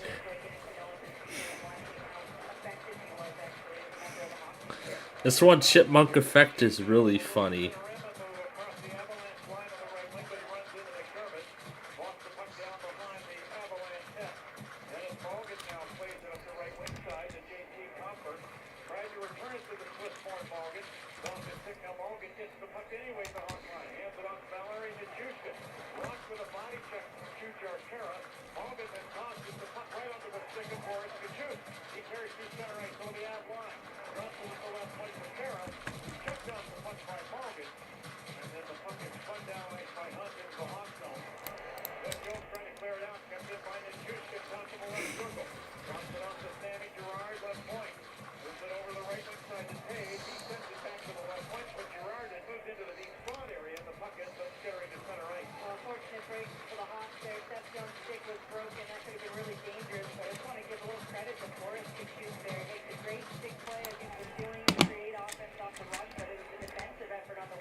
Better stop going crazy with Liberty Mutual because my headphones are almost dead.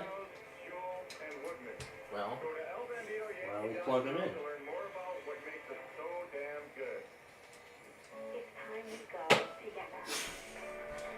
It is time. Well, these effects are non-copyrighted, so...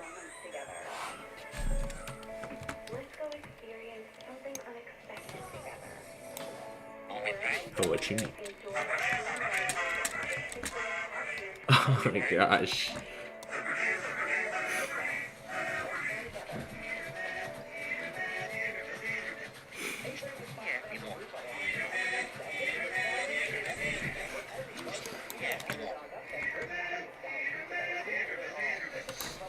Actually, I'm going to end the monitoring there, so I'm confused when I do it.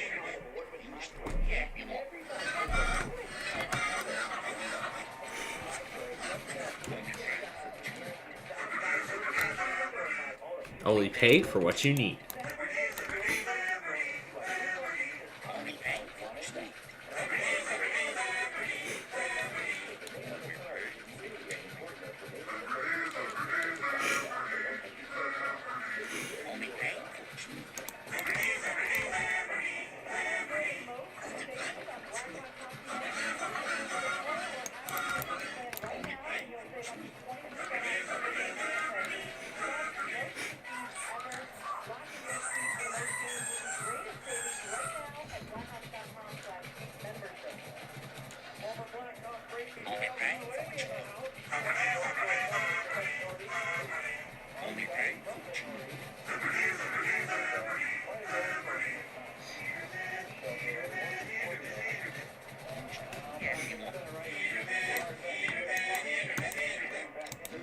Got all the way to the end.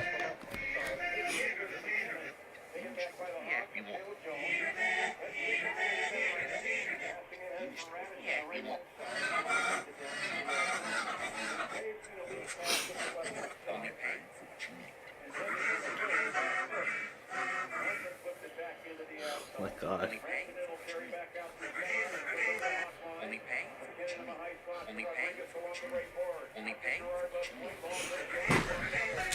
Alright, let's see if we can make it all the way across in a minute and a half. Starting now.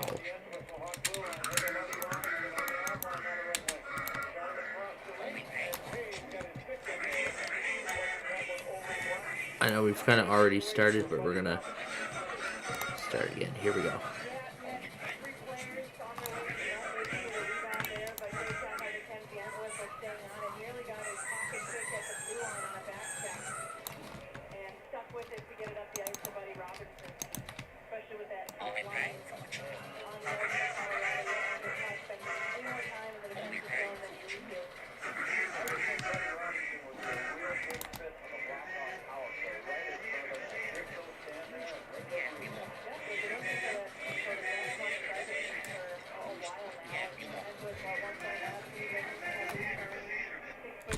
You know what I'm thinking?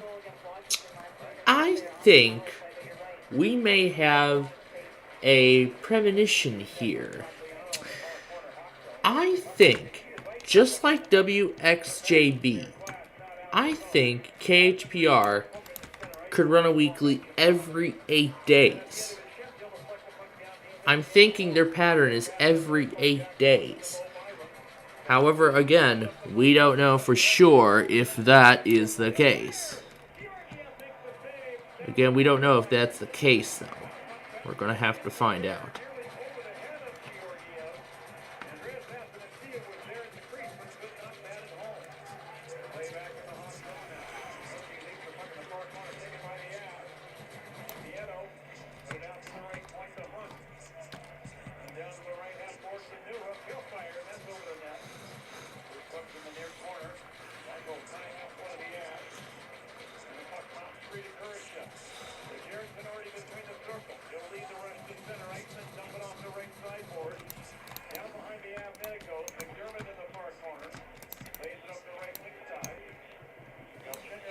Okay, we went off of, looks like we went off course. Alright, let's,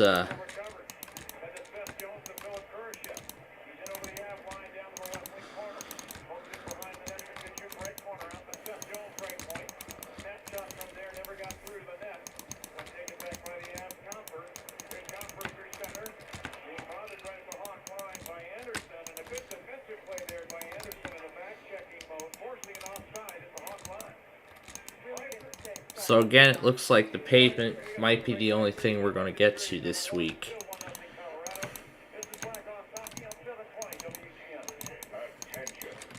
Food Hearts contains alcohol. We know, but it's so good you might forget. But please don't, especially during your Zoom calls.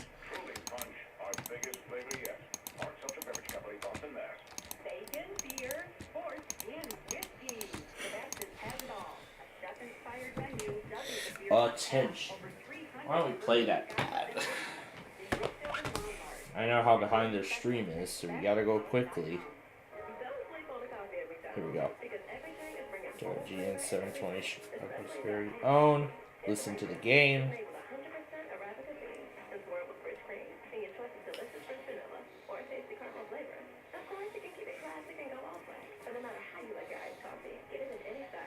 I wonder what WBBM's weekly is. I might want to try for that at one point.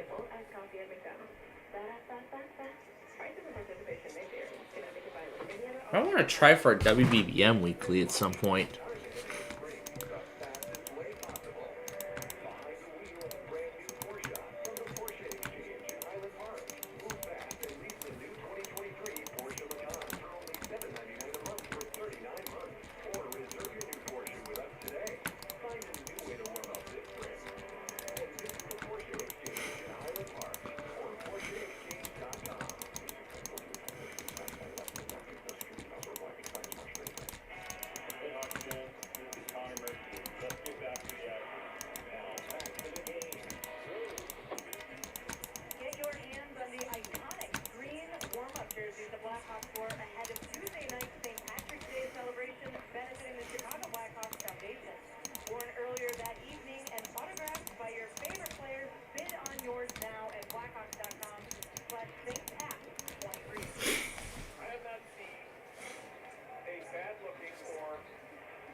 Let's see,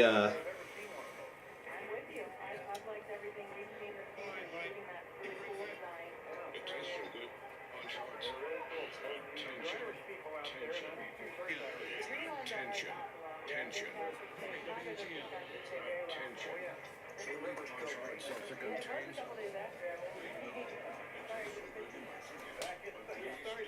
Especially during our Zoom calls. Truly the hottest, biggest flavor yet. That's a fun commercial.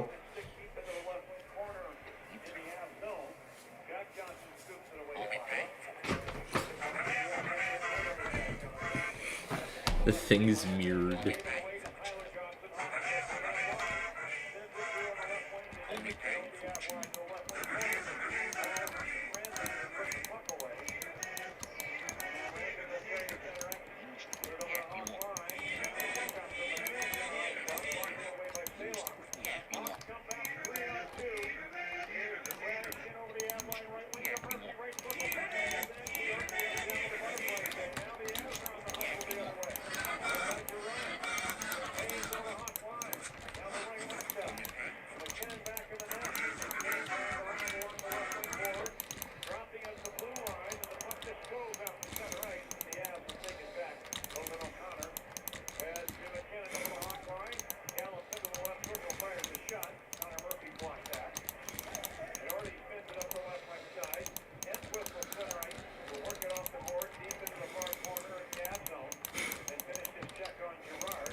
This road, by the way, starts out as 2 lanes, and then near its extension in Booneville, look at how wide it's going to be. It's going to be 5 lanes wide.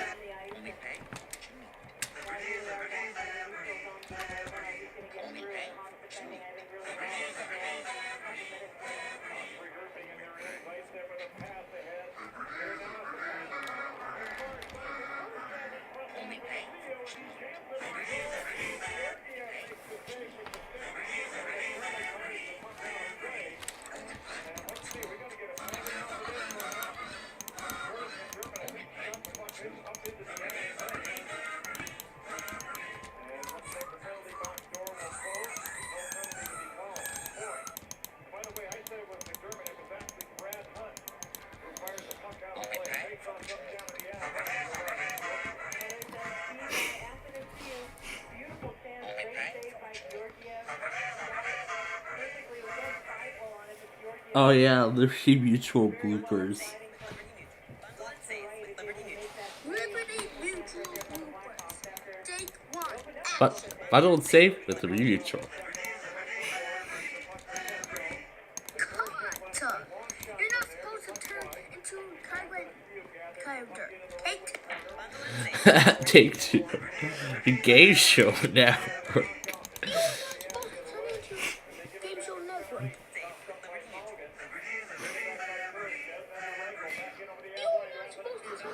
Oh. Take 3. $2,000, a $2,000 pressure workspace. This is not $2,000. Liberty Mutual. Take 3. I don't save Liberty Mutual. The Georgia Peach. Cut. This is not Georgia. Take This is not Georgia. This is not Georgia. Oh my gosh. I don't say Liberty. It's backward. Major cut. You're not supposed to be in reverse. It's supposed to go backward.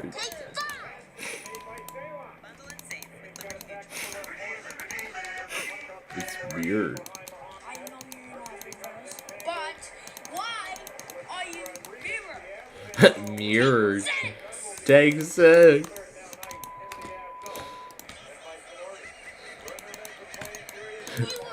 I sure like whammy. Oh my god. You are supposed to be Liberty Mutual. Take 7. I don't say Liberty Mutual.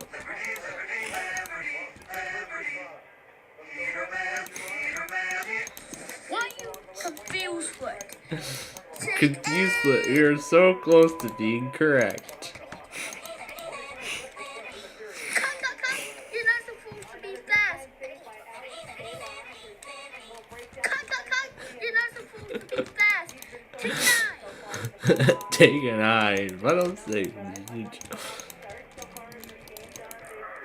Oh my god, it's so slow.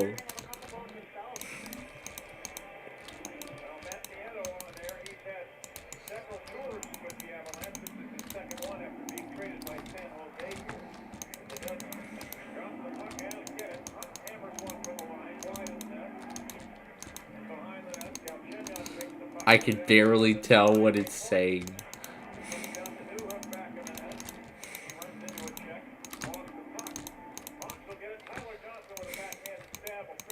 Cut! Liberty Mutual. You're not supposed to use slow motion and your cover. If you screwed up, I'm done. Take 10. Take 10. Bundle and save with a Mutual. And then they do it right. Perfect. I can't believe I actually found a Liberty Mutual bloopers episode or something. I can't believe I found that. Okay. We are going to pause again. Alright. We're going to pause again. This time for my...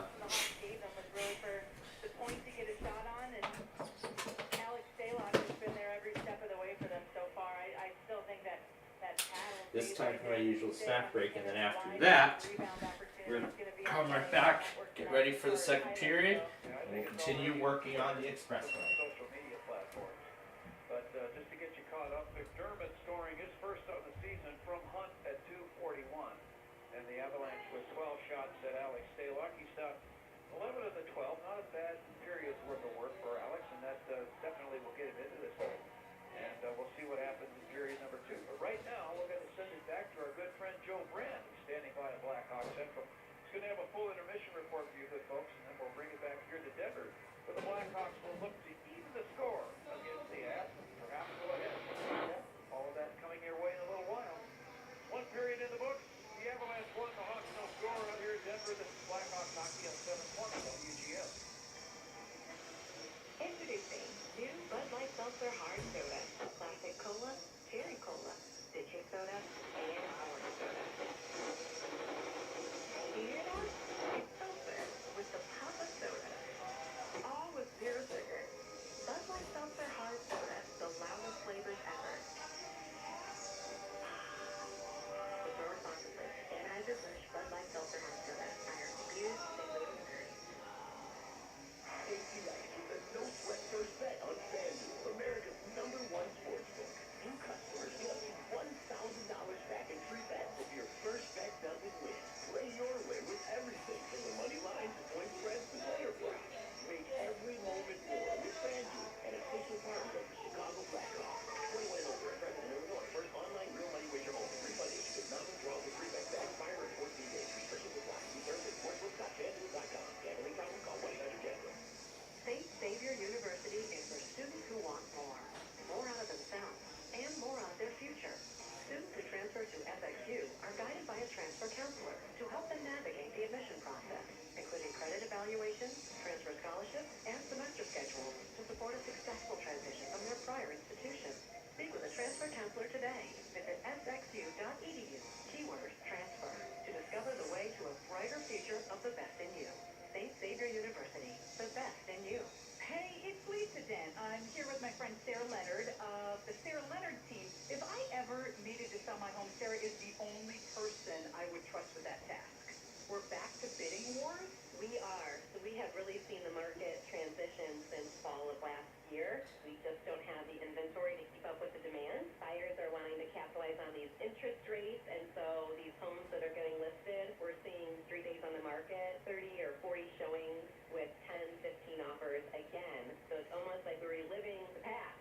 So if you have a home to list, this is the moment to do it. Absolutely. There is no reason to wait. Buyers are excited and they want to get their hands on a property sooner rather than later. Call Sarah Leonard today, 224-239-3966. Sarah and her team sold over 7 700 homes last year, but when you list with her, you're going to feel like her only client.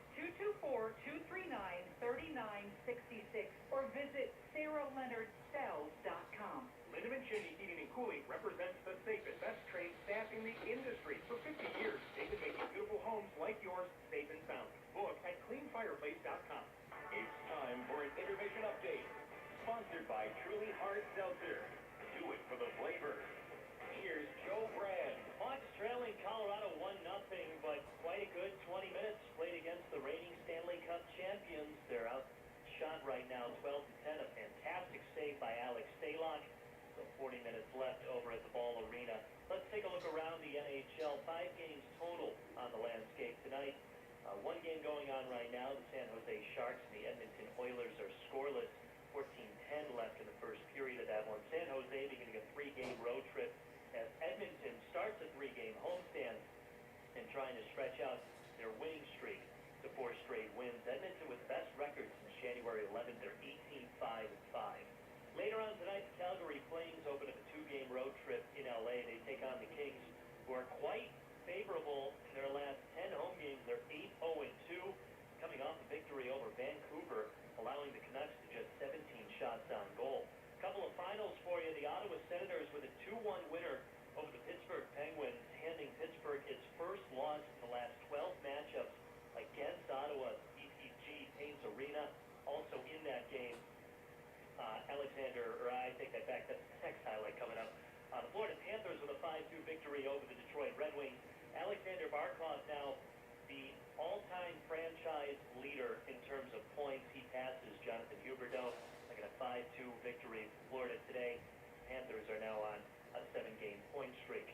Elsewhere, we'll start in the NBA. The Bulls just knocked down a double overtime winner over the Philadelphia 76ers, 109-105. Over to baseball and spring training. Rough news for the White Sox. Outfielder Eloy Jimenez left spring training today with cramping in his right calf. Considered day-to-day. The Sox lost to the Diamondbacks 7-3. The World Baseball Classic. Japan just tied things up against Mexico in the 7th inning. Winner moves on to face Team USA for the championship tomorrow. And in college basketball, Rick Pitino and St. John's have agreed to a 6-year deal, making him their next men's basketball head coach. Pitino has spent the last 3 years at Iona University, making 2 NCAA tournaments. We're going to take a break, and when we come back, we'll bring in Kaylee Chelio. She'll tell us how the Blackhawks trailed the Colorado Avalanche only by 1 goal through 20 minutes. You're listening to Blackhawks Hockey on 720 WGN. Their hearts. You'd never think to purposely stop it from pumping. I'm Tara. And when my team at Northwestern Medicine discovered a deadly malformation in my brain, my cardiologist and neurosurgeon said the only way to treat it was by stopping my heart. And that's exactly what they did. 12 times. Anchored by Northwestern Memorial Hospital, ranked top 10 in the nation for neurosurgery by U.S. News and World Report. Tara's unique condition requires a unique patient collaborating like never before. Her team temporarily stopped Tara's blood flow, allowing the catheter to more easily travel through her veins to reach and obliterate the brain malformation. Stopping my heart saved my life. You don't hear that every day. Because what makes us better makes you better. Northwestern Medicine. Learn more at nn.org/better. To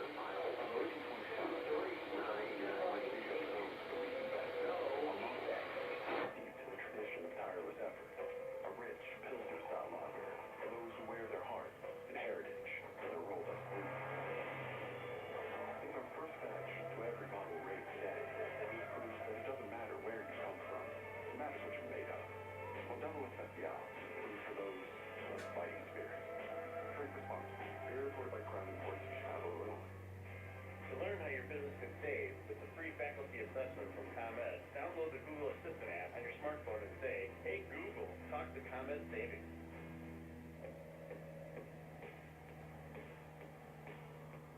Hawks trailing the Colorado Avalanche 1-0 through 20 minutes over at the Ball Arena. Taking a look at some numbers, Colorado outshooting the Blackhawks 12-10. The Hawks actually out-hitting Colorado 8-7 face-offs in favor of the Avalanche, 57 to 43%. Let's head on She's on the call with John Weideman tonight. Haley, even though a 1-0 deficit, I think this is another game so far where you've got to be impressed with the Blackhawks' efforts in that first 20 minutes. I'm with you. I thought from the big hit by Jared Tenorti to start the game and a couple block shots by Mike Hardman, it really energized the group, and they played hard from start to finish. Obviously, they knew they were going to have their hands full with that top line of Colorado, specifically McKinnon, Renton, Rodriguez. They certainly got their chances, but for the most part, I thought the Hawks did a pretty decent job at trying to contain them, and when it came time for Alex Stalock to be big and make the timely saves, he did, including probably the save of the month and one of the top saves of the year, that paddle save on a wide open net after McKinnon came in with a beautiful chance on a partial breakaway. Yeah, I'm right there with you. Maybe one of the biggest ones of the year. That's got to provide a spark plug for this team, too, because when your goaltender's making an effort like that, I feel like that just shoots adrenaline in the entire bench. Yeah, I always appreciated when Luke Richardson said that Alex really brings the team into the fight, because you don't often hear that. And Troy Murray had said the other goaltender for the Hawks he could remember kind of doing that for them was Ed Balfour. So I think the leadership, the energy, and the enthusiasm that Alex Stalock plays in back there, he doesn't take anything for granted when he's in the net. So he gets 100% effort. He works his tail off the ice to be in a position to help his team get better, and that's what they're doing right now. I think they held their own and kind of weathered the storm against Colorado halfway through the first, and he was a huge part of that. Yeah, took the phrase right out of my mouth about weathering the storm. This has just been what the Hawks have been able to do so well this entire year. What do you think is the most important thing for continuing it here tonight? They got their chances. I mean, staying patient. A couple times maybe they turned the puck over at the blue line. I think just continuing to be poised and backtrack to the neutral zone the way they were, especially when that top line for Colorado is out there. You don't want to spend more time in the defensive zone than you have to. So one of their biggest keys for tonight was being quick in the D zone. So killing plays quickly, moving up the ice, and just putting themselves in a position to be able to get more sustained pressure in the O zone. And Colorado is just one of those explosive teams. I mean, they really came out of the gate with it. That's something new that the Blackhawks haven't been facing as of late. They've been able to take advantage of some teams with maybe a little bit of a lackluster start, but you got to feel like Colorado's going to continue to keep their pedal to the metal. Yeah, I mean, they haven't seen a team like Colorado that possesses the firepower and the skill the way McKinnon and Renton and Rodriguez can, where they can just weave in and out and create so much space with their speed and move the puck east-west the way they are. So, like I said, I was really impressed by Alex Stalock. He was seeing the puck really well tonight. And the Hawks still committed to defending the house right in front of the net and trying to get sticks and lanes and clear just point-blank opportunities for the most part. So I think they just have to continue to try to kill plays quickly and contain that top line by not allowing them to gain entries easily, and that's going to take a 5-man unit backtracking to the neutral zone and still going right back the other way and establishing their forecheck. I only caught the back end of your conversation with John. What were you talking about? Green fish or something? Oh, the river. We were talking about the Blackhawks green sweaters that you can bid on, and we had apologized to the poor fishes because that water was green for a couple more days after, but I think you could agree that there probably aren't a lot of living organisms or fish in that river anyway. One time I saw a few people fishing on the river on Father's Day. It was like a father, son, uncle illegal trio or something. I'm like, hey, you guys catching any three-eyed fish or something in there? And no bites yet. But back to those jerseys. Those jerseys are actually probably hot in the market right now after, they wore them right before the Boston game, and that was probably the funnest win of the year. Yeah, that was. I wish I was in the building with you, but we were in studio that night. It was an incredible win, and like you said, probably the most impressive of the season so far. Big one. I can't wait to share with you a story later, Joe. Troy Murray's in the booth with me right now, and he's got an awesome prank coming in hot for Mr. Weideman. He's not expecting. All right. I cannot wait to hear the update of that after the second period. Okay, sounds great. Thanks, Joe. All right, that is Kaylee Chelios, John Weideman, and apparently Troy Murray making an appearance up at the radio booth at the Ball Arena as well. Hawks trail Colorado 1-0 through 20 minutes, but that does not tell the story of this game so far. We've got a couple of highlights to play for you, and then the second period for you as well. Get set for that here on 720 WGN. The Blackhawks, Wildcats, and the NFL play here on AM 720. On smart speakers, say play WGN Chicago. Don't sleep on the coffee at McDonald's, because every drink is bringing bold flavor in every sip, especially especially the iced coffee. It's a break good. It's made with 100% Arabica beans and swirled with rich cream, and your choice is delicious French vanilla or a tasty caramel flavor. Of course, you can keep it classic and go all black, but no matter how you like your iced coffee, get it in any size for just $2. I'm telling y'all, run, don't walk, to get a bold iced coffee at McDonald's. Ba-da-ba-ba-ba. Prices and participation may vary. Cannot be combined with any other offer or combo meal. Hi, this is Dave Musil, owner of Four Seasons Heating, Air Conditioning, Plumbing, and Electric. We are your trusted local expert for over 50 years. If it's a leaky toilet, slow drain, maybe you have an outlet not working, or your furnace has stopped, you can count on Four Seasons. 24 hours a day, 7 days a week. Four Seasons Heating, Air Conditioning, Plumbing, and Electric. Your trusted local expert with an A+ rating from the Better Business Bureau. So call today. For all the right reasons, call 866-4 Seasons. Hi, it's Lou Manfredini. There are few rights of spring more satisfying than the annual deep clean. This spring cleaning tip is sponsored by Executive Carpet Cleaning. Oh, someone just walked across your new carpet with muddy shoes. Don't panic. Grab a clean white cotton towel and blot the stained areas. Blot, never rub. And avoid putting any harsh cleaning chemicals on. And now wait. Let the mud stain dry and then vacuum up what you can. Lastly, blot what's left of the stain using a detergent-free spot cleaner. And now this. It's a great time to get your home professionally clean. Hire Executive Carpet Cleaning to clean your carpet, rugs, floors, and furniture. Right now, you'll get 3 rooms of open area wall-to-wall carpet cleaning for just $149. Wow, 3 rooms of the very best carpet cleaning for just $149. Plus, you'll get 25% off rugs, hardwood floors, tile, and grout and upholstery. Call Kelly at 630-990-8600. That's 630-990-8600. Or schedule at WGNClean.com. The Lutheran Hour began in 1930. It's the world's longest running Christian outreach radio program. Tune in Sunday mornings at 6:30 right here on WGN. The second period is next.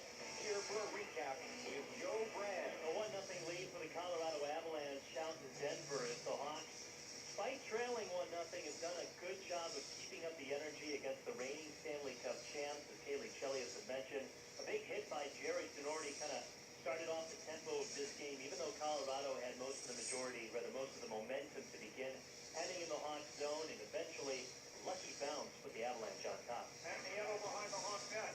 Moving it around, right point to Hunt, to McDermott. A long shot from the line. He scores. Eventually hits Ian Mitchell and deflects past Alex Stalock. And the Avalanche take a 1-0 lead. Yeah, just a rough bounce, really nothing that Stalock could have done, unfortunately going off of Mitchell. The 1-0 lead for Colorado, but a good effort by the Hawks to not just roll over and die in this first period, including a phenomenal stop by their goaltender, Alex Stalock. Again, breaks behind the Hawks. That's moving and fires. And what a save by Stalock with the stick. And then the foul. McKinnon was in full flight behind the Hawks. The best big of icing here against the Blackhawks. I want to see this one again. Yeah, Stalock first got the initial stop on his right pad. Then on the rebound, a second attempt that Stalock was able to stop with his goal stick. And then there may have been a third stop by Stalock, although it did look like Seth Jones was the one being able to bat the puck out of the air. It's definitely a goal, rather a highlight, you'll see on the reel for quite some time. Alex Stalock basically sprawling out to keep it a 1-goal game. It would remain that way for the entire first period. That is going to be our perfect play of the first period, though, which is sponsored by Perfect Home Services for all your home's heating, cooling, and plumbing needs. Nothing less than perfect will do. Again, through 20 minutes, Colorado out shooting the Blackhawks 12-10, but only on top by 1 goal. Now for the second period, and hopefully send it out to John Weideman and Kaylee Chelios, who can hear us loud and clear. We can, Joe. Testing. How are your levels? 1, 2, 3. It's sounding good, John? Yeah, mine are fine. Looks like somebody, not going to name any names, but looks like somebody got into the booth while I was out getting water and put their fingerprints on my glasses now, folks, so I'm going to have to clean my glasses. I missed that one. Thank you very much, Troy Murray. He's doing TV tonight. Troy loves the time. He wasn't here. He's like, yeah. Kaylee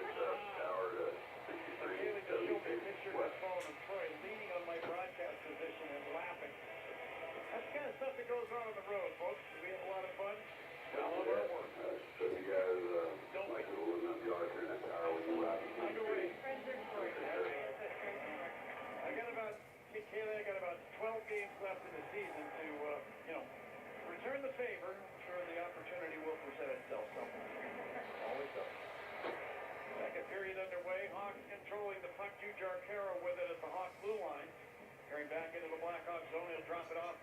Jones. Back to Carroll with the center right circle. He'll whip it off the left corner boards and down behind the Avalanche net. Gerard back to get it there. Passing up the right wing. Here's Rodriguez, hot blue line. Dumping the puck to the right wing corner. Murphy got there first. Pokes it away to Tenorti, then to Dickinson through center ice. Put it in over the Av line of the right wing. Had a hook check off his stick. The other way comes Comfer. Comfer through center ice to the hot blue line. Dumps the puck off the glass and down behind the Hawk net and runs into Tenorti. Scoops the puck free into Chuskin. He coughed it up to the Hawks Dickinson. Dickinson to Tyler Johnson. Back to Dickinson. Avalanche blue line. Let's get it down in behind the net off the left corner boards. The puck comes free to Chuskin. Hooks it into the far corner. Taylor Radish has it there and then left the puck in the corner. Dickinson in to try and get it away from Bo Byram. Byram then falls down. The puck rolls free in front of the net. Let's see what we have here. Then again, looks like at least one penalty, maybe matching minors here. Let's pick up the call from our game referee down at ice level. All right. Great break for the Hawks right now. Early on in the period, to get power play, maybe get some momentum here as they finally broke through against the Coyotes with a power play goal from Caleb Jones. Give another chance at it. Penalty of 123 in period number 2. Be the first Sitco power play for the Hawks at Venture Wake.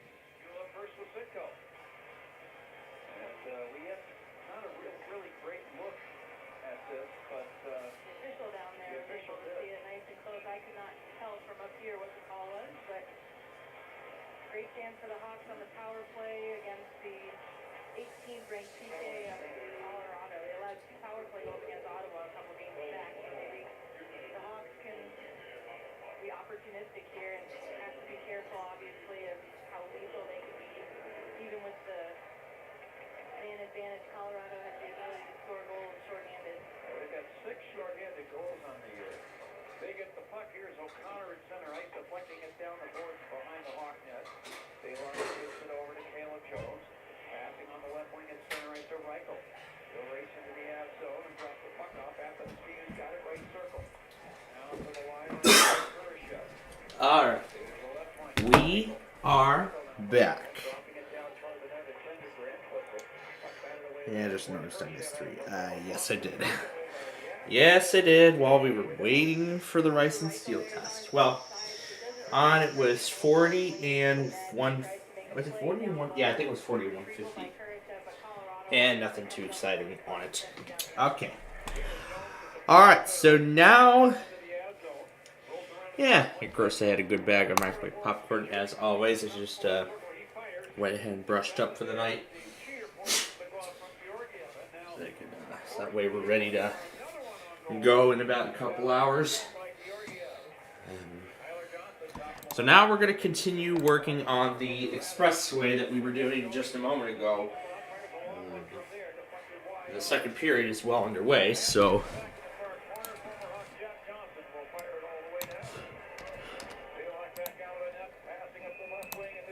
Yeah, the second period just got started, and just watched a game of classic concentration. Nope, Colorado's PK doing a great job at pressuring and not really allowing the Hawks a lane to the net, and so they've turned the puck over in response to that.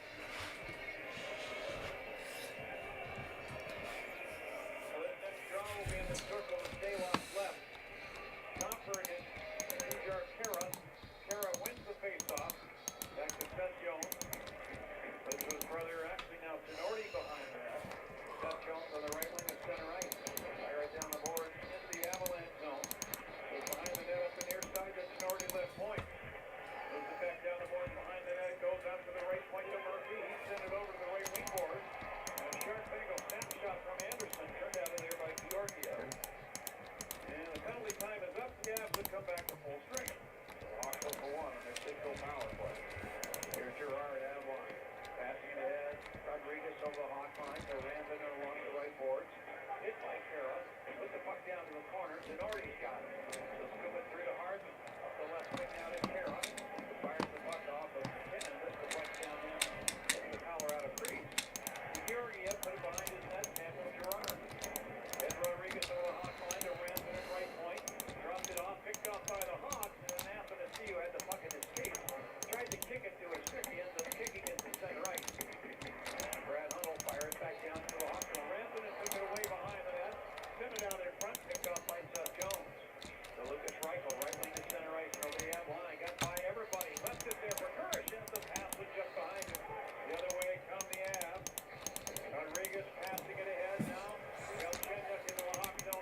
firebug being caught in Tucson. 318, 319. I think, yeah, that 3 consist might be in here in this grab bag. We're gonna find out as we sit back and enjoy it. We start with a massive power move in Hesperia, California, in the Mojave Desert.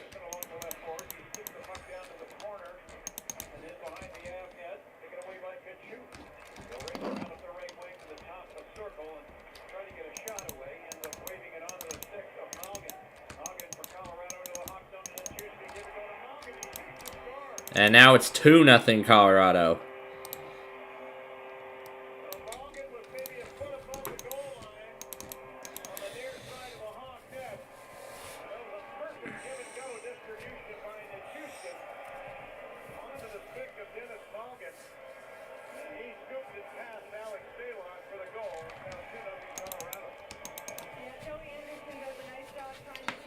Then the Amtrak Midwest cars.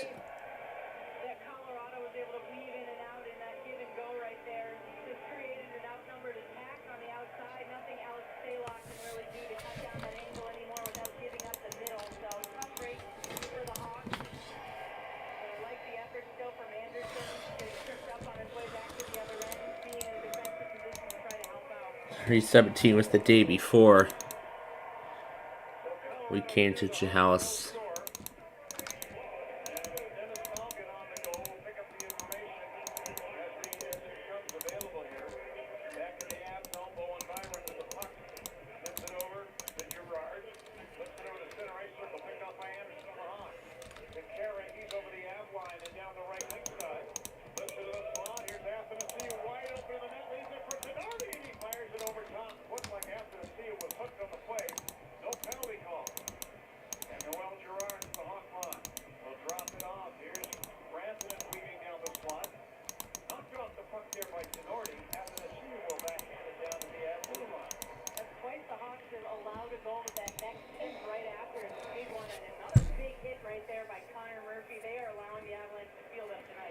The military line.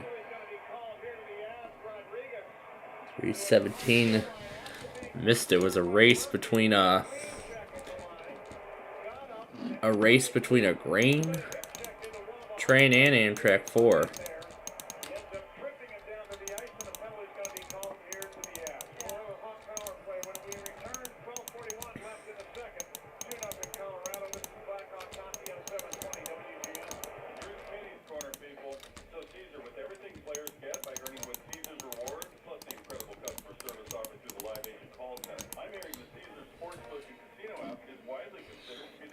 And yep,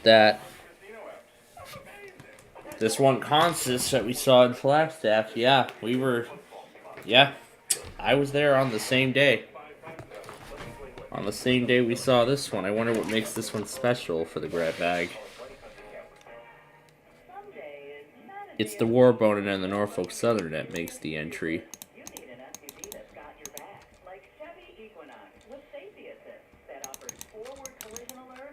Southern Pacific consist.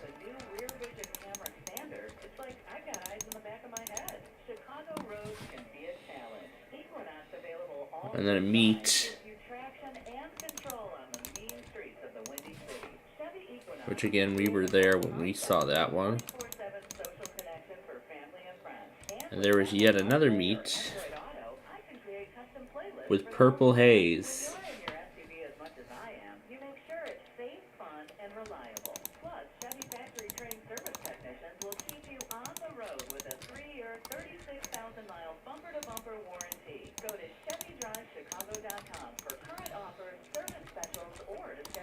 I don't think I noticed the Purple Haze.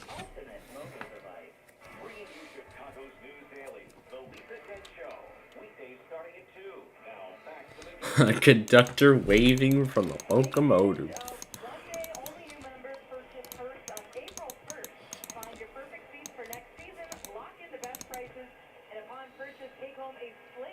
Wichita, Kansas. More airplanes.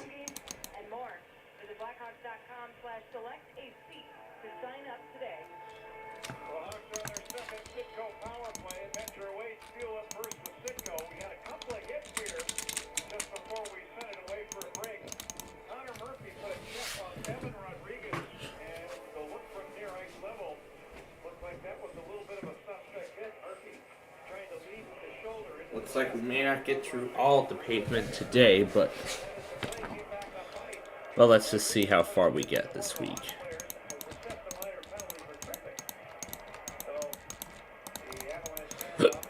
Oh.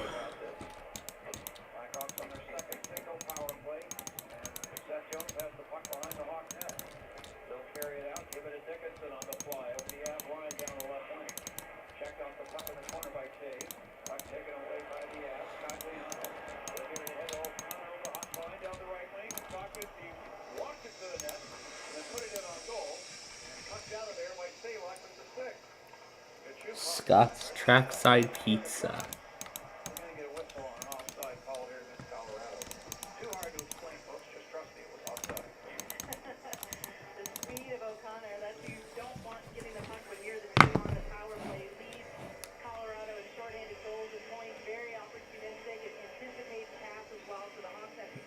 Yeah, there was even a Bear auto rack. And then this one Amtrak consist, somebody, the Darwin candidate, who went under an Amtrak coach. And even on the other side, there's even a thing like showing where you gotta look in order to find it.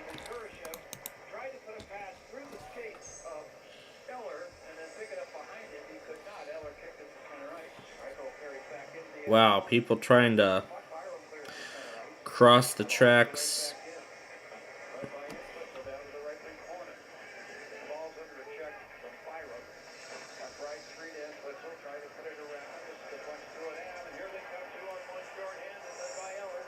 Wow.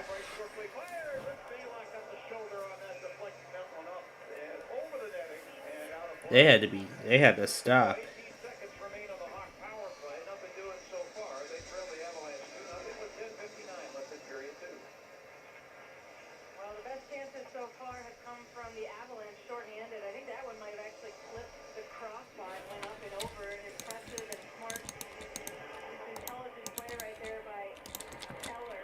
Cats notice.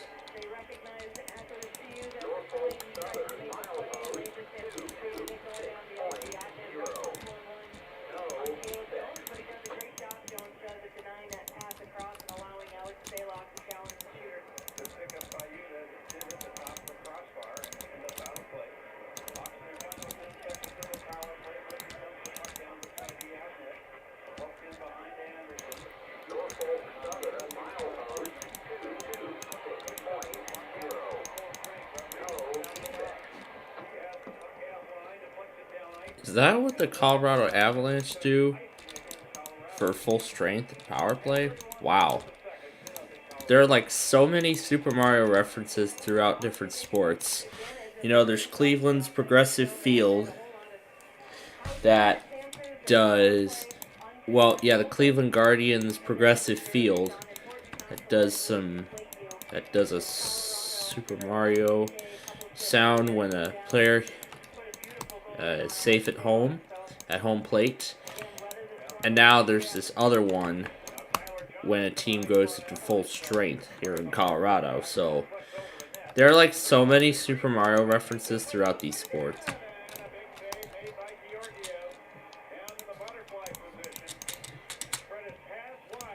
So far in this grab bag, the 3 consist has not made it.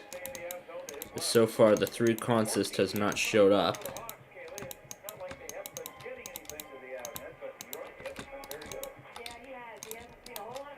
It should.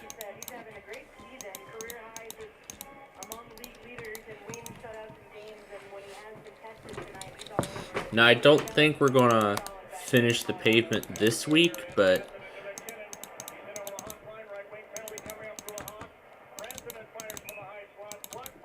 we'll get it finished next week, and then eventually after that I'll start to put up the signage for all the remaining sections.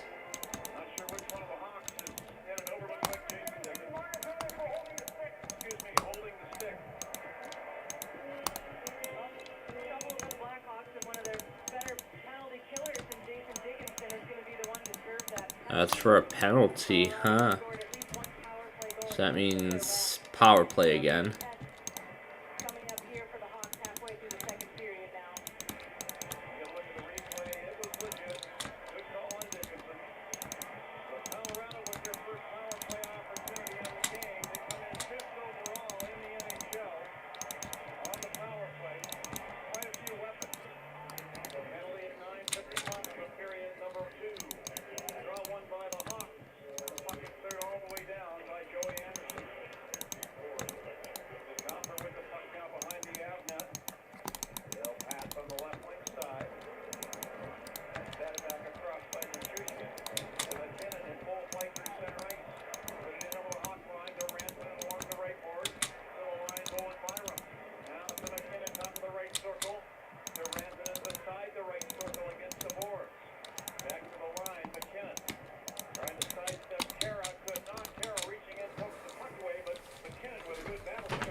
And now it's 3-0 Avalanche.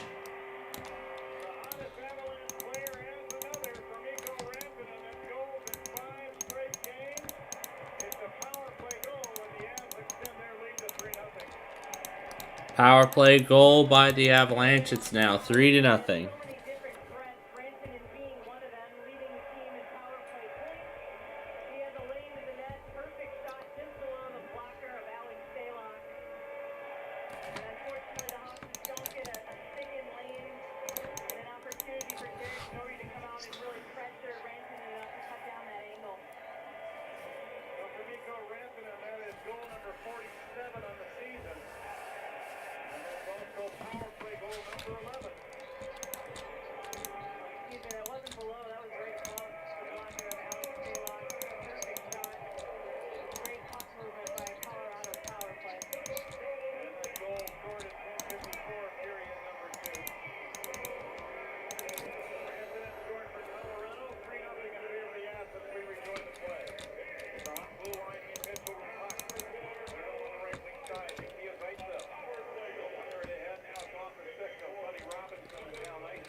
Hey, Carney got featured again in the grab bag. We'll be there tomorrow.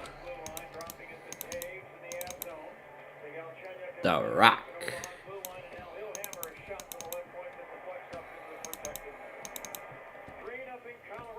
Chehalis, well, we were not there. That was early on Saturday morning.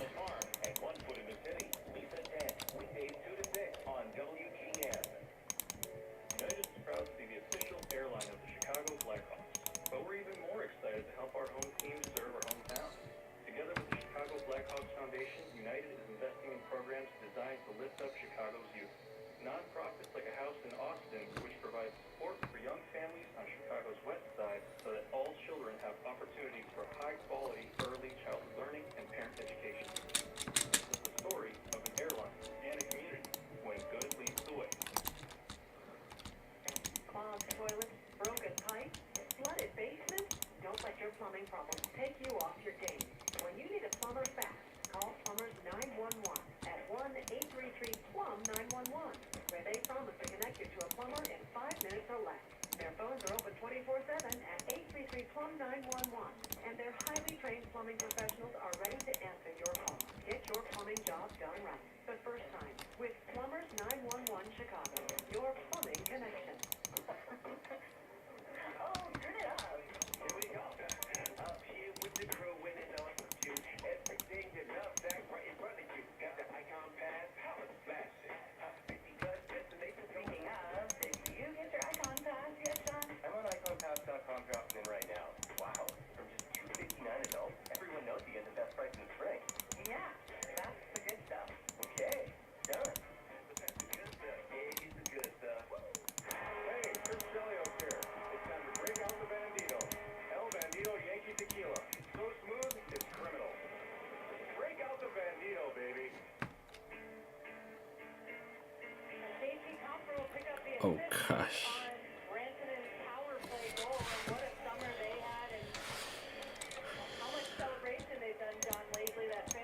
Maybe we should have stayed later in the evening.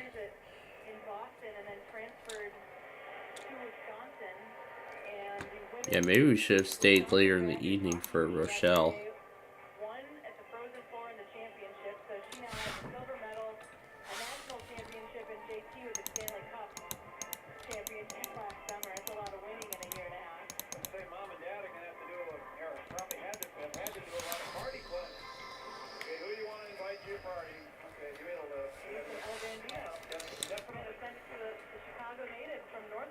The K&O again.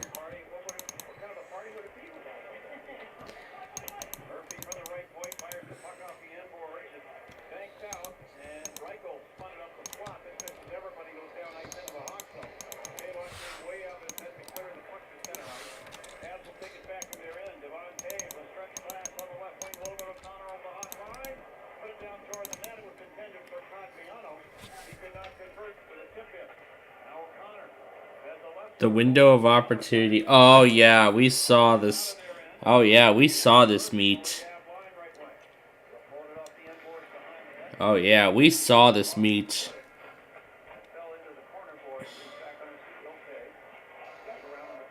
Yeah, a lot of these we saw. We did see a lot of these in Chehalis.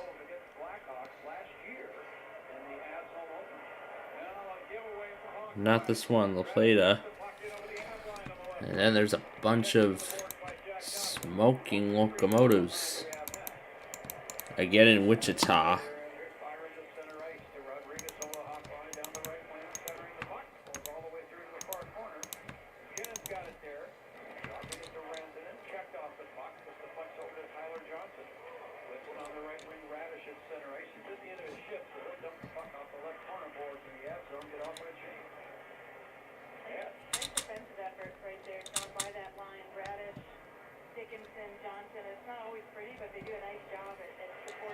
Yep, and there's that Amtrak 3 consist. I knew the 3 consist was going to make it. So a lot of the stuff from Saturday made it into the grab bag, including that Amtrak 3 consist.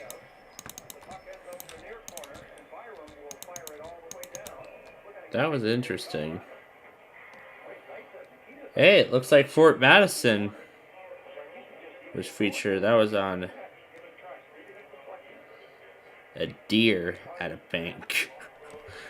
It's a deer at a bank in Fort Madison, in a civilization area.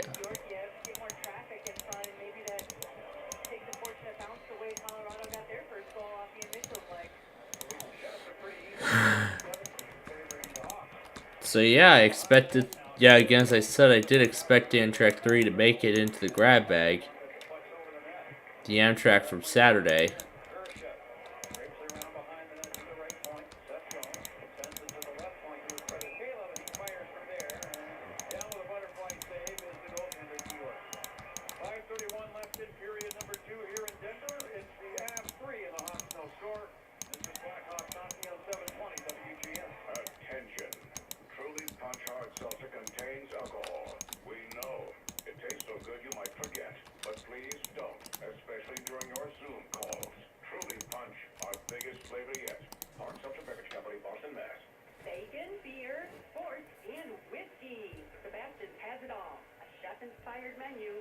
They got the large moon rising over the large sun rising over the. I don't think I noticed that.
Play of the game.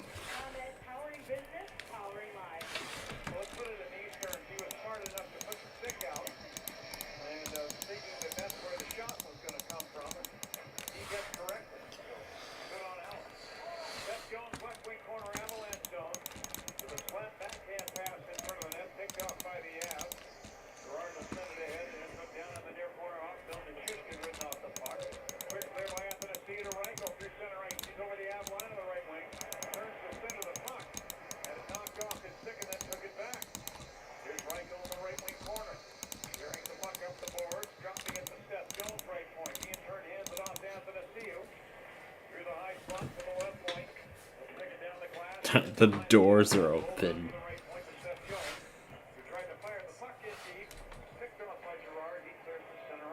Great recovery right there, sorry John, by Lucas Reichel. He looks to make that initial pass often as soon as they get over the blue line, but getting tough matchups and denied the pass, but great job retrieving it and not allowing Colorado to come in on an odd man rush after that. Oh yeah, and then on that exact same day as the Wait Wait Don't Tell Me show was going on, there was that consist with the blue, that 12 locomotive consist with that blue locomotive. So wow, a whole bunch of things from our weekend of real fanning made it into the grab bag. So we witnessed a bunch of things that made its way into the grab bag when I least expected it. The Hawks right now are looking to get active. We saw Seth Jones down low, trying to create some chaos down there. Ian Mitchell looking in the slot for an opportunity on that last stand, so the Hawks needed a little bit more desperation now, need to try to get punched into that.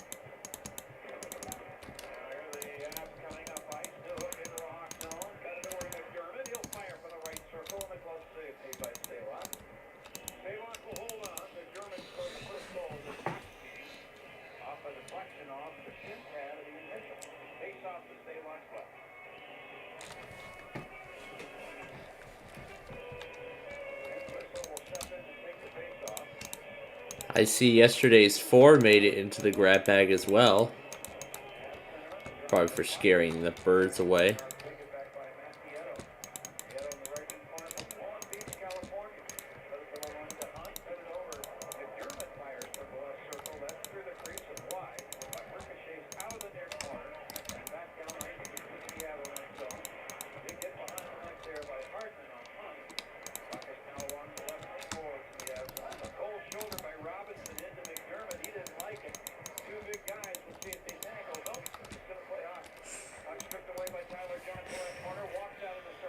BNSF carrying the Amtrak. This was a day after.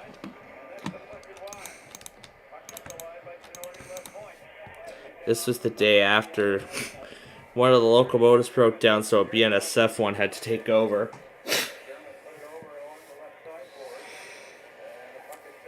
So a BNSF locomotive had to take over.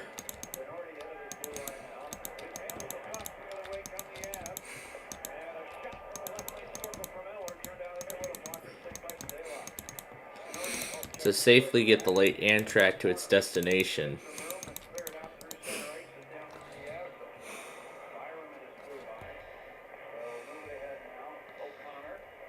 There's a lot of units on that, my goodness.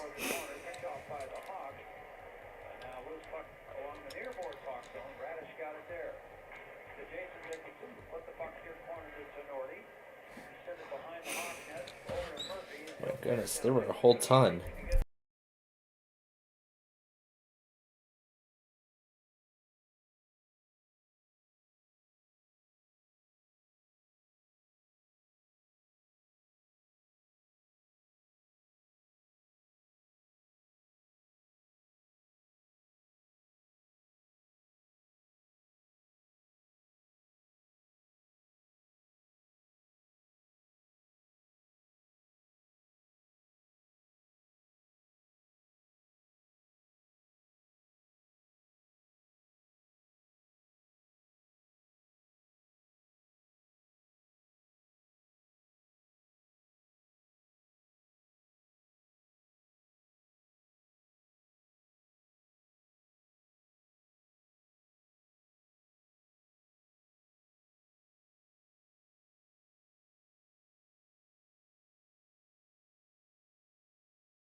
Alright. And another train's approaching. Play it right now.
Alright. After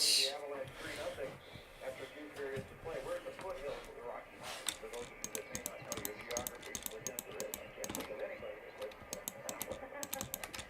Good to know. All right, we're going to send it back to Joe Brandy, standing by at Blackhawk Central with a full intermission report. Then we're going to return here to Colorado for third period action. Let's see the Hawks. If the Hawks can fight back in this game and at least extract 1 point, anything's possible. So stick around. After 2, it's 3-0 Colorado. Blackhawks hockey. On 720 WGM. Money saved through energy efficiency can directly benefit a business's bottom line. That's why businesses throughout Northern Illinois are partnering with the ComEd Energy Efficiency Program. Oh yeah, I just saw the video of the video of the giant wheels on a Tesla. I saw that yesterday. I saw that thing yesterday. And they even turned the thing upside down.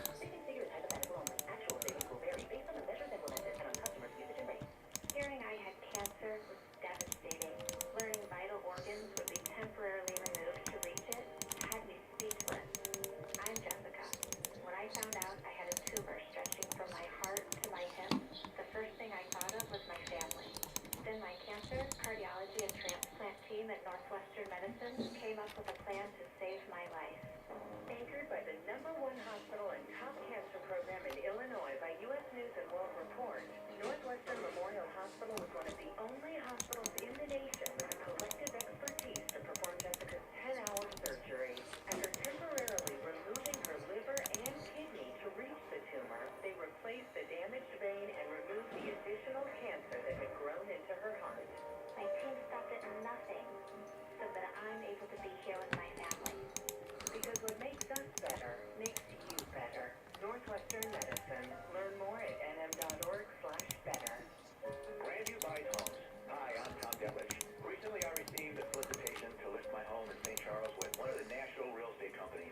In the offer was a list of things I needed to do before listing my home for sale. There were 52 items they suggested sellers do before listing your home for sale. 52! Who has the time and money to do all that work just to prepare your home for sale? Not to mention all you must do after you list your home. Yikes! I've got a much better answer. Call or visit GrandviewHomes.com and ask for a fair cash offer. You'll get a guaranteed price for your home in as little as 24 hours, and you can close on the day you choose. Our list of things you need to do before we buy your home is blank. We buy every home as is. You don't need to do a single thing before you sell your house.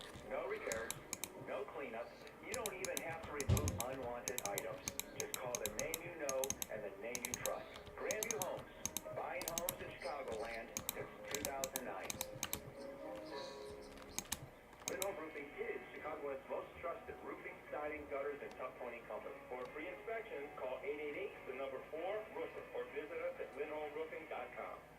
It's time for an intermission update. Sponsored by Truly Hard Seltzer. Do it for the flavor. Here's Joe Brand. Colorado picks up a couple more goals in the second period. The Avalanche now with a 3-0 lead over the Blackhawks. Just 20 minutes left over at the Ball Arena. Definitely going to be a tough one for the Hawks to come back in this one. Let's take a look around the NHL. 5 games total on the landscape tonight. A few games going on at the moment.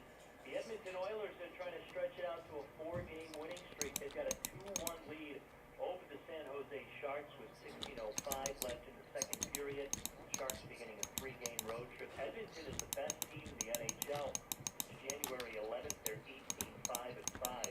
Only other game going on right now, the Calgary Flames and LA Kings are scoreless. Calgary opening up a 2-game road trip. And it ends with the time lapse of digging out all the snow. A Midland 13,907? My gosh, that thing is rare. But Ottawa gets the best of Pittsburgh tonight. A 2-1 victory. Senators improved to 34-31-5 on the season. Florida Panthers extend their point streak to 7 straight games. Alexander Barkov, now the all-time franchise leader in terms of points. 5 victories for Florida. It's been a while since he's made a... The breaking news for you from the World Baseball Classic. I wish I knew exactly what happened, but Shohei Ohtani led off with a double, and Japan just walked off against Team Mexico 6-5. So it's going to be Japan taking on Team USA tomorrow for the championship. Boy, what a comeback. Team Japan, they were down 3-0 at one point in the 7th inning. Over to spring training, White Sox outfielder Eloy Jimenez left spring training today. Cramping in his right calf. He's considered day-to-day. Sox lose to Diamondbacks 7-3. Over to the NBA, Bulls beat the 76ers in double overtime, 109-105. DeMar DeRozan, Zach LaVine, and Nikola Vucevic, all scored over 20 points for the Bulls in the victory. And in college basketball, Rick Pitino and St. John's have agreed to a 6-year deal, making him their next men's head basketball coach. Pitino spending the last 3 years at Iona University, making 2 NCAA tournaments. Meanwhile, the Hawks trail the Colorado Avalanche 3-0 through 2 periods out to Denver. When we come back, we'll bring in Kaylee Chelios. She'll help us break down that second period that has the Hawks down by 3 goals. You're listening to Blackhawks Hockey on 720 WGN. That old DJ is worth listening to. A root inspector? Oh gosh.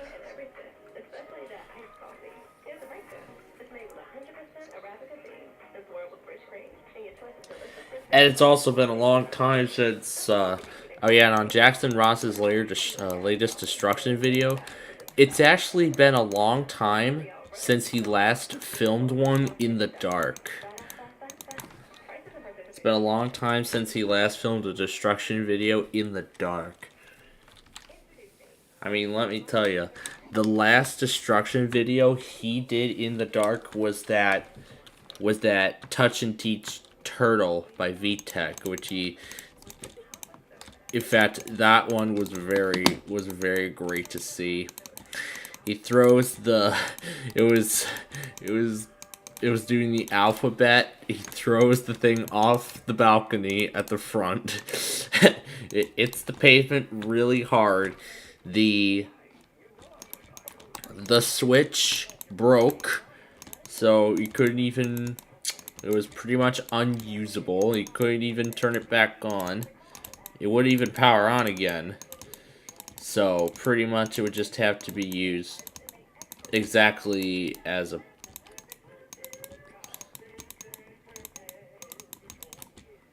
it's just a paperweight turtle, really. That's really what it became after he had wrecked the thing. Oh my gosh. Well, that's what.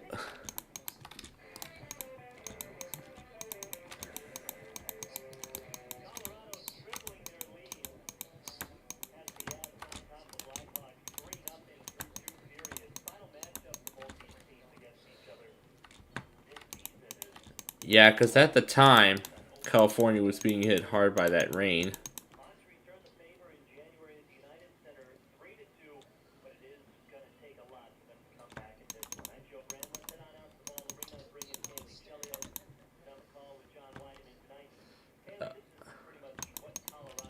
Oh.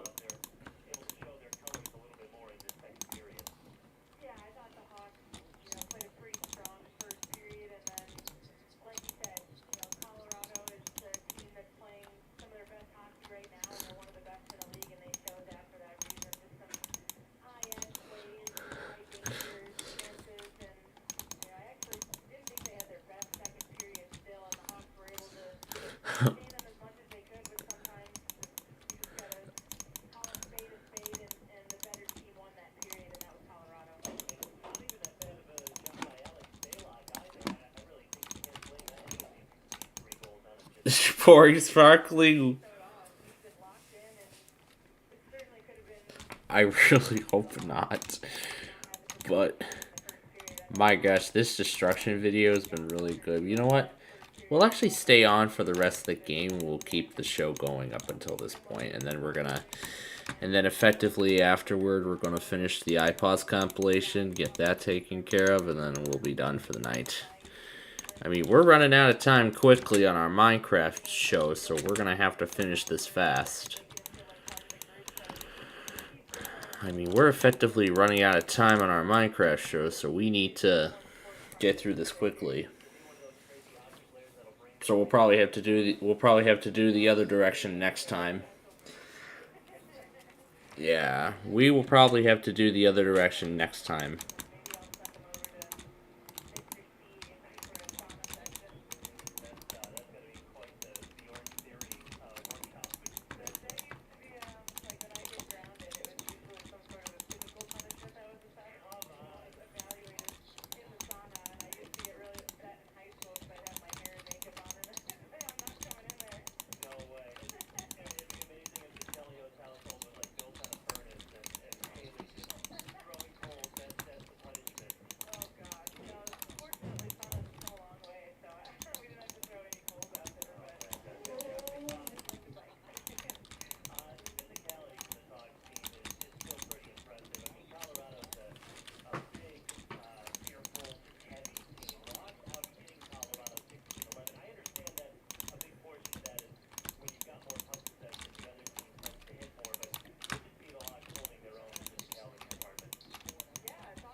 Oh, maybe either it was that Mickey Mouse keyboard or was it that...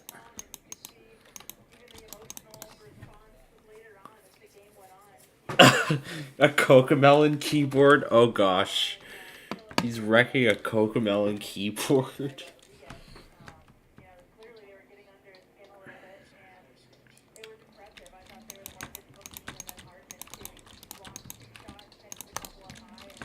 And he's trying to get it to turn back on, but it won't. Because there's water inside.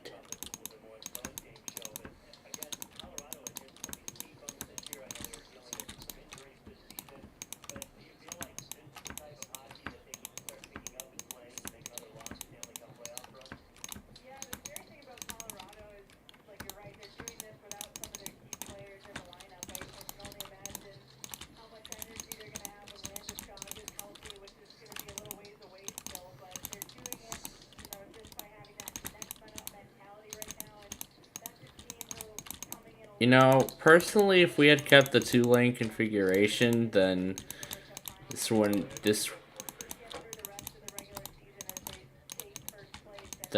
become too much of a problem, but...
Now that I'm thinking about this Victory Auto Wreckers commercial, I'm getting the thought that maybe that's where that '07 Ford Fusion should have went.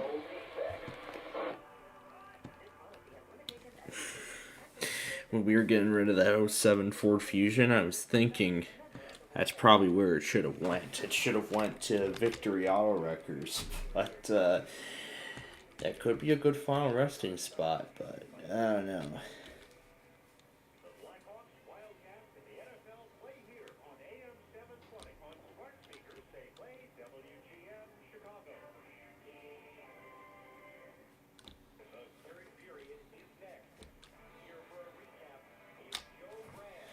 Alright, now for the third period of this game.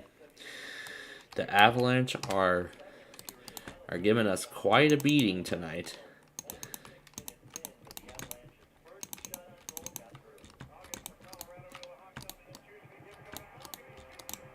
That's the 2-0 goal.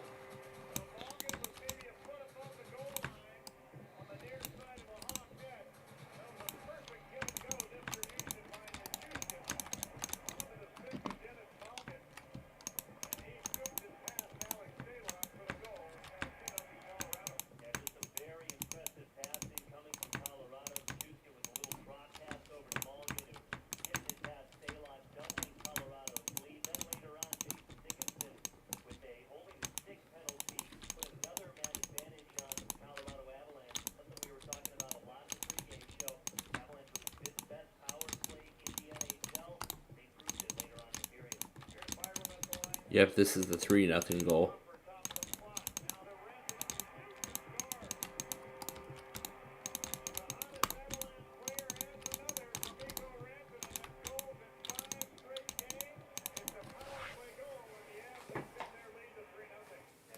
Wow.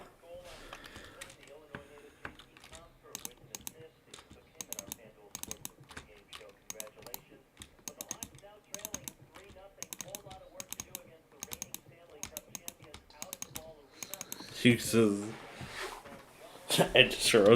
he says boring and just throws the shark off the balcony. 2 hammers at once?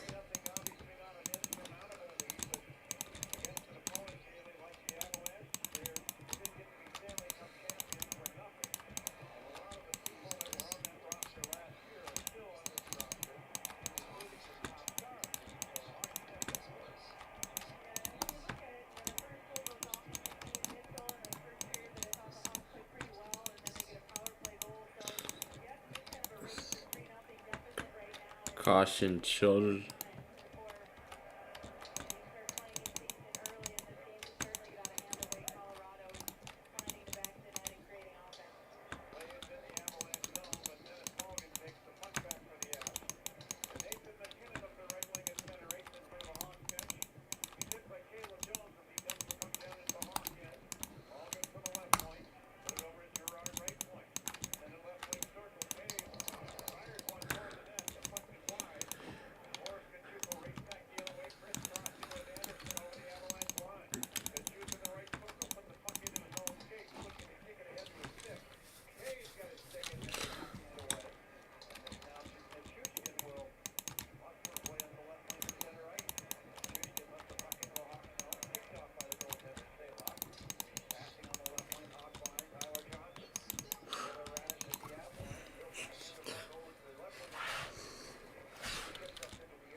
Don't know how far we're gonna get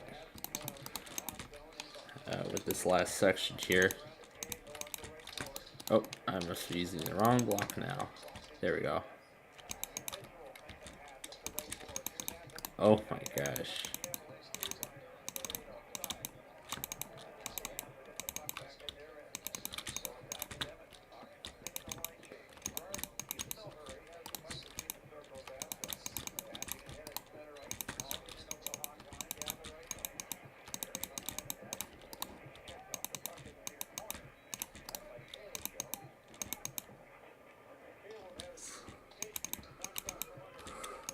And down goes Bluey off the balcony.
Now it's 4-0 Colorado.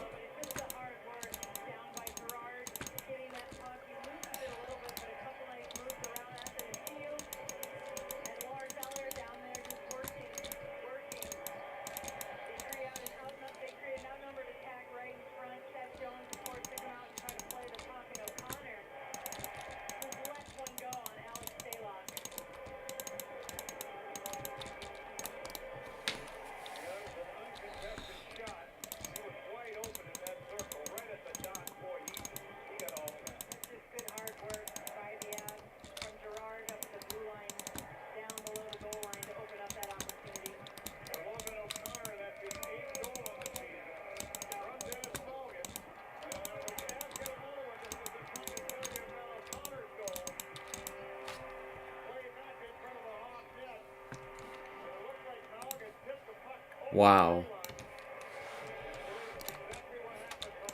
Very quickly, it's up 5-0 now.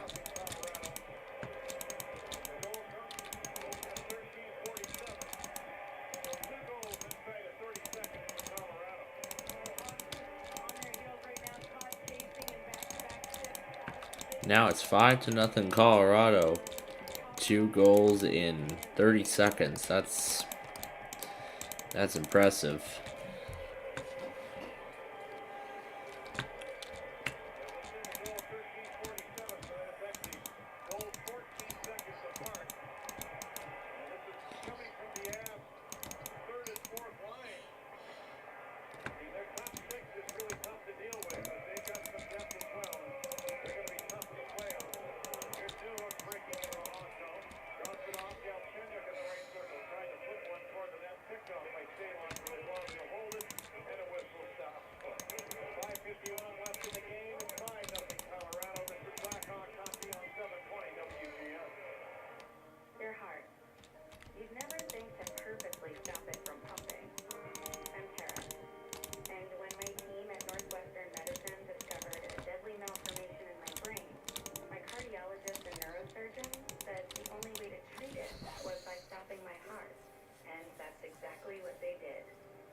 Northwestern Medicine. Learn more at nm.org/better. Don't sleep on the coffee at McDonald's, because every drink is bringing bold flavor in every sip, especially that iced coffee. Here's the breakdown. It's made with 100% Arabica beans, and swirled with rich cream, and your choice is delicious French vanilla or a tasty caramel flavor. Of course, you can keep it classic and go all black, but no matter how you like your iced coffee, get it in any size for just $2. I'm telling y'all, run, don't walk, to get a bold iced coffee at McDonald's. Prices and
We're down to the last minute.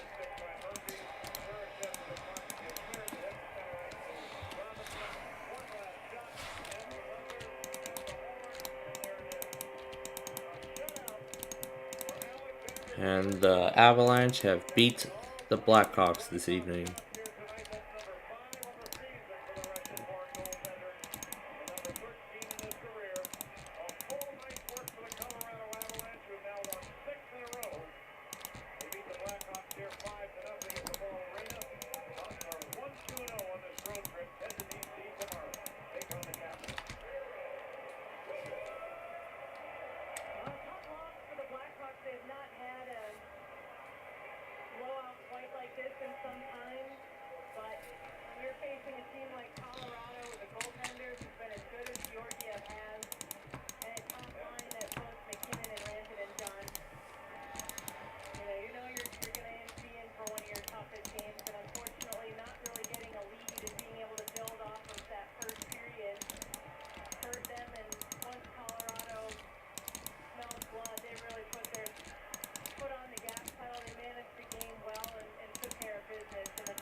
Well, the Blackhawks got beaten tonight.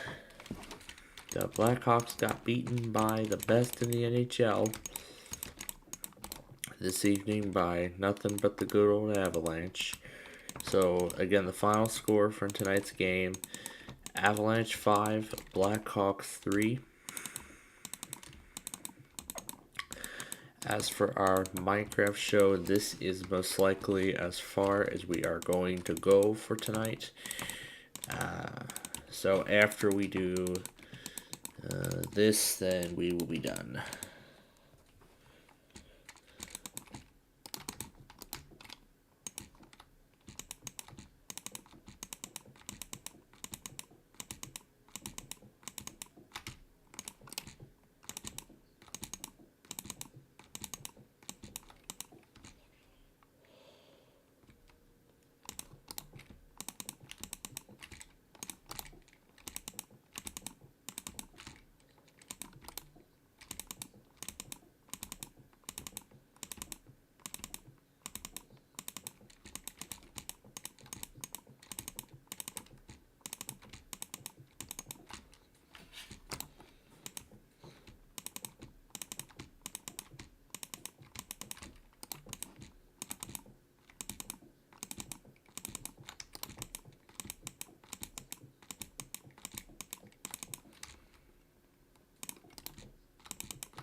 Well, all right.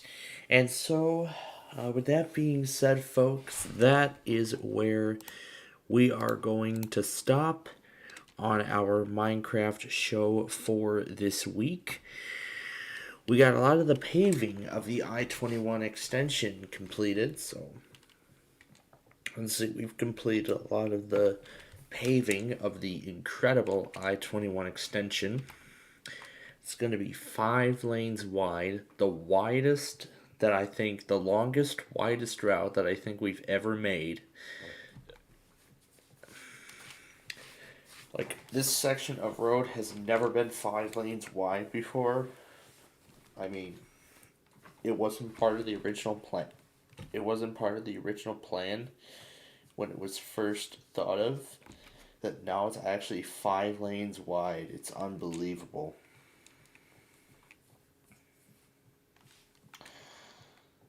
But I'll take you into a little bit of I-21 so you can see exactly what we have accomplished. It's honestly incredible how much of this thing we've accomplished over the past couple of weeks. Because remember, this is what we did all of this just last week. What the heck is this doing here? Oh, it looks like it, oh, it must have been created by one of my guests. Looks like this thing could have been created by one of my guests. I think he was working here, but looks like he never finished. This is kind of a little annoying to see. This little thing in the sky, it's already becoming a little annoying for me to see. But that was pretty good though, nonetheless. Okay, but anyway, let's so we'll show you what we've completed so far. Well, I know there's still a lot of lights and everything that we still have to put up. Don't worry. We will eventually get those put up.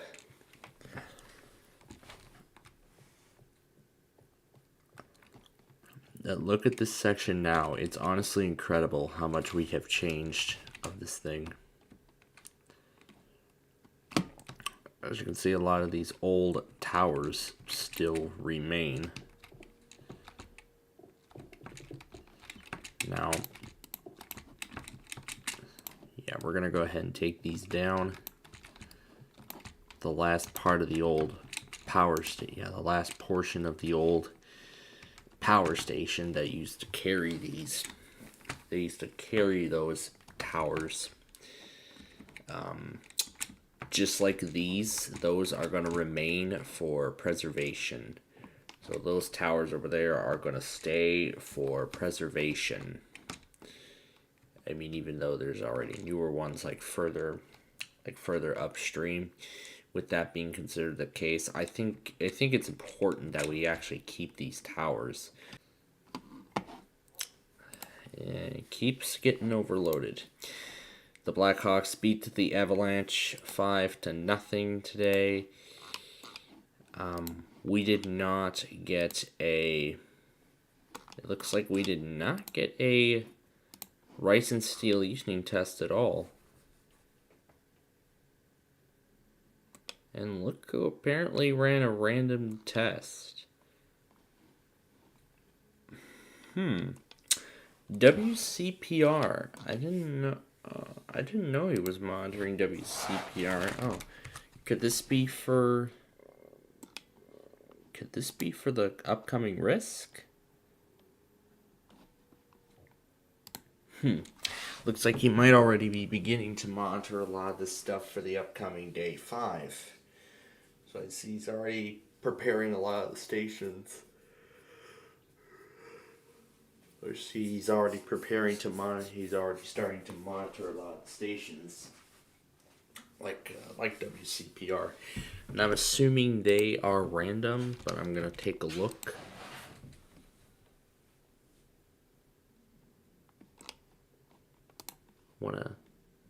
I just want to take a good look here. But let's go through, but I'll actually go ahead and finish up the thing with the WSOX random test and the Grand Forks, North Dakota IPAWS test. All that's going to complete the compilation officially. CPR, yes, is random, so that question's obviously been answered pretty quickly. Alright, so I'm going to make the finishing touches to the IPAWS compilation, go through what is expected tomorrow, and then we will say goodbye and be done for the night.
Alright. So, folks, we have about 10 minutes left until closing time. So,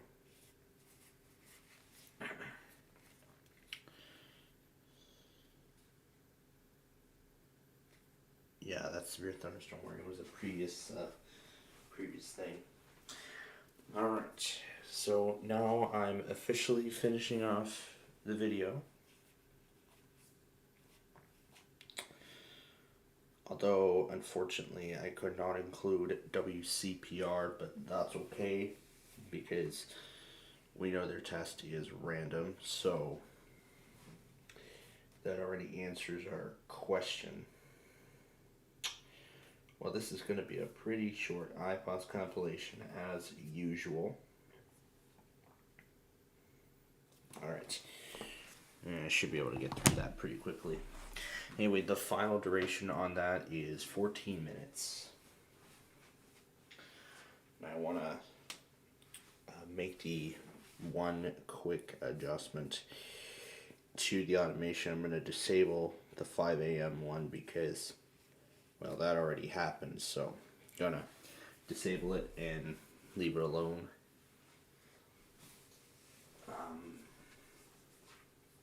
Okay. So we have about 10 minutes left here before we have to go for the night. So again, the Blackhawks have been beaten. Final score was 5-0. Well, Avalanche 5, Blackhawks nothing. I'll go ahead and close the scanner because we're not gonna need that anymore as we near the end here of our programming this evening, and as I complete the monthly test. The weekly test compilation, I should say, the iPod stuff. So, as for the Blackhawks now, our next game will be on Thursday night, 6 p.m. against the Washington Capitals. So that will be our next game. But as for now, I'm going to see if the Chicago White Sox radio network, I don't think they're going to broadcast any of the remaining. I don't really think WFBP is ever going to broadcast the remaining preseason games. So then we're still set for a March 30th season premiere. Well, the official season premiere. Well, White Sox Live did not really officially premiere with the preseason. Now, consider the preseason game that we did as a season preview. That's a preview. We did a preview of the upcoming season. So March 30th will be the official season premiere of White Sox baseball. Now, I am excited to see that return for the 23 season. And of course, I mean, as the Blackhawks season begins winding down, we're going to briefly have the White Sox and the Blackhawks coincide with each other. Well, essentially the two teams playing possibly at the same time. And then afterward, the White Sox will be the driving force of the summer, and then the Blackhawks will be off. Well, they'll be done for the season because, well, really the hockey season's done by then. So, yeah, hockey's coming to an end once again. But that's a lot of fun to listen to. Baseball's a lot more fun too. So, trying to cool off in the summer heat and enjoy a game of baseball in July. It's your typical Chicago summer.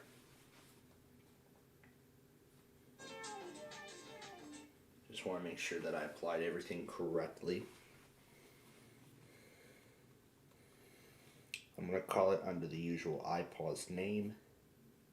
Okay. Alright, so now I don't know if any of you have seen the announcement from last night. I think I forgot to mention another thing too. Yeah. Florida was supposed to run their monthly test today. They were supposed to run their monthly test. They were late. Of course they are. They never ran it at 12:50. They never ran it. I did not see an iPod's cap test of Florida, nor on KLT. None of them did Florida either. So we can assume that Florida is going to do it tomorrow. So yeah, I expect Florida to run their monthly test tomorrow, in addition to our other usual stuff that we have coming up. New Jersey, Nebraska, and Missouri.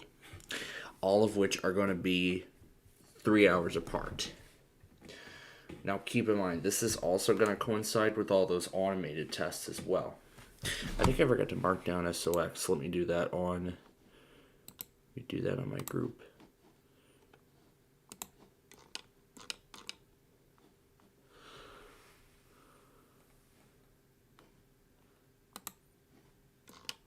Yeah, I don't think I should. Yeah, thanks for acknowledging the problem to me. I'll see what I can do about the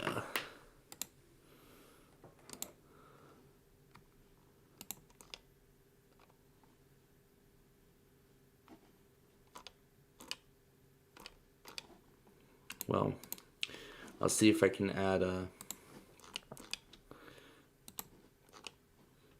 I'll add an exclusive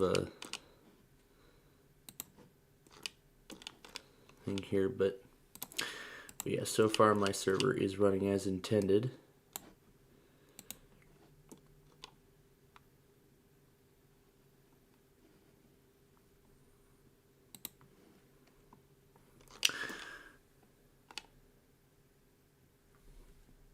Now who's running weekly?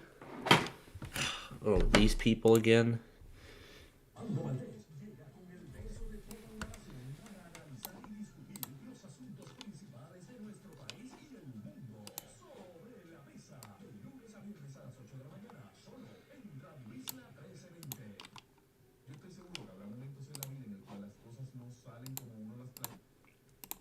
Yeah, I usually only care about their scheduled weekly. I don't care about their random ones, so. Well, this is interesting here. So, what an interesting night. I mean, I was just about to conclude the show, but I mean, I've already concluded the program, so I mean, we've already concluded the program. It's uploading now, so there's no going back, so unfortunately.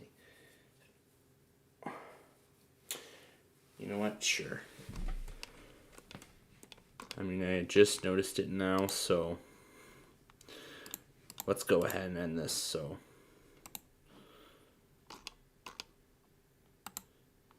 actually, this is my last chance to yeah, I changed my mind. Yeah, I'm not going to include SKN because remember, that weekly usually happens on Thursdays. Now, I've noticed for the past couple of weeks, they have been running it pretty early. So I'm going to say that it actually runs between 7:20 and 7:40. That's what I'm going to say that those times are for WSCAN. So I'm going to change that so that way I end up getting those. Again, I'm leaving out SKN for this week's compilation because remember, random tests are not acknowledged except for EMF. Okay, now what was I going to do? I was going to go over to my main logger here and update SOX. I don't know about the other ones, but we will find out for sure. Monday, 6/18. Okay, so these are the stations that are done as of right now. Alright, so yeah, those are the stations that are done as of now. Yeah, for the time being, those are all the stations that have currently finished up their tests. Now, I am not including SKN. I have already made my final decision on the program. I've already went ahead and rendered the compilation, so it's too late to go back now. That should be up in just a moment. Now, let me go through again what's going on tomorrow. So we got the New Jersey monthly test at 9:50 a.m. Of course, I'm gonna go do a huge barrage of stations for that, and the same story holds true with Nebraska. And then, of course, we'll have Missouri at 11:18, and then Florida will be at 12:50. And, of course, I'll be getting all the associated IPAWS tests and automated weeklies in addition to that. So, I have already gone ahead and changed my mind on, I have already went ahead and updated the IPAWS list. Well, I've already went ahead and changed my mind on the IPAWS list, so all the stations have been taken off the list. I did that as of last week, and all of the IPAWS automations that were previously there are gone. So, man, the whole schedule is really changing, and it's changing constantly. Alright, yeah, I think we're out of time here, so actually I do have a little bit more time left to say our closing here, but let's see, we're still due for NRP, MRA, YPR, and YND. We're still due for those 4 tonight, and then we're going to see if we get a WFMT or a ZHF tomorrow. I'm going to wait for John to fix, I see John is starting to monitor the stuff again, which actually I think is kind of good for me, but I don't know about what's been going on with the other stations. If WAMU stopped streaming their alerts, or I don't know if WAMU stopped streaming alerts. We know they have. I don't know if WAMU even stopped streaming alerts. I don't know about ERX. I don't know if they stopped streaming alerts either, but whatever the case may be, it's not looking good. As I see, the John local has been getting pretty scarce. I'll have to, don't know what's been going on with this local lately. I might have to ask him and see what's going on about the local, because I've been noticing a lot of the stations are missing. KEX, I think maybe they stopped relaying alerts altogether. I don't know what's going on with them, but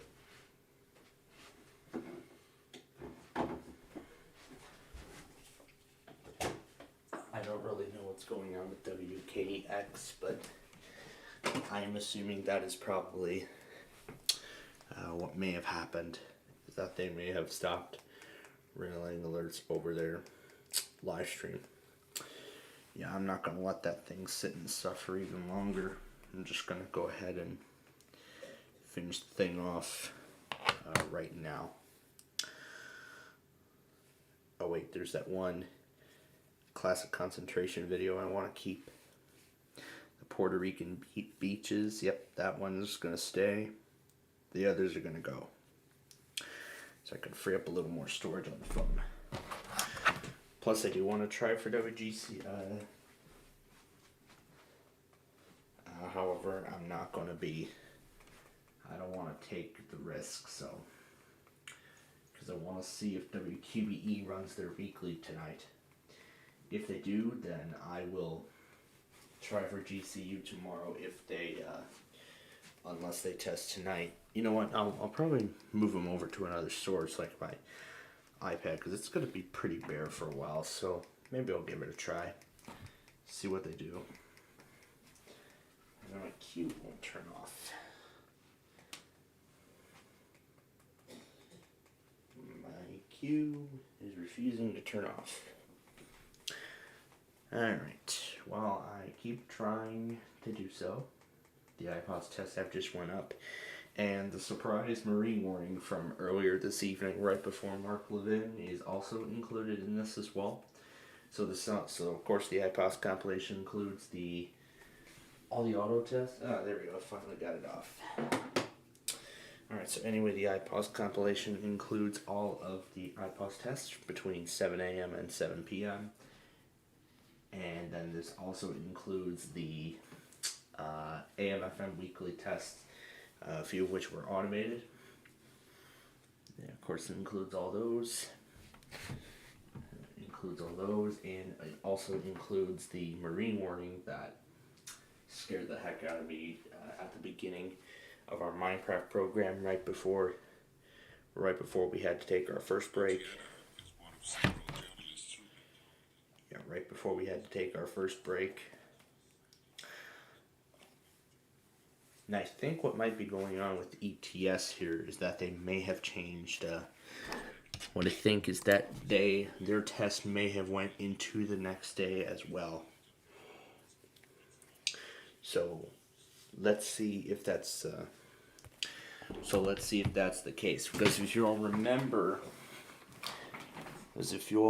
last night, KRMS and WSCF tests have all been moved into the Monday, have all been moved into the Sunday 11 p.m. time slot rather than Saturday. We're essentially going to get a better understanding of the whole schedule. All right, let's see if ETS has moved the time forward to the next day, like the rest of them have. And it looks like yes, their test has moved to the next day as well.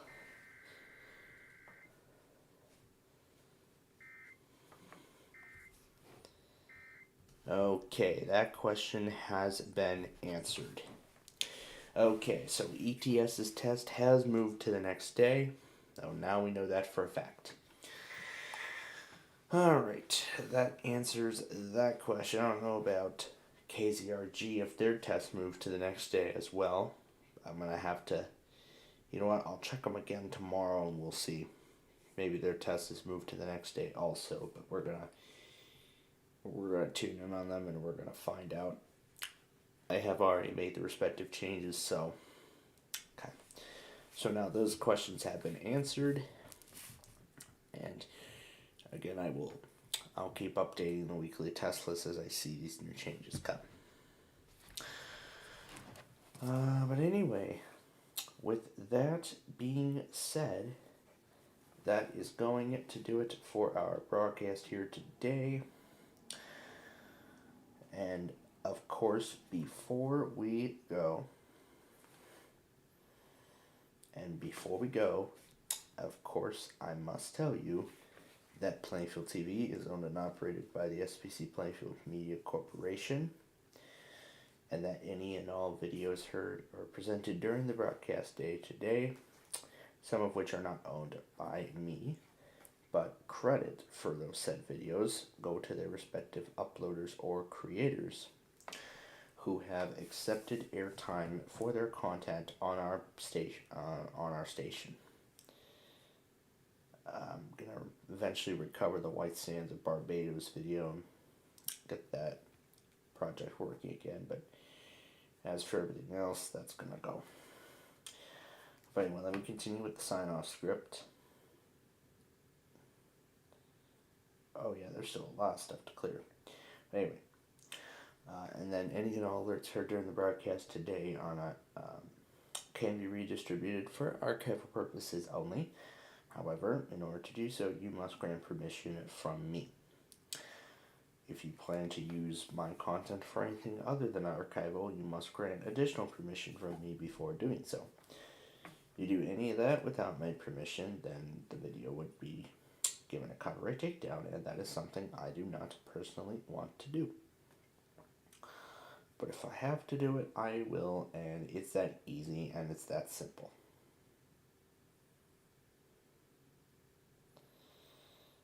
I'm clearing some other videos from my collection that I don't need.